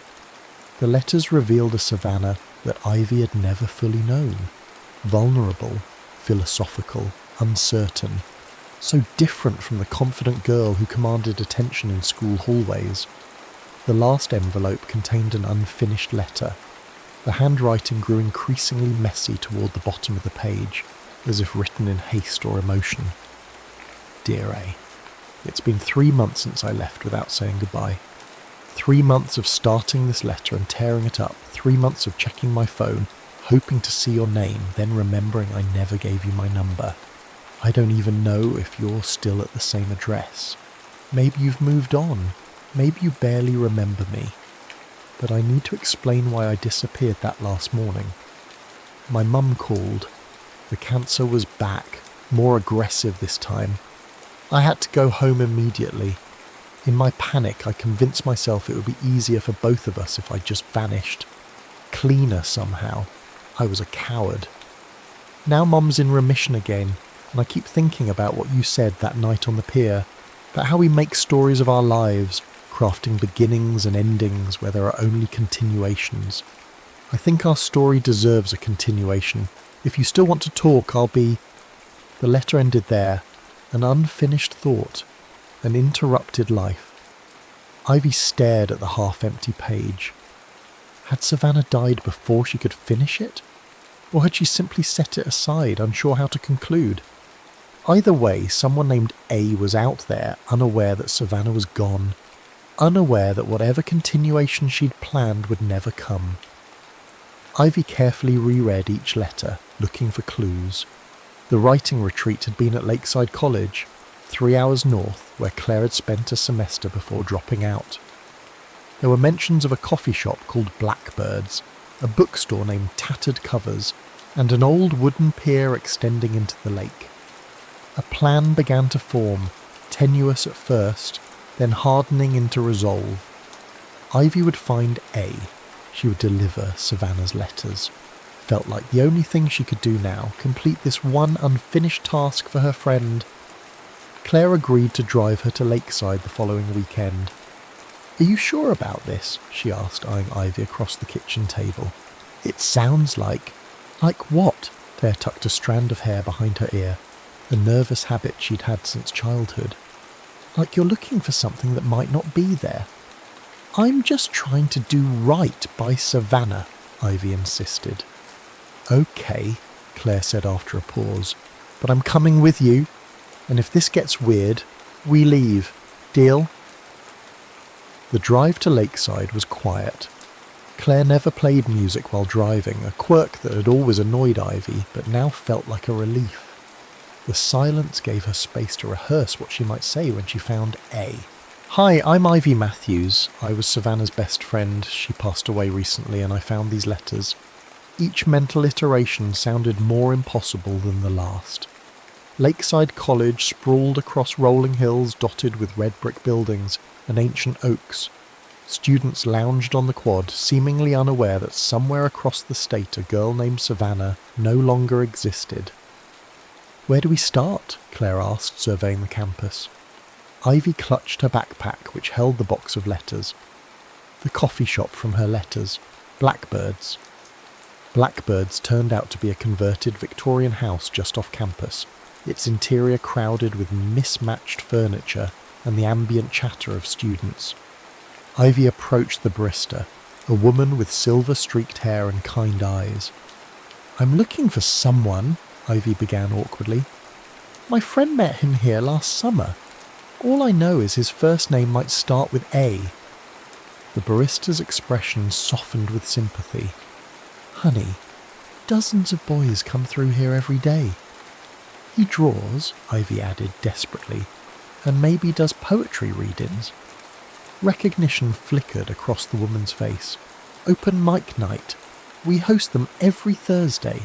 There's a regular Asher. Quiet boy, always sketching. Very talented." Asher. A. "Is there..." Ivy's voice caught. "Is there one tonight?" 7:00, the barista confirmed, "though I haven't seen him in a few weeks." Claire squeezed Ivy's arm. "We can get a hotel room, stay for the open mic." That evening, Ivy sat rigid in a worn armchair at Blackbird's, anxiety coiling in her stomach as performers took turns at the small microphone stand. Claire had gone to get them refills, leaving Ivy alone with her thoughts and the increasingly real possibility that Asher wouldn't show. Just as the host announced the next performer, the bell above the door jingled. A tall young man with dark, unruly hair stepped inside, a leather-bound sketchbook tucked under his arm. He wore a faded blue button-down and moved with the slight hesitancy of someone who preferred to observe rather than be observed. Ivy knew immediately that this was Asher. Something in his careful movements and the way his eyes, hazel, not quite the amber Savannah had described, scanned the room. He settled into a corner table, flipping open his sketchbook before even removing his jacket. "And now," the host announced, "a Blackbird's regular returning after a brief hiatus. Asher Quinn." Asher approached the microphone with reluctance that seemed practiced rather than genuine. From his pocket, he withdrew a folded sheet of paper that had clearly been opened and refolded many times. "This is called Summer Ghosts," he said, his voice surprisingly steady. "The lake remembers what we forget. Ripples of conversation spreading outward, touching distant shores long after we've gone silent. You left at dawn, no footprints in the sand, just the echo of your laugh across the water. Now, autumn comes, turning everything to gold, and still I look for you in empty spaces, in the negative shapes between tree branches, in the silence between heartbeats. Summer ghosts walking alongside me, transparent but never quite gone." The sparse audience snapped their fingers in appreciation. Ivy couldn't move. His words had painted Savannah so clearly that for a moment, Ivy felt she might turn and find her friend sitting beside her, eyes bright with pride. When Asher returned to his table, Ivy rose on trembling legs. Claire was still at the counter, watching with concern. "Just do it," Ivy told herself. "Just walk over there." She approached his table, heart hammering. "Excuse me," she managed. "Are you Asher?" He looked up, surprised. His eyes were weary, guarded. "Yes?" "My name is Ivy. I'm from Oak Ridge." She waited for recognition, but there was none. Of course not, Savannah probably never mentioned her. I knew someone you might have known. Last summer, at the writing retreat." Something shifted in his expression, a tectonic movement beneath the surface. "You knew Savannah?" Ivy nodded, suddenly unable to form words. "How is she?" he asked, gesturing to the chair across from him. "I tried writing to her a couple times, but the address she gave me, the letters came back." Ivy sat down, her planned speech dissolving into ash. She couldn't tell him, not yet, not when he was looking at her with such cautious hope. Ivy swallowed hard. "I found your letters, the ones she wrote to you." His eyebrows lifted slightly. "She wrote me letters? 11 of them, she never sent them." A complex emotion crossed his face. Disappointment mingled with something like validation. "That sounds like her," he said softly. "Always writing things down, but rarely saying them aloud." I could give them to you," Ivy offered. "I'd like that," he said. Then, after a moment, "Why are you here, Ivy? Why bring me these letters now?" The moment stretched between them, a tightrope over an abyss. "Tell him now," a voice in her head urged. But another, louder voice whispered, "Not yet. Not here." "Because," Ivy said finally, "I think she would have wanted you to have them." By their third meeting, Ivy had convinced herself that her deception was temporary, a kindness rather than a betrayal. She would tell Asher about Savannah's death, just not yet. Not while she was still learning about this hidden chapter of her friend's life. They met at Tattered Covers, the bookstore from Savannah's letters. Asher was already there when Ivy arrived, leafing through a book of photography. He seemed more at ease than during their previous encounters, the wariness in his eyes softening into curiosity. "I brought another letter," Ivy said, gliding into the armchair across from him. This had become their ritual. Each meeting, Ivy would bring one of Savannah's letters for Asher to read. She'd watch his face as he absorbed Savannah's words, searching for glimpses of the boy her friend had fallen for. Asher read the letter silently, his fingers tracing the lines of Savannah's handwriting, as if they contained braille messages only he could decode. When he finished, he carefully refolded it along its original creases. "She never mentioned you," he said, looking up at Ivy. "In the 2 weeks we spent together, it seems strange now." Ivy felt a familiar pang. "Savannah compartmentalized," she said. "She kept parts of her life separate." "Like us," Asher agreed, a hint of old hurt in his voice. "Were you angry with her for leaving without saying goodbye?" He considered this. Not angry, confused, then sad, then, I don't know. "I wrote it all out in poems no one will ever read." A self-deprecating smile. Very tortured artist of me. "The poem you read at the open mic," Ivy ventured. "That was about her, wasn't it?" "It was about loss," he corrected gently. "About how places remember even when people move on." He closed the book in his lap. "Can I ask you something?" Ivy nodded, though anxiety flickered in her chest. "Why hasn't she come herself, to explain, to give me these letters?" The question hung between them, unavoidable now. Ivy had prepared for this, had rehearsed a dozen possible answers, but none came to her lips. "She's not," Ivy began, her voice faltering. "She's not ready." It wasn't a complete lie. If Savannah were alive, perhaps she wouldn't be ready to face him. But the untruth tasted bitter on Ivy's tongue. Asher studied her, and Ivy had the unsettling sense that he could see the fault lines in her story. But he simply nodded, respecting the boundary she'd drawn. "Tell me about her," he said instead. "What was she like as a friend?" Relief flooded Ivy's system. This, at least, she could answer honestly. "Bright," she said, like she took up more space than her physical body. She'd enter a room and suddenly all the air molecules would rearrange themselves around her. Asher smiled. "Yes, exactly like that. But she was more complicated than most people saw," Ivy continued, warming to the subject. "She could be insecure even though she seemed so confident. And sometimes she was thoughtless.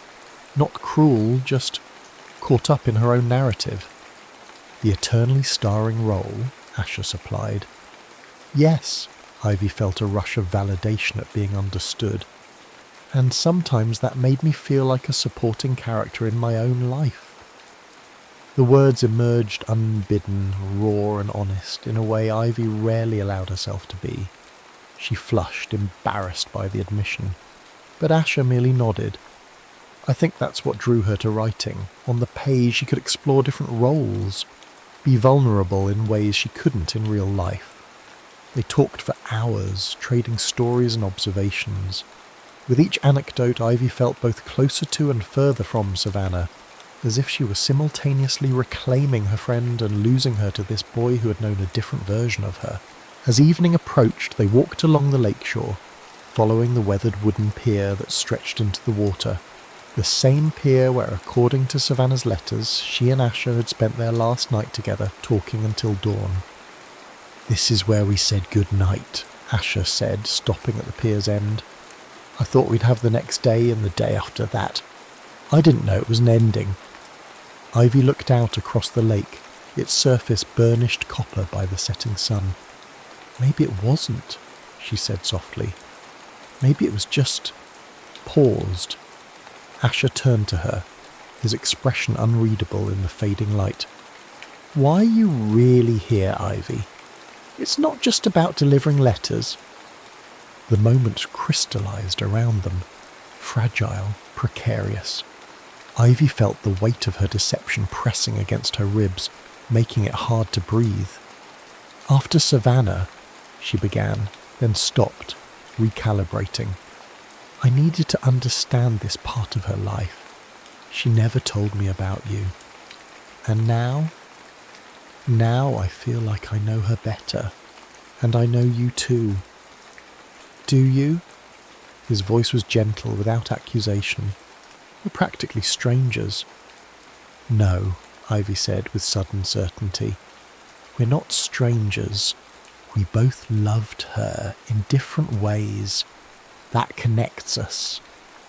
The word hung in the air between them. Loved, past tense. If Asher noticed the slip, he didn't comment. Instead, he moved closer, until Ivy could see the flecks of gold in his hazel eyes. "There's something else," he said quietly. "Something you're not telling me." Ivy's heart thundered in her chest. This was the moment to tell him the truth, to end the charade. But then Asher did something unexpected. He leaned forward and kissed her, a brief, hesitant press of lips that ended almost before it began. Ivy stepped back, stunned. Horror and something else, something she refused to name, surged through her. "I shouldn't have done that," Asher said immediately, regret plain on his face. "I'm sorry." "I have to go," Ivy said, already turning away. "Ivy, wait." "Savannah is dead," she blurted out, the words ripping from her throat. "She died in a hiking accident 2 months ago. She's gone, and I've been lying to you this whole time." The colour drained from Asher's face. He staggered backward as if physically struck. "What?" "She fell from Ridgeline Trail." Ivy's voice sounded distant, disconnected from her body. "The last letter, the unfinished one, she was writing it to you the week before she died. She never got a chance to send it." Asher's face contorted, disbelief giving way to dawning horror.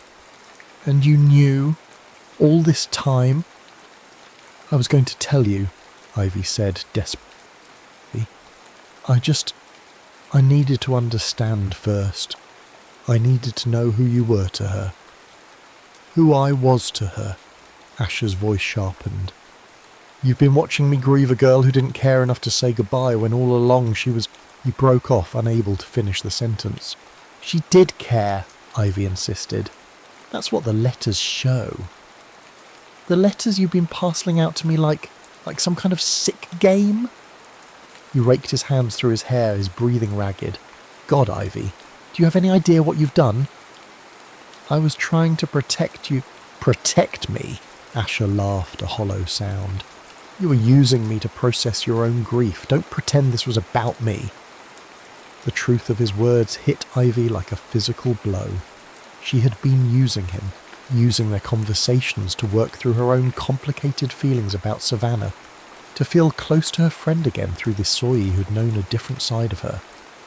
"I'm sorry," she whispered, though the words seemed pathetically inadequate. Asher shook his head, already backing away. "Don't contact me again," he said, his voice flat. "Whatever connection you thought we had, it wasn't real. It was built on a lie." He turned and walked back along the pier, a solitary figure silhouetted against the darkening sky. Ivy watched until he disappeared, tears streaming down her face. That night, in the hotel room she shared with Claire, Ivy finally read Savannah's last letter, the unfinished one, aloud. Claire listened silently, sitting cross-legged on the bed opposite Ivy's. "She was going to reach out to him again," Ivy said, her voice raw from crying. "Before she died, she was going to try." Claire regarded her sister with gentle eyes. "You can't finish her story for her, Ivy." "I know that now." Ivy traced the edge of the letter with her fingertip. "But I think I need to finish mine."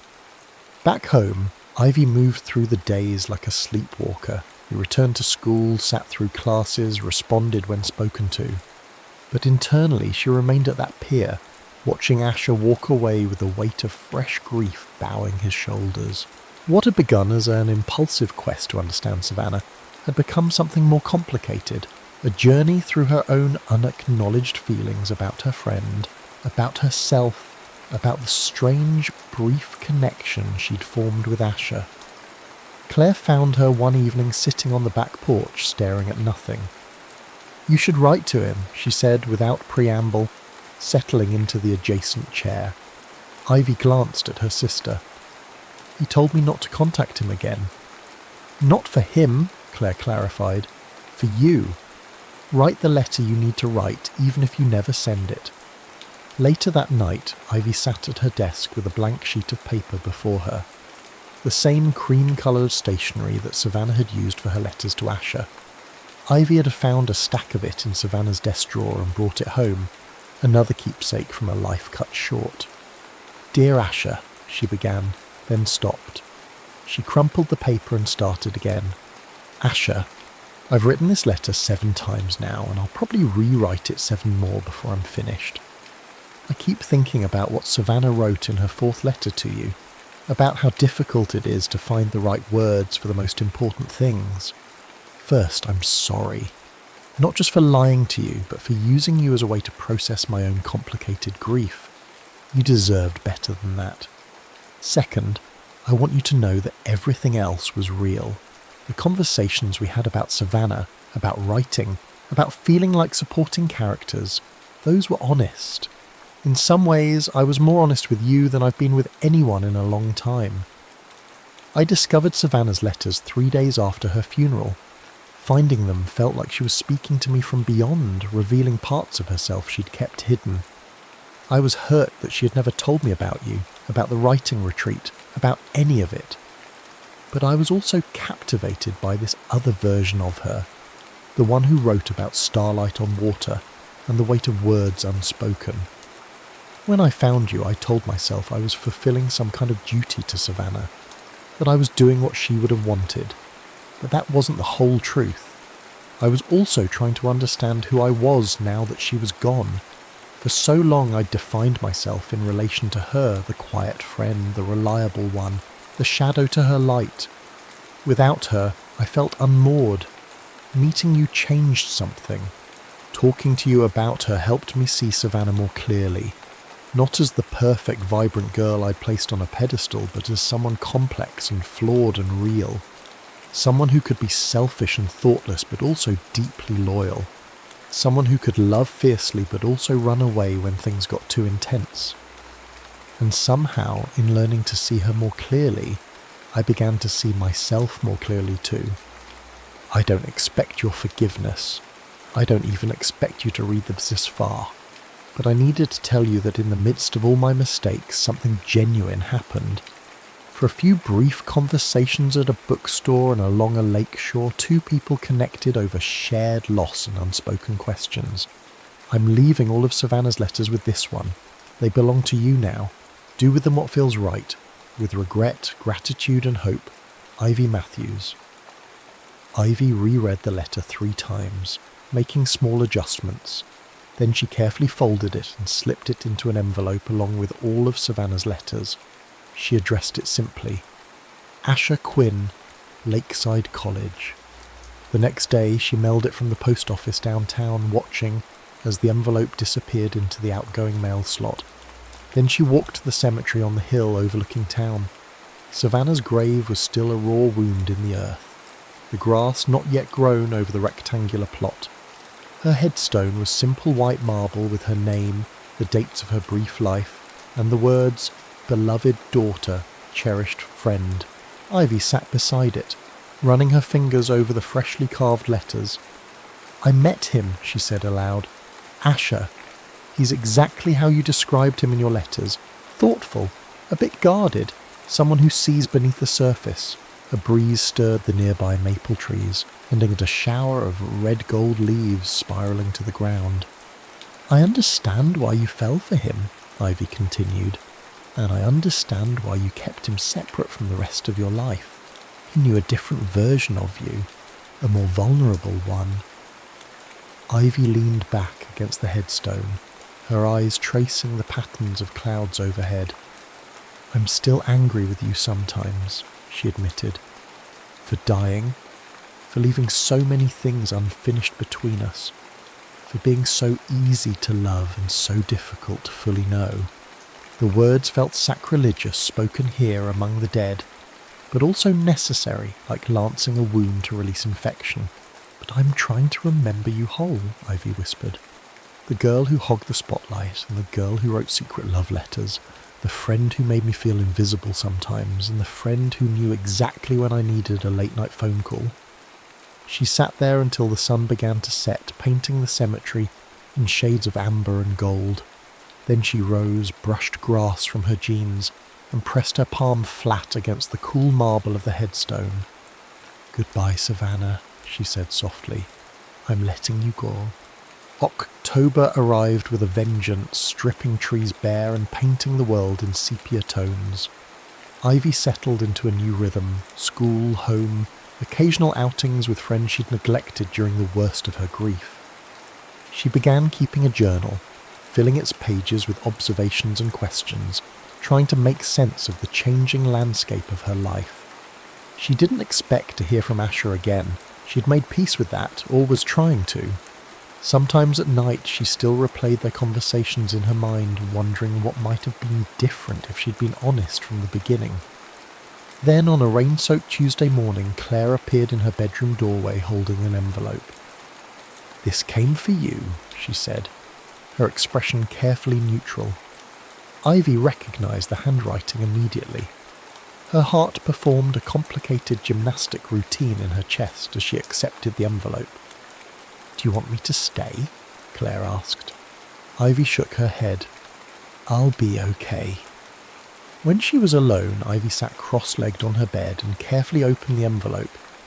The letter inside was written on plain notebook paper, the blue lines visible beneath a neat angular script.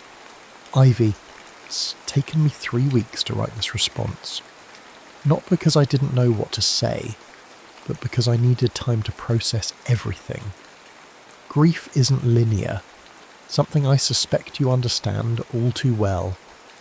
I was angry when I walked away that night, angry and hurt and confused, but as the days passed, I began to understand your actions more clearly. We do strange things when we're grieving. We make choices that seem incomprehensible to others, but make perfect sense in the distorted reality of loss." I've read all of Savannah's letters now, several times actually. They've become a kind of talisman, physical proof that what happened between us that summer was real, that I didn't imagine the connection. In her final letter, she wrote about continuation, about how stories don't really end, but transform. I think she was right. I'm coming to Oak Ridge next weekend. There's a coffee shop downtown, the Morning Roast. I'll be there Saturday at 11, if you want to talk. No pressure, No expectations, just two people who once orbited the same bright star, finding their own paths forward. If you don't come, I'll understand. Some stories are meant to remain unfinished. Either way, thank you for bringing her words back to me. They've helped me say goodbye. Asher. Ivy read the letter twice more, her fingers tracing the indentations his pen had left on the paper. Then she tucked it carefully into her journal. That Saturday morning dawned clear and cold, the kind of autumn day that feels like a warning of winter. Ivy stood in front of her closet, discarding outfit after outfit. Nothing seemed right. Too casual, too formal, too much like the old Ivy who had lived in Savannah's shadow. Finally, she settled on a burgundy sweater and jeans. Simple, but purposeful.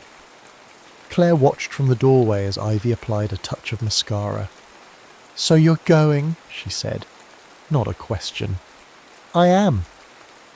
"What are you hoping will happen?" Ivy met her sister's eyes in the mirror. "I don't know," she admitted, "but I need to find out." The morning roast was Oak Ridge's oldest cafe, a converted Victorian house with creaking floors and mismatched furniture.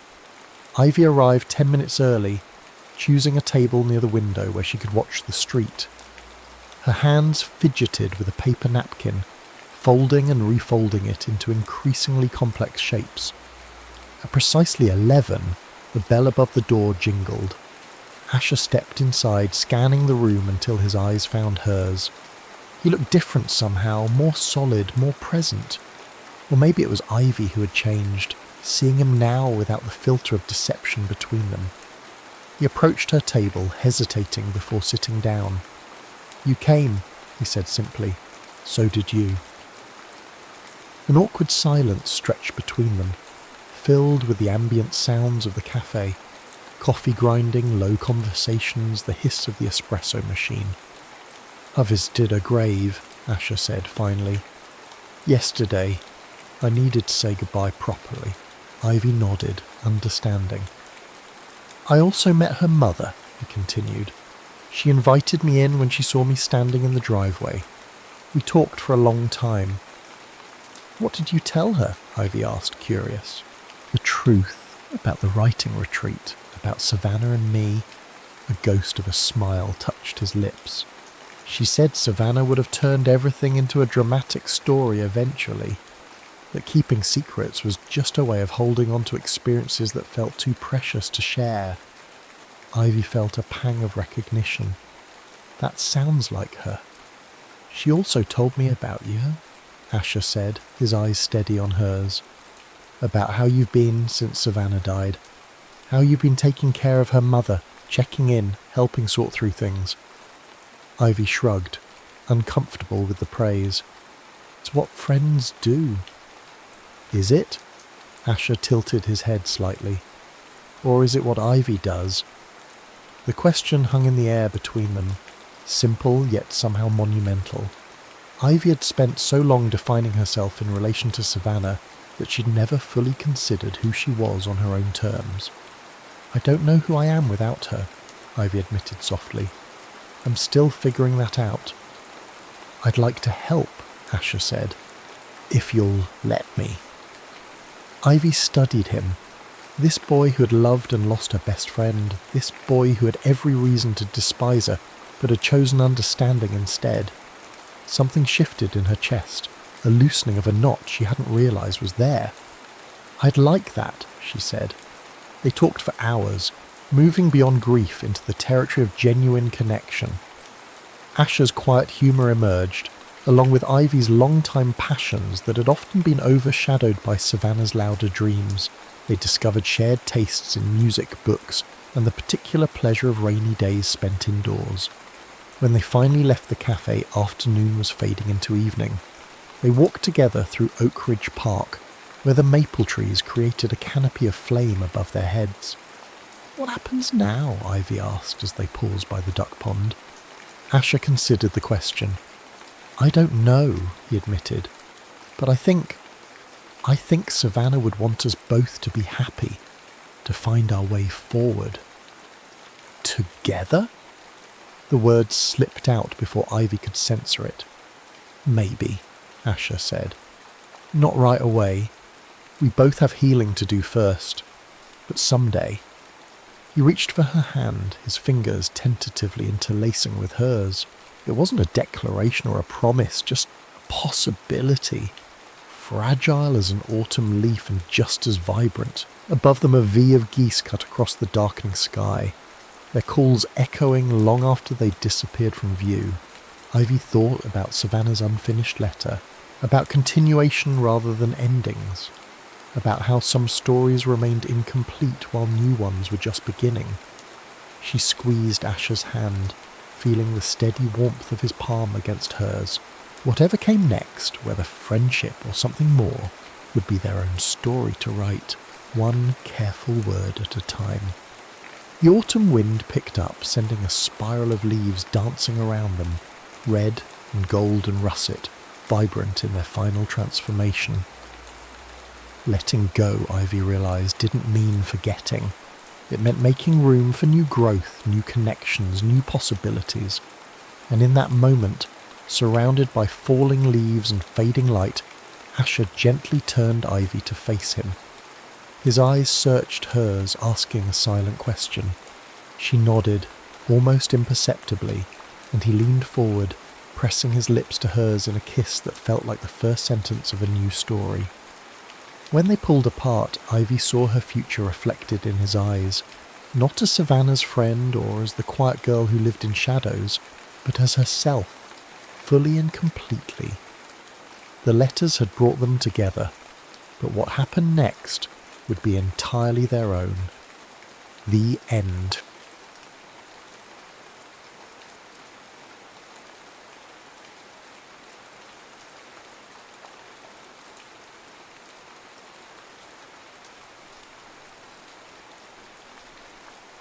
That one summer kiss. The Richards family motorhome rumbled down I-25 toward Denver, its once pristine white exterior now bearing the dust of 17 states. Inside, 11-year-old Tyler Richards sprawled across the dinette booth, methodically arranging his growing collection of stadium ticket stubs. "Dad, how many more to go after the Rockies?" he called toward the driver's seat where Jim Richards navigated the behemoth vehicle with the casual confidence of a man who'd logged over 8,000 miles that summer. "4 more stadiums, buddy. Then we've hit all 30, Jim answered, his eyes flicking to the rearview mirror, where he could see his wife Catherine reviewing tomorrow's itinerary. Elitch Gardens, amusement park in the morning, Coors Field in the afternoon. In the back bedroom, 9-year-old Britt sat cross-legged on her bunk, carefully applying pine tar to her baseball glove, a ritual she'd adopted after watching her father do the same. Unlike many girls her age, Britt's summer heroes weren't pop stars or movie actresses. They were sluggers, pitchers, and especially Bryce Harper, whose jersey she wore so often that her mother had to practically peel it off her for washing. "Britt, we're stopping for gas. Last chance for snacks before Denver," Catherine called back. The Richards' Great American Baseball Tour had been Jim's dream. Visit every major league stadium in a single summer, catch at least one game in each, and hit the country's top roller coasters along the way. What had seemed like an impossible logistical challenge had become their reality, fueled by Catherine's meticulous planning, a calendar gridded with game times, and a motorhome that had become more home than motor over the past 3 months. August 18th dawned clear and bright in Denver. The Richards family arrived at Coors Field 3 hours before first pitch, Jim's rule for exploring each stadium properly.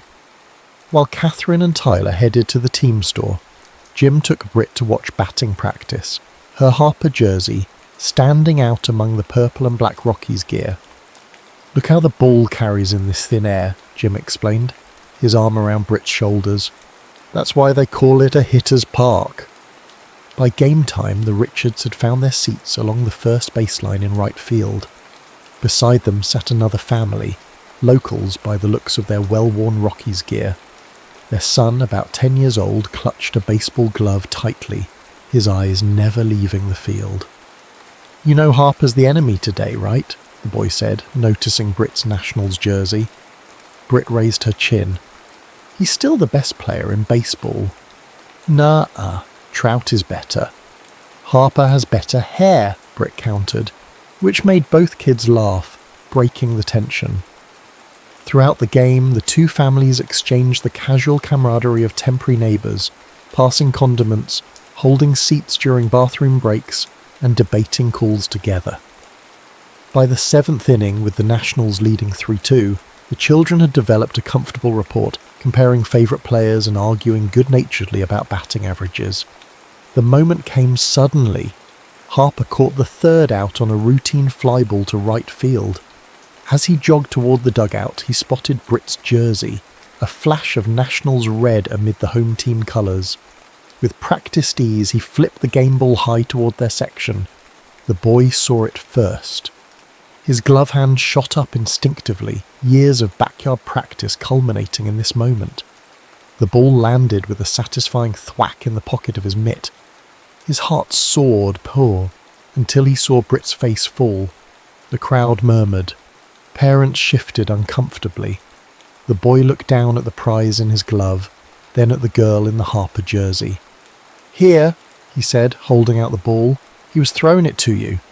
The simple gesture, devoid of hesitation or regret, caused a ripple of approval through the nearby fans. Britt's eyes widened as she accepted the baseball, turning it reverently in her hands.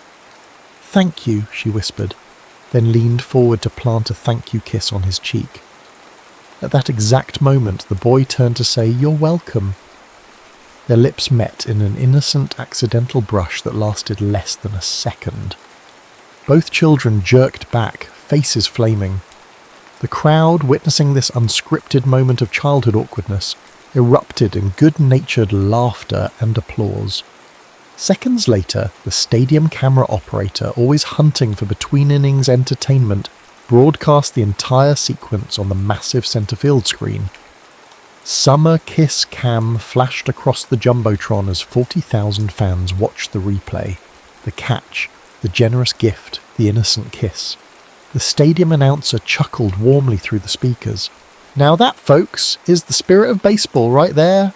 As the families left after the game, there were smiles and waves, but no exchanged information. Just two groups of strangers sharing a fleeting moment before continuing on their separate journeys. The Richards had 4 more stadiums to visit, and school was starting soon. The boy and his family disappeared into the Denver crowd, and Britt never learned his name. Neither family could have known that the clip would become a recurring feature in baseball highlight reels for years to come, filed under heartwarming fan moments alongside proposals and first catches. The Richards motorhome was sold 3 years after the Great Baseball Tour. Catherine had lobbied to keep it. Think of the memories, but practicality won out. Jim's job transferred them from Minnesota to New Orleans when Britt was 12, and urban life made storing a 36-foot behemoth impractical. Tyler, less sentimental than his sister, had moved on from baseball to football and academic decathlon competitions. Britt, however, never abandoned her love of the game, even as she discovered her own athletic calling on the track.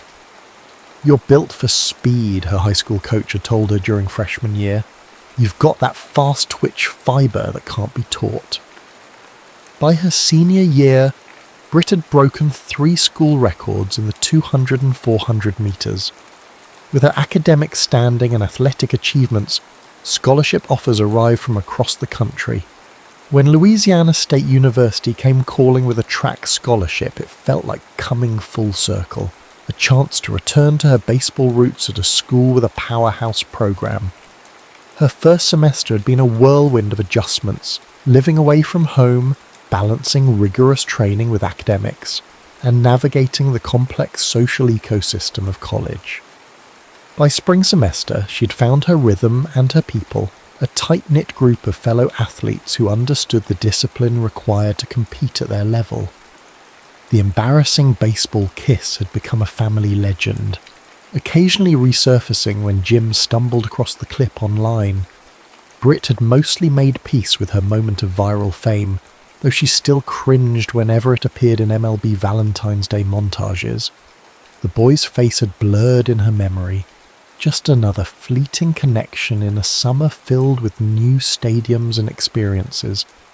Brit and her friends collapsed onto the bleachers at Alex Box Stadium, having come directly from track practice. Her legs ached pleasantly from interval training, and the familiar sounds of a baseball game, the crack of bats, the pop of balls hitting mitts, provided a soothing backdrop. "You smell like determination and sweat," teased her roommate Missy, a high jumper from Baton Rouge. "Shower break between practice and games isn't in your vocabulary, is it?" "It's baseball," Brit replied, pulling her damp hair into a ponytail. "Nobody smells good at baseball games. That's part of the tradition." As LSU took the field against Vanderbilt, Missy nudged Brit with her elbow. "Question. Why don't you have a boyfriend? You've been here almost a full year now." Brit shrugged. "Just haven't clicked with anyone. Besides, when would I fit that in? Between track classes and sleep." "Sleep is overrated," Missy interrupted. "Seriously though, there has to be someone you've noticed." Brit's eyes drifted across the field, landing on the centre fielder, number 27. She'd noticed him in her Biology 101 lecture, always punctual, always prepared, rarely speaking unless called on, but offering thoughtful insights when he did. "Maybe him," she admitted, pointing discreetly. "We have biology together. He seems different from most of the baseball guys. Quieter, more substantial." Missy followed her gaze. "Number 27? That's Cole Nightingale. Jackson knows him through some conservation club. He's from Colorado." "Colorado?" Brit laughed. "That explains the silent intensity. Probably communes with elk in his spare time. Want me to see if Jackson can introduce you?" "God, no," Brit replied quickly. "I'm just saying, objectively speaking, centre field is nice to look at, that's all." But Missy's matchmaking wheels were already turning. "It's not a date," Missy insisted a week later as she rummaged through Brit's closet. "It's a casual group thing that happens to include Cole." Brit sat on her bed, arms crossed. "You told me we were grabbing coffee with you and Jackson. Now you're telling me Cole's coming, and magically you and Jackson just remembered an assignment due tomorrow?" "What a coincidence," Missy replied, with zero attempt at sincerity. "Wear the green top, it makes your eyes pop." "My eyes are brown." "Even more reason to wear green. Contrast." The campus coffee shop buzzed with end-of-semester energy when Brit arrived. She spotted Cole immediately, sitting alone at a corner table, his posture relaxed but alert. No baseball cap today, revealing dark hair with a slight natural wave. He glanced up, recognition crossing his face, not surprise, Brit noted. Missy had clearly informed Jackson, who had informed Cole. Everyone knew this was a setup except her. "Hi," she said, sliding into the seat across from him. "I'm guessing you also got the last-minute text about a forgotten assignment?" Cole's mouth curved into a half-smile. "Jackson's not subtle. I figured it out when he spent 15 minutes describing you yesterday. Unless there are multiple track stars named Brit in our biology class." His directness caught her off guard. "At least 3. We're having a convention later." He laughed, a genuine sound that transformed his serious face. "I've seen you run at the LSU Invitational last month, the 400 meters. "You were at the Invitational?" This surprised her. Baseball players rarely attended track meets. "I'm interested in biomechanics. Professor Simmons suggested I observe elite runners for a research project."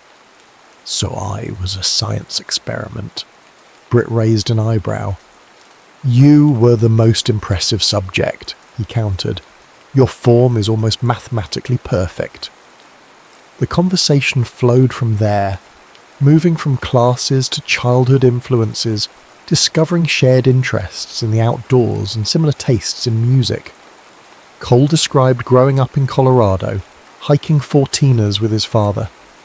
Brit spoke of her family's baseball odyssey, carefully omitting the embarrassing kiss incident.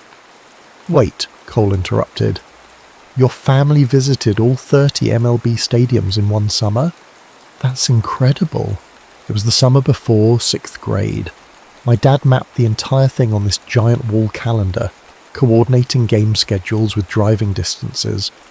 I can't imagine seeing that much baseball in one summer. It were magical, Britt admitted, though I probably didn't appreciate it enough at the time. What was supposed to be a quick coffee stretched into dinner at a nearby noodle shop, then a walk around the campus lake as twilight descended.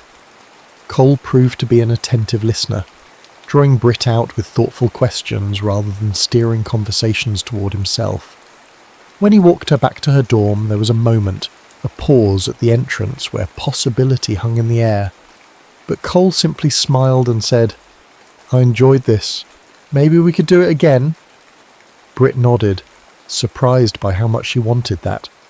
"I'd like that." 3 dates followed over the next 2 weeks, each revealing new layers to Cole. He was methodical but not rigid, ambitious but not cutthroat, and beneath his reserve lay a subtle humour that emerged more frequently as they grew comfortable together. After their 4th date, a Saturday afternoon picnic by the lake, Cole suggested exchanging social media accounts. "Not that I post much," he admitted, "but it seems like the normal progression." That night, as Britt studied for finals, her phone buzzed with a notification. "Cole Nightingale has followed you on Instagram." Minutes later, another notification. "Cole Nightingale mentioned you in a comment." Curious, she opened the app to find Cole had commented on a post from 5 years earlier, a throwback Thursday where she'd shared the famous Jumbotron clip. She'd captioned it, "TBT to that time I accidentally became a baseball meme, summer kiss, cam, first kiss fail, thanks Bryce Harper." Cole's comment simply read, "Is this really you?" Britt stared at her phone, momentarily confused by Cole's comment. Why was he so interested in her embarrassing childhood moment? She quickly typed back, "Unfortunately, yes. Most embarrassing moment of my childhood immortalized for eternity. Why?" Her phone rang almost immediately. Cole's name flashed on the screen. "Hey," she answered. "Everything okay?" "More than okay," Cole said, his voice filled with an excitement she hadn't heard before. "That video from Coors Field. The boy who caught the ball and gave it to you." "What about him?" Britt asked, a strange feeling beginning to stir in her stomach. "Britt, that was me." The world seemed to tilt sideways. "What? No way. That's impossible." August 18th, 2015, Nationals versus Rockies, 7th inning. Bryce Harper caught the 3rd out and tossed you the ball, but I caught it instead. "Cole, if you're messing with me..." "I'm not," he assured her. "I still have the newspaper clipping somewhere. My family drove up from Colorado Springs for the weekend. It was right before my birthday." Britt sank onto her bed, mind reeling. "Oh my god, this is insane. What are the odds?" "Astronomically against," Cole replied. "One moment in one stadium a decade ago, and somehow we both end up here, in the same biology class, dating." "We kissed," Britt said suddenly. "I mean, technically we've already kissed." Cole laughed. "I've been upgraded from most embarrassing childhood moment to actual boyfriend. That's progress. I need to see this evidence right now." An hour later they sat side by side on a campus bench comparing memorabilia. Britt's screenshot of the Jumbotron moment saved on her phone. Cole's yellowing newspaper clipping carefully preserved from his childhood keepsake box. "It really is you," Britt marvelled, studying the image of young Cole. "You had the same serious expression even then." "And you were fearless," Cole replied. "Just walked up and planted one on me. On your cheek! It was supposed to be your cheek." Fate had other plans. They fell silent, the weight of coincidence settling around them. The same stadium, the same moment, captured forever. And now, 10 years later, they'd found each other again without even realizing what they'd lost. "You know what this means?" Britt said finally. "Our entire relationship is built on me stealing your baseball." And me stealing your kiss. I think we're even then. Cole reached for her hand, interlacing their fingers. There's just one thing bothering me. What's that? Our second kiss should probably be better than our first. Under a blanket of Louisiana stars with the sounds of campus life humming in the distance, Cole leaned in. This time there was no accident, no crowd reaction, no cameras, just the intentional meeting of two people connected by a thread of improbable history, closing a circle that had opened a decade earlier in a baseball stadium 100 miles away. The summer of 2025 unfolded with the humid intensity that characterized Louisiana's warmer months. While many students departed campus for internships or family homes, Britt remained for track training and Cole for baseball development programs. The relative emptiness of campus provided a cocoon for their growing relationship, free from the usual academic pressures and social obligations. On a particularly sweltering July evening, they sat on the balcony of Cole's off-campus apartment, box fans creating the only breeze. Cole scrolled through his phone while Britt lay with her head in his lap, reading a novel for her fall literature course. "My parents want to meet you," Cole said casually, fingers absently stroking her hair. Britt lowered her book. "Mine too. My mum keeps asking for pictures. We could drive up to New Orleans next weekend. It's only an hour." "What would you tell them?" Britt asked. "About how we met? The whole baseball kiss backstory seems like a lot for a first meeting." Cole considered this. "We could start with biology class and work our way back." "Probably wise," Britt agreed, "though my dad will lose his mind when he finds out you're that boy. He references that clip at least once a year." Cole's phone buzzed with a notification. He glanced down, then let out a startled laugh. "You're not going to believe this." He turned the screen toward Britt. An MLB social media account had posted a throwback Thursday compilation of famous fan moments. The caption read, "Summer love through the years, baseball's most heartwarming fan moments." The thumbnail image showed a young Brit in her Harper jersey, milliseconds before the accidental kiss. "They're never going to let us forget," Brit groaned, covering her face. "Wait," Cole said, sitting up straighter. "Read the comments." Brit took the phone, scrolling through responses. Most were generic, heart emojis, memories of seeing the clips live, but one comment caught her attention. "OMG, that's Britt Richards, LSU track, and Cole Nightingale, LSU baseball. They're dating now. Hashtag full circle hammer baseball love." "How?" Britt began. "Missy," they said in unison. "She must have made the connection and shared it," Cole reasoned. "She does follow all the MLB accounts." The post was rapidly gaining traction, with more comments confirming the unlikely reunion story. By morning, several sports websites had picked up the tale, framing it as a baseball fairy tale, the children from the famous kiss Cam serendipitously reuniting in college, unaware of their shared history.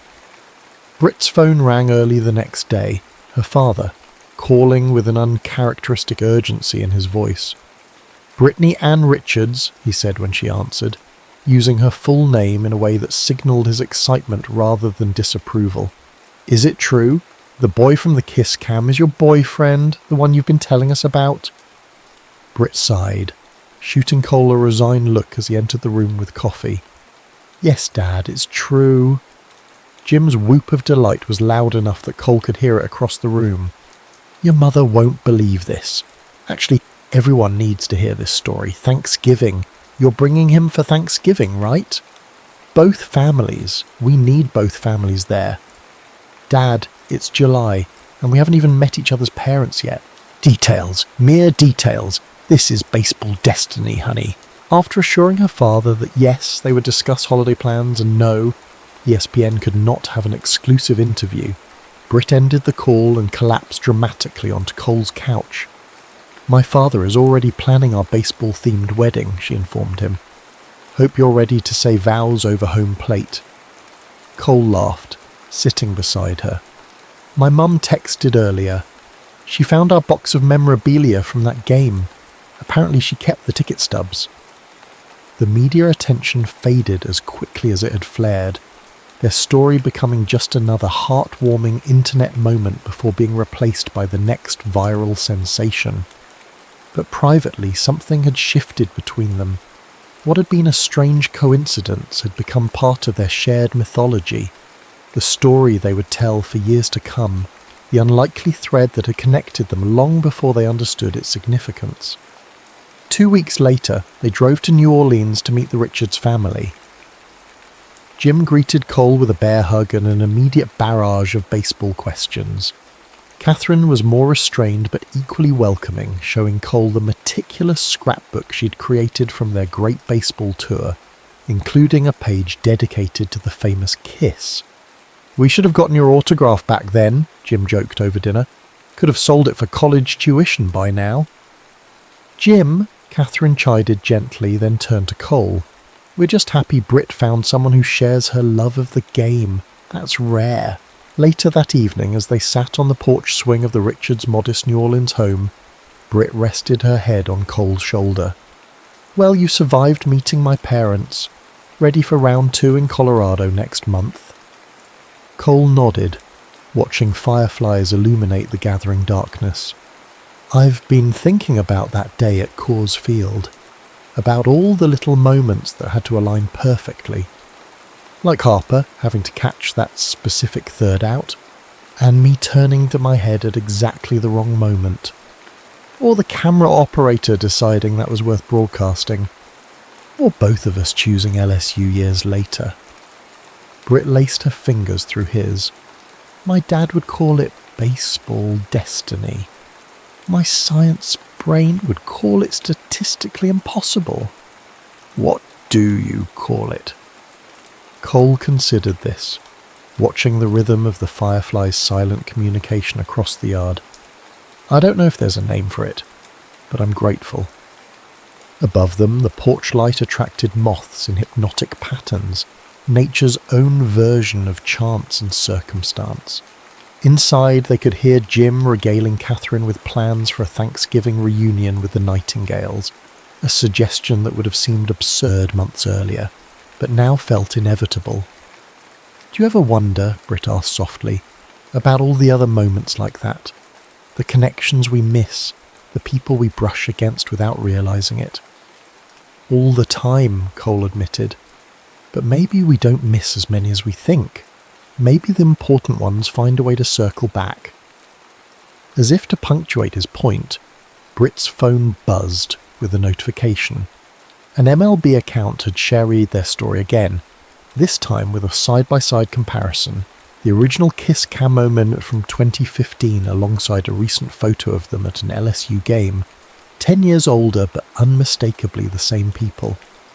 The caption read simply, "Some catches last a lifetime. #baseball love."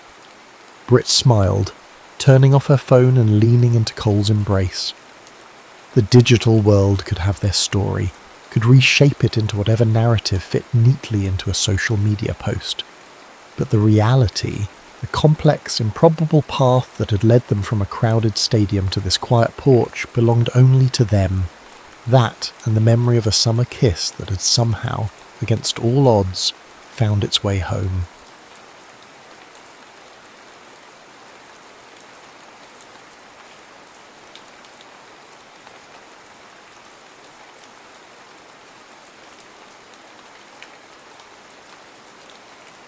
Snowfall over Seoul. The snow fell like judgment upon Seoul, silent, relentless, bearing evidence of the city's wounds beneath a deceptive blanket of white. Una Park's fingers stiffened as she scribbled in her notebook, her breath forming ghosts in the frigid air. From her vantage point atop what remained of the Namdaemun Gate, the once proud capital resembled a mouthful of broken teeth. Buildings reduced to skeletal frames, streets pockmarked with artillery craters, frozen bodies still waiting to be claimed. "You'll catch your death up there, Miss Park." The American correspondent's voice carried on the wind. Una didn't look up. Death is catching enough people without my help, Mr. Miller. At 25, Una had already witnessed Seoul change hands 4 times. The city had been stripped of its dignity like layers of skin, first by the Japanese occupation, then by ideological warfare that pitted neighbour against neighbour. Her father, once a respected scholar at Seoul National University, had been purged during the first communist occupation, dragged from their home for the crime of teaching Western philosophy. The Seoul Daily, backed by UN forces, employed her as a translator and junior reporter, but the stories they printed bore little resemblance to the ones she witnessed. Each night, she documented the real narratives in a separate journal, accounts of civilian massacres, political disappearances, and brutalities committed by all sides. These were the histories being erased with each new occupation. "The Colonel's calling all press in," Miller added. "Chinese troops spotted 15 miles north." "Again?" Una sighed, tucking her notebook into the inner pocket of her coat. "Which way will we run this time?" But she already knew. The Americans and their UN allies would retreat south again, abandoning Seoul to Chairman Mao's forces pushing down from the north. The cycle would repeat, and more civilians would die in the crossfire of an ideological war that had little to do with them. That night, as evacuation orders blared through military loudspeakers, Una made her decision. For months, rumours had circulated about mass graves in the northern provinces, entire villages eliminated for suspected southern sympathies. No Western journalists were allowed access. No one was documenting these atrocities. Father Anton, a Catholic missionary who operated a medical station near the 38th parallel, agreed to smuggle her north under the guise of a nurse. The aging Jesuit had little patience for political boundaries when it came to suffering. "I cannot guarantee your safety," he warned as they loaded medical supplies into his battered truck. "If they discover you're a journalist, I'm aware of the risks, Father." She handed him her press credentials and identity papers, which he promptly burned. "From now on you are Kim Sun-hee, a volunteer nurse from Busan." The journey north was treacherous. Twice they were stopped at checkpoints where Father Anton's medical mission papers were scrutinized by teenage soldiers with hollow eyes and trembling fingers on triggers. Their truck crawled through landscapes rendered alien by war, villages reduced to charred frames, fields now cratered moonscapes, frozen bodies of civilians caught in artillery barrages, their blood stark crimson against the snow. They had nearly reached the mission point when the ambush came, a spray of gunfire that shattered their windshield and sent their truck careening into a ditch. Father Anton slumped against the wheel, a dark stain spreading across his cassock. Una tried to drag him from the wreckage, but more shots rang out. She dove into the snow as uniformed figures approached, their red-starred caps visible against the twilight. "American spy!" one shouted in heavily accented English. "Do not move!" Rough hands pulled her from the snow. The last thing she saw before a rifle butt struck her temple was Father Anton's unseeing eyes, fixed on the darkening sky. She awoke in a small room with stone walls that might once have been a storage cellar. A single bulb dangled from the ceiling, illuminating a wooden table and 2 chairs. Her head throbbed, and her wrists were bound with coarse rope. Hours passed before the door finally opened. A tall figure in a North Korean officer's uniform entered, his face obscured by the shadows. He moved with careful deliberation, placing a metal cup of water on the table before stepping into the light. Una caught her breath. Despite the harsh uniform, his face retained a scholar's gentleness, high cheekbones, thoughtful eyes, and a slightly crooked nose that hinted at some past injury. He couldn't have been more than 30. "I am Captain Ji-ho Kim," he said in flawless English. "You were captured with a known intelligence operative. You will tell me who you are and what information you are carrying." "The man you killed was a Catholic priest bringing medical supplies to civilians," Una replied in Korean. her voice steadier than she felt. Surprise flickered across Jiho's features, not at her words, but at her educated Seoul accent. "A southern woman this far north?" His voice lowered as he switched to Korean. "That makes you either very brave or very foolish. Sometimes those are the same thing." Their eyes locked across the table, and in that moment, something unspoken passed between them, a recognition that transcended uniforms and borders. They were both playing roles in a tragedy neither had written. "They're watching," he said softly, nodding toward the door. "Your papers identify you as Kim Sun-hee, a nurse from Busan. Is that true?" She recognized the lifeline he offered. "Yes." Ji-ho raised his voice again, returning to the scripted interrogation. "You're working with the Red Cross?" "Yes," Yuna nodded, "providing medical aid to civilians." Later, she would learn what it cost him to spare her. Ji-ho had been a literature student at Kim Il-sung University before the war, conscripted after refusing to denounce his mentor, an elderly professor accused of harbouring reactionary views. His fluency in English had saved him from the front lines, relegating him instead to intelligence work. But each small act of conscience was noted in his file, marking him as politically unreliable. When he returned the following day, his demeanour had changed. "You're being transferred," he said, loud enough for anyone listening. Then more quietly, "They're sending me north with wounded soldiers. I've convinced them we need a nurse. It's the only way I could think to keep you alive." "Why would you help me?" Yuna whispered. Jiho's eyes, dark and unreadable, studied her face. "Perhaps I'm also very brave, or very foolish." The military convoy crawled northward like a wounded snake. 3 trucks of injured soldiers followed by a command jeep, their progress slowed by treacherous mountain roads buried under heavy snow. Yuna rode in the middle truck, tending to men with frostbitten limbs and festering shrapnel wounds. Captain Ji-ho had instructed her to speak as little as possible, and to keep her head covered with a worn military cap. "If anyone asks, you're from Hamhung," he told her. "Your accent will be less noticeable." The men under Ji-ho's command were a grim assortment, some barely older than boys, others weathered veterans of multiple campaigns. All regarded her with suspicion.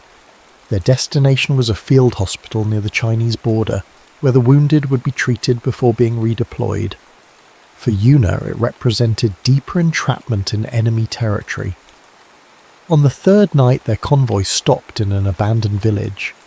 The houses stood like dark sentinels against the snow, their windows vacant eyes watching the soldiers establish camp. Ji-ho assigned Yuna to a small outbuilding that might once have been a workshop. "It's the most private space I can manage," he explained, helping her carry medical supplies inside. "The men are uncomfortable having a woman among them." "They should be more concerned with gangrene than my gender," Yuna replied, arranging bandages on a makeshift table. Ji-ho almost smiled, a slight softening around his eyes that vanished as quickly as it appeared. "These men have seen things that have stripped away their humanity.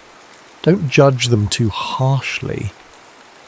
"What have you seen, Captain?" Yuna asked, studying him closely. The question hung between them, dangerous and intimate. Ji-ho turned away, his profile sharp against the lantern light. "Enough to know, this war serves no one but distant powers playing at empire." His voice dropped to a whisper. "Be careful around Sergeant Choi. He suspects you're not what you claim."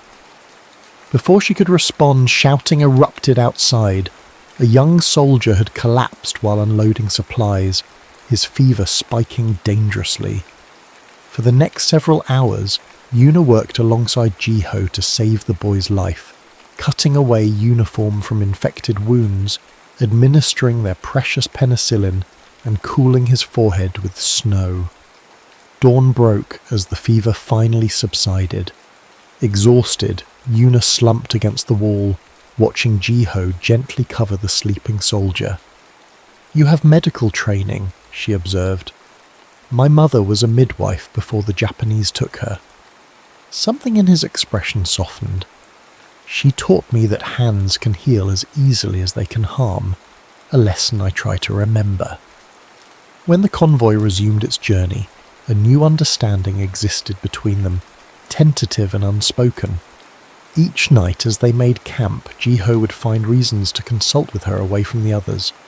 They spoke carefully at first, exchanging only necessary information, but isolation and shared danger bred a peculiar intimacy. On the 5th night, they sheltered in the ruins of a small church, its roof half collapsed, but its stone walls still standing against the bitter wind. While the soldiers huddled around fires in the main sanctuary, Jiho led Yuna to what had once been the vestry. "Why are you really here?" he asked, his voice barely audible above the wind. No southern nurse would volunteer for this. The question had been inevitable. Yuna considered her options and chose truth, or enough of it. "I'm documenting what's happening to civilians. The history's being erased." "A journalist, then?" "A witness." She met his gaze without flinching. "People are disappearing from villages, entire families executed. Someone needs to record their names before they're forgotten." Jiho was silent for so long that Yuna prepared herself for a rest. Instead, he reached inside his uniform and withdrew a small battered book. "My professor's poetry," he explained, handling it with reverence. "Published before the division. They burned every copy they could find in Pyongyang, but I saved this one." He opened it carefully, the pages worn from repeated reading. He wrote about unity, how Korea's soul remains undivided even when borders are drawn with bayonets. Their fingers brushed as Yuna accepted the book and neither pulled away. In that frozen church, surrounded by the wounded and the dying, they found a fragile connection that defied the arbitrary lines of nations. Each night thereafter, they would find moments away from watchful eyes to share what remained of their humanity. Jiho recited poetry from memory, while Yuna told him of Seoul before the war, of cherry blossoms along the Han River, and students debating in tea houses. She recorded his stories too, filling her hidden notebook with accounts of northern villages caught between Chinese volunteers and American bombers. "If we survive this," he once whispered, "what will become of these stories?" "They'll be told," Yuna promised. "All of them." It happened on the 7th night, as they huddled beneath a partially collapsed roof while snow drifted through the gaps. A single candle illuminated their small sanctuary as Jiho read from his treasured book, his voice giving life to words of longing and resistance. When he looked up, Yuna was watching him with an expression that mirrored his own unspoken yearning. Neither could say who moved first. Their lips met in a kiss that tasted of fear and ash and desperate hope. A moment of warmth in a frozen world. Jiho's hands trembled as they framed her face, and Yuna clung to him as though he were solid ground in shifting terrain. "This can only end in tragedy," he murmured against her hair afterward. "Then we'll have that in common with the rest of Korea," she replied. They reached the abandoned mountain village of Songwon on the 12th day. Once a thriving farming community, it now stood eerily empty, its inhabitants either fled or taken. With the nearest field hospital still 3 days' journey, and blizzard conditions setting in, Jiho ordered his men to establish camp. "We'll wait out the storm," he announced, assigning quarters in the abandoned homes. The stone house assigned to Yuna had belonged to the village headman, a small but solidly built structure with a working chimney and walls thick enough to keep out the worst of the cold. Jiho claimed the adjacent room as his quarters, establishing a buffer between her and the increasingly suspicious Sergeant Choi. For 6 days the blizzard raged, confining them to the village. In this strange pocket of stillness amidst war, Yuna and Jiho crafted a semblance of normal life. They melted snow for washing, dried laundry by the fire, and foraged through abandoned gardens for frozen vegetables to supplement their rations. In the evenings, after Jiho had completed his rounds, they would sit by the fire speaking in whispers of their lives before the war. He described his childhood in a coastal village north of Wonsan, fishing with his grandfather, studying by lamplight, dreaming of becoming a professor like the mentor he had refused to denounce. I wanted to translate Western poetry into Korean, he confessed, his fingers interlaced with hers. Byron, Shelley, Whitman, voices that speak to universal experience. Yuna told him of her father's library, filled with books from around the world, and how she had learned English by reading Austen and Dickens aloud. He believed knowledge should transcend borders, she said. That's why they took him. And why you're risking everything to document this war, Jiho added, understanding illuminating his features. Their stolen moments of intimacy existed in sharp contrast to the world outside, a world where they would be enemies rather than lovers. Each touch, each whispered confidence, each night spent in each other's arms was an act of defiance against the divisions forced upon their homeland. Sometimes I imagine us in another life, Jiho murmured one night, his head resting in Yuna's lap as she ran her fingers through his hair. Perhaps as scholars in Gyeongsong during the Joseon dynasty, or meeting in a Tokyo university before liberation. Any time but now, Yuna smiled sadly. Any time when loving you wouldn't be considered treason. The illusion of peace shattered on the 7th morning with the arrival of a Chinese regiment, 200 soldiers commandeering the village as a forward operating base. Their commander, a hard-faced colonel named Lin, regarded Jiho's small contingent with poorly disguised contempt. "You were expected at the field hospital a week ago, Captain," he said in stilted Korean. "Your delay requires explanation." Sergeant Choi stepped forward before Jiho could respond. "The captain has been protecting a southern spy, Comrade Colonel." The accusation hung in the frigid air. Jiho's face remained impassive, but Yuna saw his hand move subtly toward his sidearm. "These are serious allegations," Colonel Lin turned to Jiho. "Who is this woman?" "A Red Cross nurse," Jiho replied evenly, "providing medical care to our wounded." Sergeant Choi's thin lips curved into a cruel smile. "Then why does she write in a notebook each night? Why does she speak with a Seoul accent when she thinks no one is listening?" Colonel Lin motioned to his men. "Bring this woman and search her belongings." What followed was inevitable. The discovery of Yuna's notebook with its damning accounts, her journalist's eye for detail having recorded atrocities committed by all sides. Jiho stood rigid as the evidence mounted, his eyes communicating what his voice could not. Run when you can. The opportunity came unexpectedly. As they marched Yuna toward the command post for formal interrogation, an American spotter plane roared overhead. All eyes turned skyward, all except Jiho's.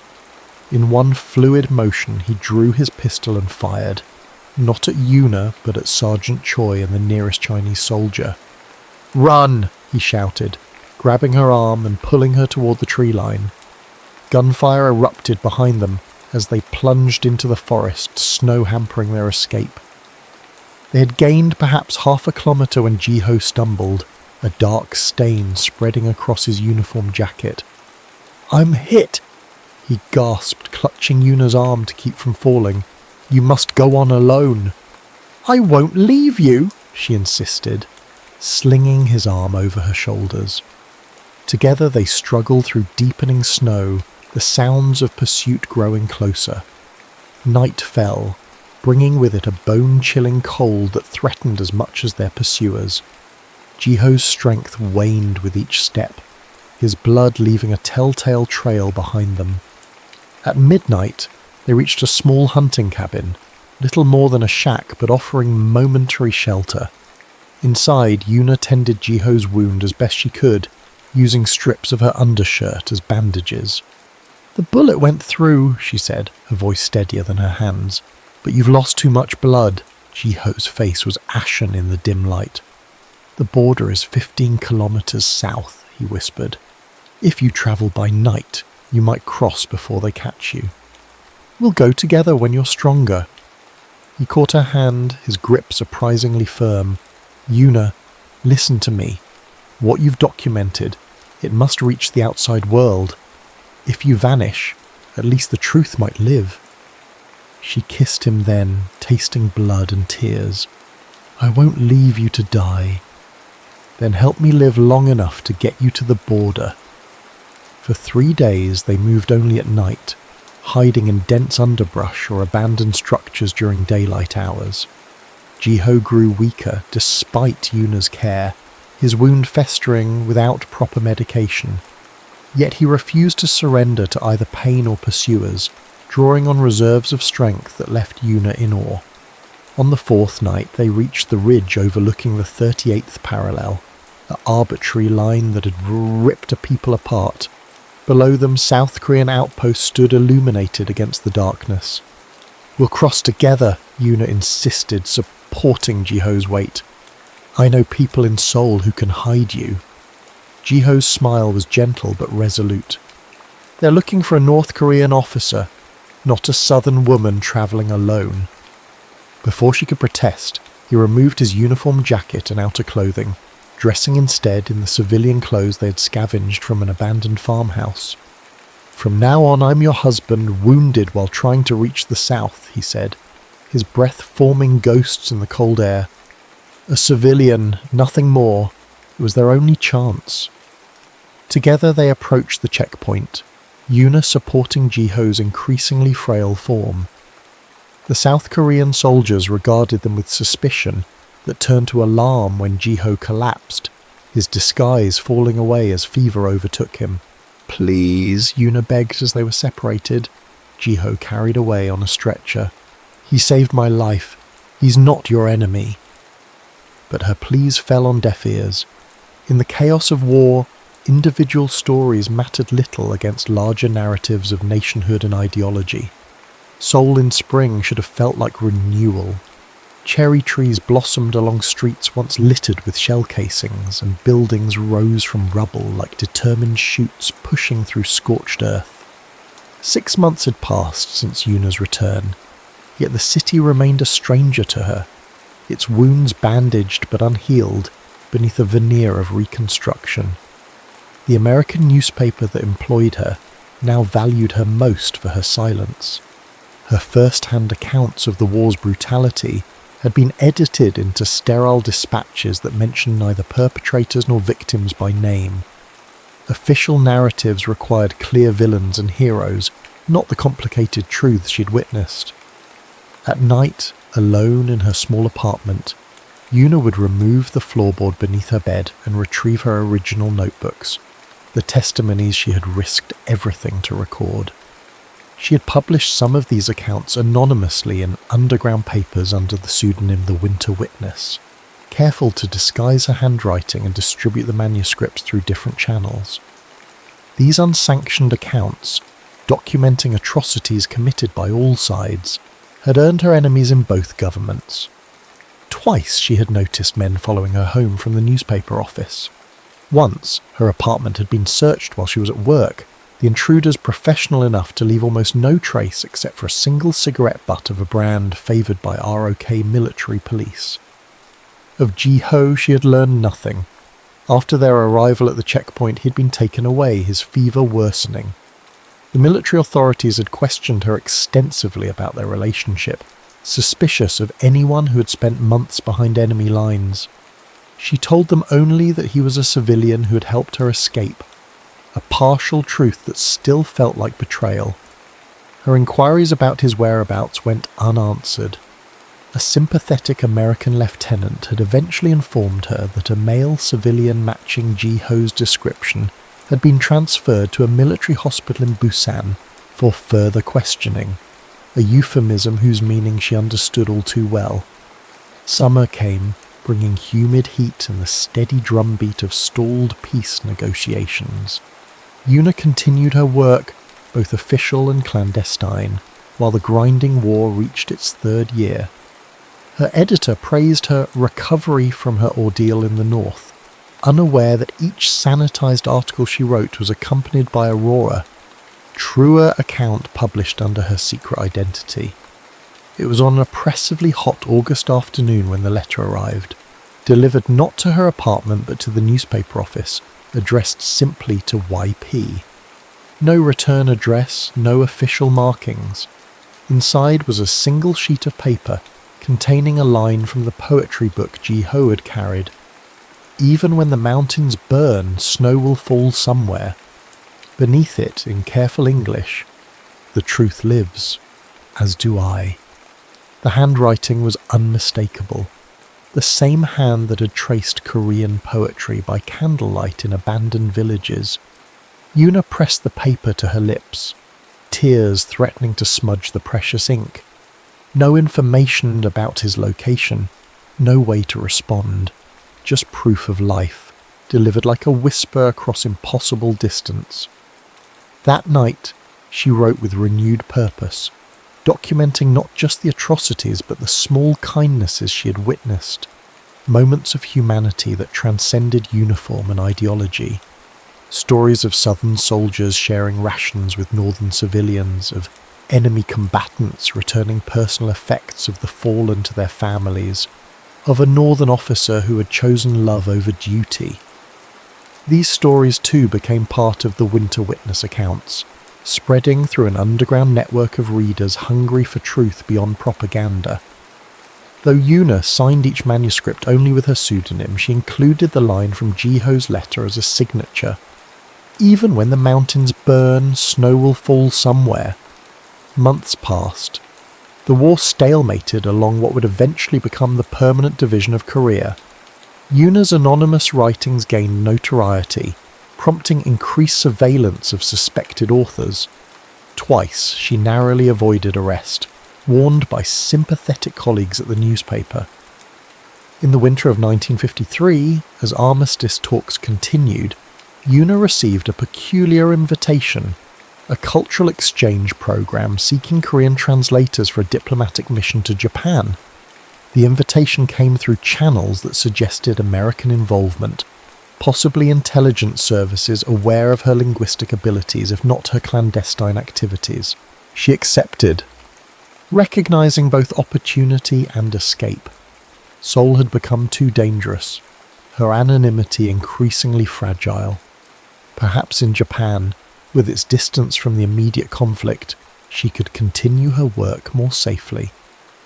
The night before her departure, a second letter arrived, delivered by an elderly woman who vanished before Yuna could question her. This one contained no message, only a pressed cherry blossom and an address in Kyoto's Gion district. Hope, dangerous and fragile, bloomed in her chest for the first time since crossing back into the south. She packed her notebooks carefully inside a false-bottomed suitcase and left Seoul as snowflakes began to fall, white petals covering the scars of a divided nation. Kyoto preserved its beauty like a treasure kept safe from time's erosion. While much of Japan still struggled with post-war reconstruction, the ancient capital had emerged largely unscathed, its temples, gardens, and traditions continuing as they had for centuries. To Yuna, walking its narrow stone streets felt like stepping into another world, one where peace was not merely the absence of gunfire but a cultivated state of being. For 3 years she had worked as a cultural liaison and translator for Korean delegations, her position providing sufficient credentials to avoid uncomfortable questions about her past. The diplomatic posting allowed her to travel between Japan and Korea, maintaining connections with the network of witnesses whose stories she still collected and published. The armistice had frozen the conflict rather than resolved it, creating a permanent division that separated families and severed a shared cultural heritage. Yuna's work increasingly focused on documenting these separations, the human cost of ideological boundaries. She had visited the address from the mysterious letter numerous times over the past 3 years. The small bookshop specialized in translations, offering works in Korean, English, Chinese, and Japanese. Its proprietor, an elderly Japanese woman named Hana, always greeted Yuna with the same polite smile and gentle denial. "I'm afraid the person you seek is not here," she would say, offering tea as consolation. Yuna had almost convinced herself that the address had been a cruel misdirection, or a hope destroyed by those circumstances unknown to her.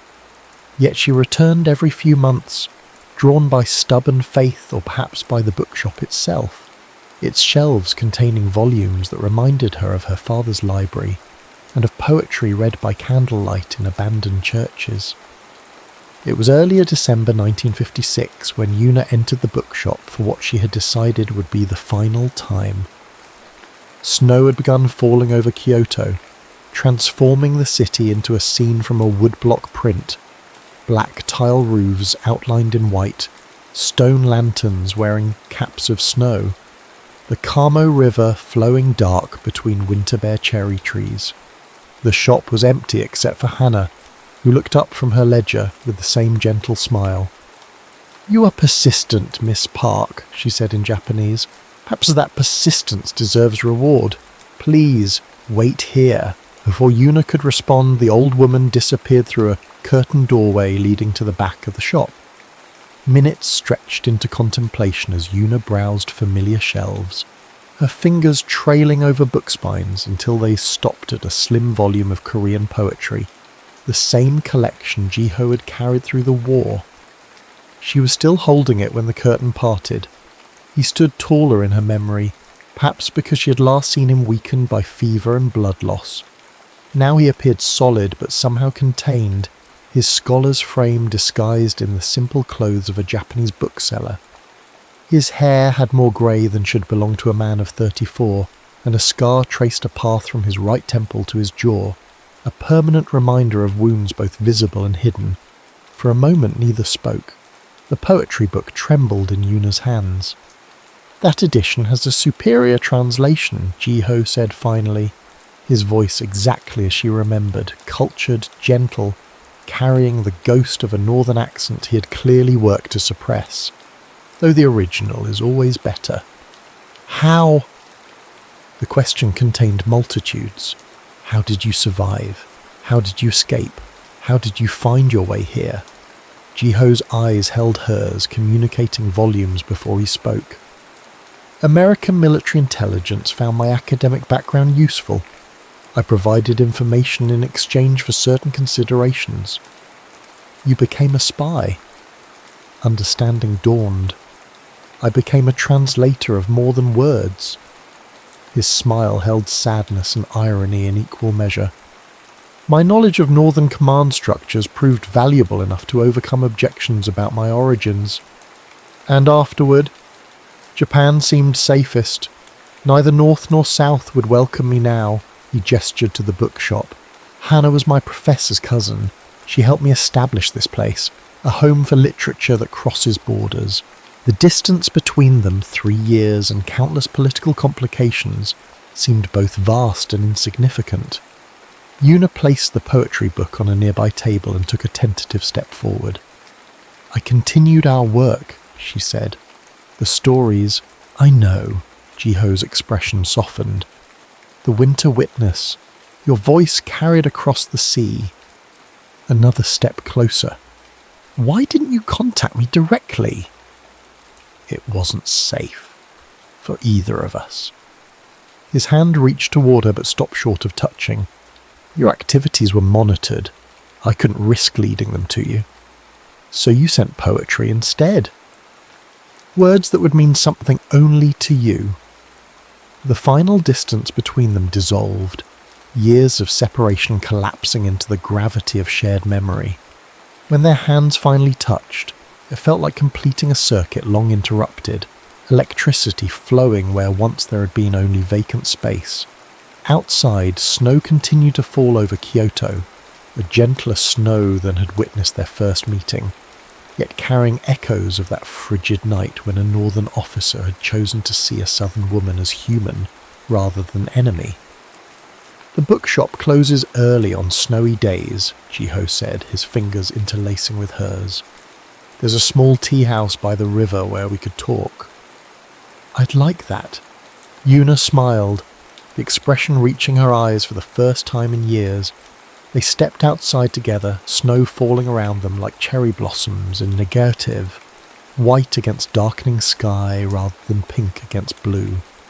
Neither spoke as they walked side by side down the narrow street, not quite touching yet connected by something stronger than physical contact. The war had divided their country, separated their people, and nearly claimed their lives. But as they walked into the gentle snowfall, Yuna understood that some divisions could be crossed, some wounds could heal, and some stories, against all odds, could find their way toward hope. Behind them, the bookshop light cast their shadows onto fresh snow, two separate silhouettes moving in the same direction, gradually merging into one as distance blurred their outlines against the gathering dusk. The end.